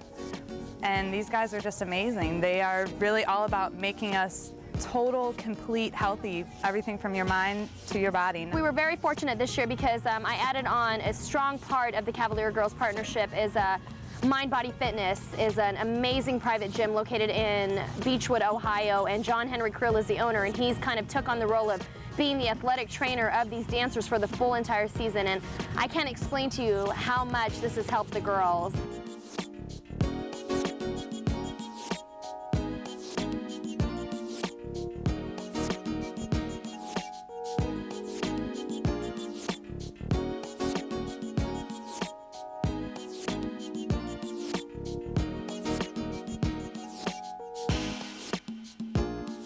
I want the whole group as a group to think that they're putting out a project and a product that's going to be amazing to everybody, and people are going to be talking about it, and people are going to want to have that. And as a group and as an individual, everybody's going to be happy. And also to have everybody involved in this whole entire shoot, everybody from assistants to photographers and girls and art directors and everybody, to have a good time while we make an amazing calendar.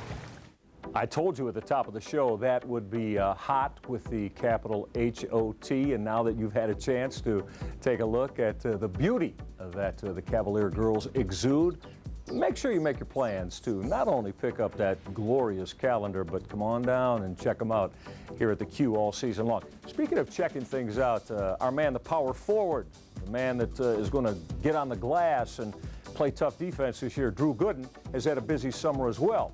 Reading and Learning Center has been a part of Drew Gooden and what he's devised for his summer. We want you to take a look at that. We'll do it after this timeout. Hello, Cavs fans. This is Don King, and we'll be right back.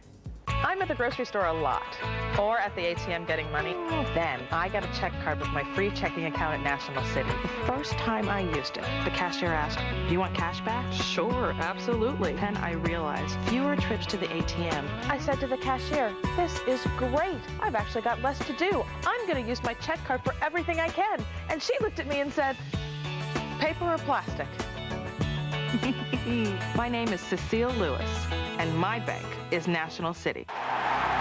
The Cleveland Cavaliers and their fans believe in a single philosophy. All for one, one for all.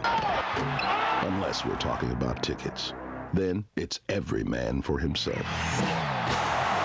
Cavaliers single game tickets are on sale now at Quicken Loans Arena box office and all Ticketmaster locations. Call 1-800-4NBA-TICKS or visit Cavs.com. Cavaliers tickets on sale now. Don't wait. Get your Cavaliers tickets before someone else does. Who will be the next national champion? Follow the action at the 2006 NCAA Division I Women's Basketball Cleveland Regional, hosted by Cleveland State University and the Mid-American Conference. The games are March 26th and 28th at Quicken Loans Arena. For tickets, call 216-420-2200 or log on to ncaasports.com.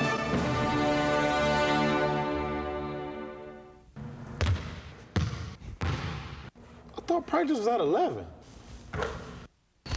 Where is everybody? They're all at Morris Cadillac Pontiac GMC, home of the Pontiac New Release Party, featuring the Solstice. And first ever Torrent, Westside's only Cadillac dealer. And professional grade GMC trucks, the official auto dealer of LeBron James.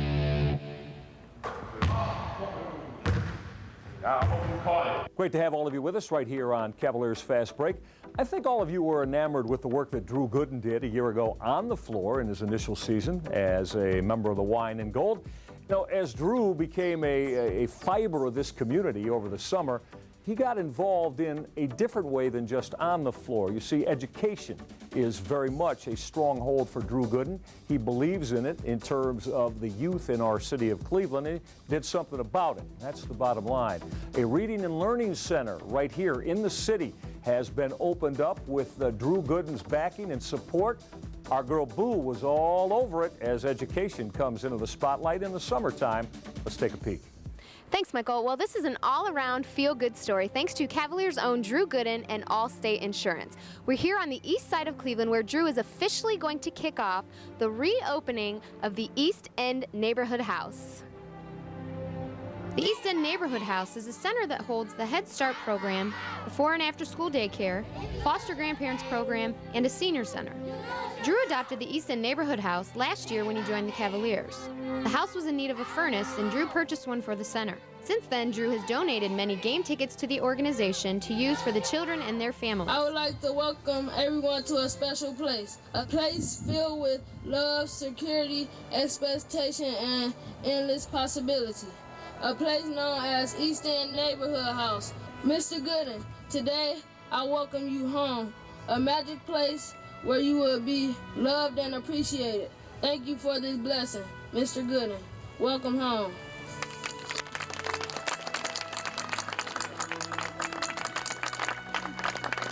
It's just been a joy and a great feeling of warmth that's brought to me every day, you know, just thinking about what I've done and what the staff has done to help this community.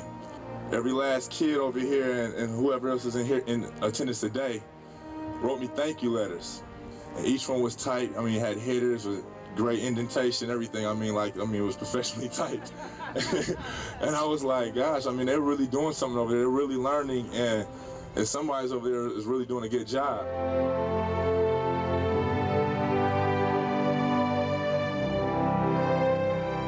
help this organization and build a reading and learning center to help with the children's activities. So Drew, along with the Cavaliers and Allstate, are redoing 3 of their current classrooms and making them into a reading and learning center. That includes new bookshelves, books, new computers, getting carpet for the rooms, and providing furniture. Michael, this is a great accomplishment for Drew. Let's hope he can keep up the good work. Back to you. I think it's rather easy for you to see that if you put on the wine and gold as a member of the Cleveland Cavaliers, there are responsibilities that go above and beyond the excellence that Dan Gilbert and the organization is looking for on the floor. Nice touch from Drew Gooden in the Reading and Learning Center right here in the city of Cleveland. Hey, when we get back, we're going to give you an idea of how the guys like their rides, and I'm talking about Mercedes-Benz rides. This summer was large here at the Q as some of those sweet beauties rolled onto the floor for some of the players to check out. Don't go away. We'll come back and give you an idea how the beautiful vehicles from Mercedes looked right here at the Q. Hey, this is Stacy Keebler from the WWE, and you're watching Cavaliers Fast Break. Days go by. Now come feel the heart, the soul, the intensity of Keith Urban, alive in 05. November 3rd at Gund Arena.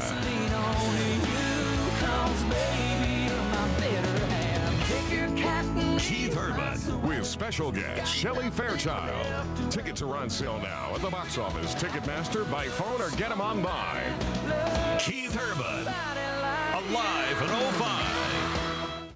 I want my checkbook to balance just once before I die. I want to trick myself into saving money. I want to pay my bills promptly. For once.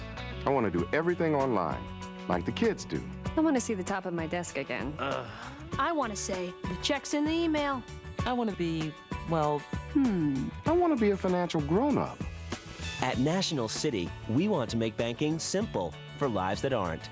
I want to be the boss of my money. Yeah.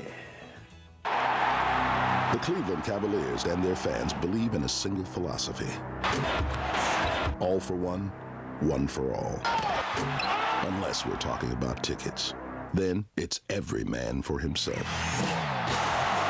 Cavaliers single-game tickets are on sale now at Quicken Loans Arena box office and all Ticketmaster locations. Call 1-800-4NBA-TICKS or visit Cavs.com. Cavaliers tickets on sale now.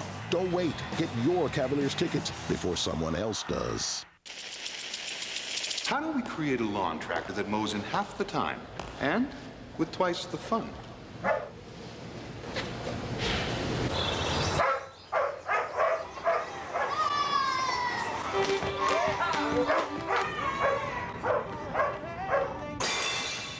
With a 0 turning radius, Cub Cadet cuts grass in up to half the time, and with twice the fun. Cub Cadet, the science of common sense. And welcome back, everybody, to Cavaliers Fast Break. As I was mentioning to you a moment ago before we went away, some of those four-wheeled beauties from Mercedes-Benz rolled onto the floor here at the Q. During the course of the last couple of weeks, Cavalier players were there. The bottom line is a chance for all of you, if you were here, to check out the Dazzlers from Mercedes. If you weren't, you can get it right now. Boo's got the story. All right, we are here inside the newly named Quicken Loans Arena for the Mercedes-Benz Full Court Show. Now, you at home are going to get an inside look at the newest 2006 Mercedes-Benz models that are here on display. Danny Ferry's here. I also saw a few Cavaliers walking around, so we're going to catch up with them, talk some Cavs, talk some cars, and have some fun.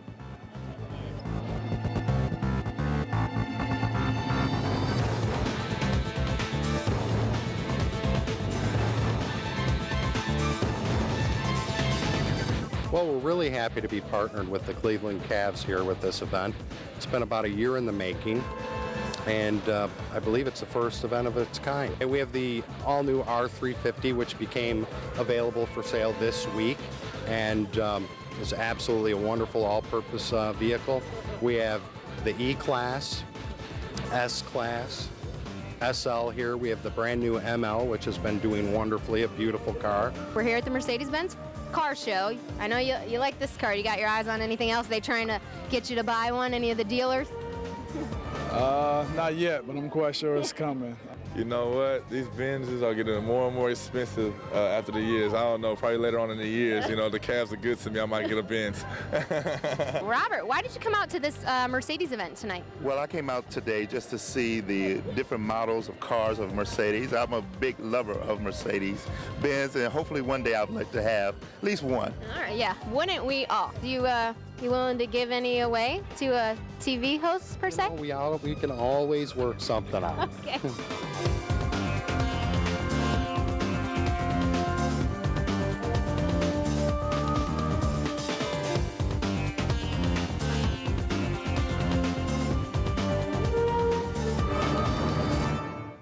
Well, Michael, Moondog and I just picked up our new SLK 280, so we're going to hit the streets. See ya. Told you the Mercedes line's sugar sweet for 06. Know you like that. Don't go away. We're going to get it out to the streets to kind of get a feel for what you're thinking about as this Cavaliers season rolls on. That's coming up next right here on Cavaliers Fast Break. I thought practice was at 11. Where is everybody? They're all at Morris Cadillac Pontiac GMC, home of the Pontiac new release party, featuring the Solstice. And first ever Torrent, Westside's only Cadillac dealer. And professional grade GMC trucks, the official auto dealer of LeBron James.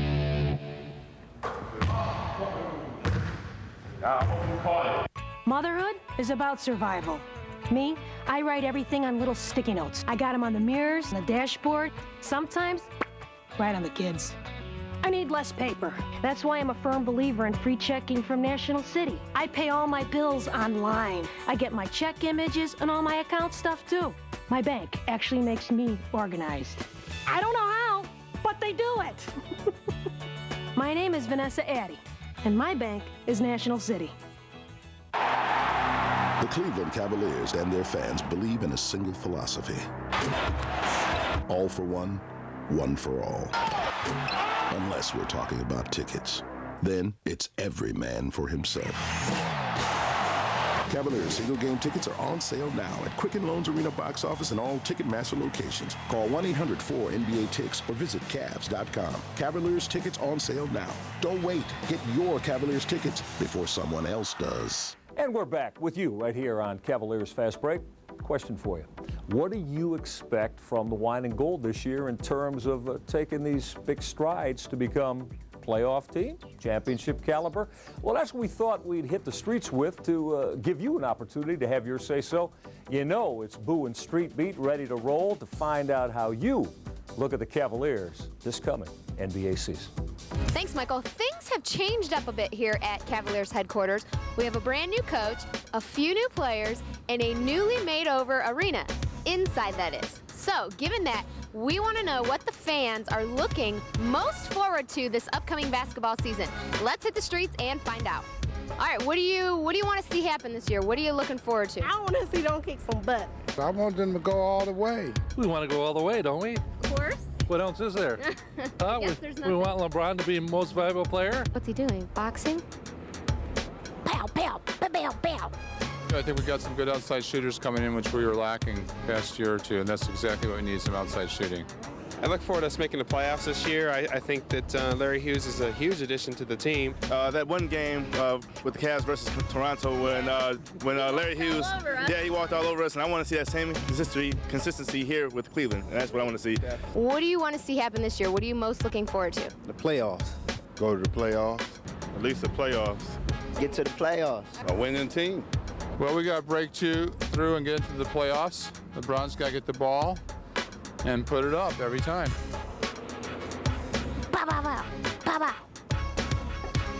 Well, I'm not worried about Larry Hughes or Danielle Marshall. I think they'll be all right. I think Danielle Marshall is going to be a huge asset because he can spread the defense a little bit because he can hit the three ball from outside. I'd love to see LeBron do well. I mean, he is the team, is he not? I mean, as far as I know, he's the best player we have. I mean, I wish the Cavs would do well. We're going to have a great year. I got a feeling. A lot of things to look forward to, and personally, I cannot wait. Bring on some Cavs basketball. I really enjoyed that. Street Beat with Boo, very, very strong. And I do hope that a lot of your Cavalier prophecies for this season turn into wine and gold reality with big-time wins and a championship view of the Cavaliers on the horizon. Hey, a lot of things we want you to do as far as you get ready for Cavaliers basketball. So here's a couple. First of all, you got to get down to the Q, right? And all of this entails the Cavaliers' absolutely beautiful-looking website at Cavs.com. You can get on the website and order your tickets for Cavaliers basketball. And how about the Cavalier girls and their swimsuit calendar issue? Going to be the hottest thing in Cleveland. Make sure you either get it down here at the Q, or you can do that on the website as well. We want to hear what you think about Cavaliers basketball in general, this beautiful new arena the Cavaliers play in, what you see here on Cavaliers Fast Break. We want your thoughts. You can give them to us in the suggestion box at Cavs.com as well. And of course, you got to check out Cavaliers Fast Break to put everything together. Starting when the season begins, we'll be with you 2 times a month as the Cavaliers roll through a very exciting campaign. Check your local listings. Check it out right here on FSN Ohio. Hey, that's about going to do it. No more time left to discuss, but still a lot of energy to be had with Cavaliers basketball right around the corner. So, for all of our very talented and hardworking crew behind the scenes, I'm Michael Regai. We'll catch you again right here on Cavaliers Fast Break. I want to see you down here now when the Cavaliers get rolling on the 2nd of November with those New Orleans/Oklahoma City Hornets right here at the Q. For all of our very talented and hardworking crew behind the scenes, I'm Michael Regai. Check you out next time on Cavaliers Fast Break. And, you know, once in a while, we kind of have a faux pas or two. We know you like the outtakes. Enjoy them, everybody. We'll talk to you soon. Enjoy Cavaliers basketball. So long. Yeah, there's one of my outtakes. Yeah. Hey, I got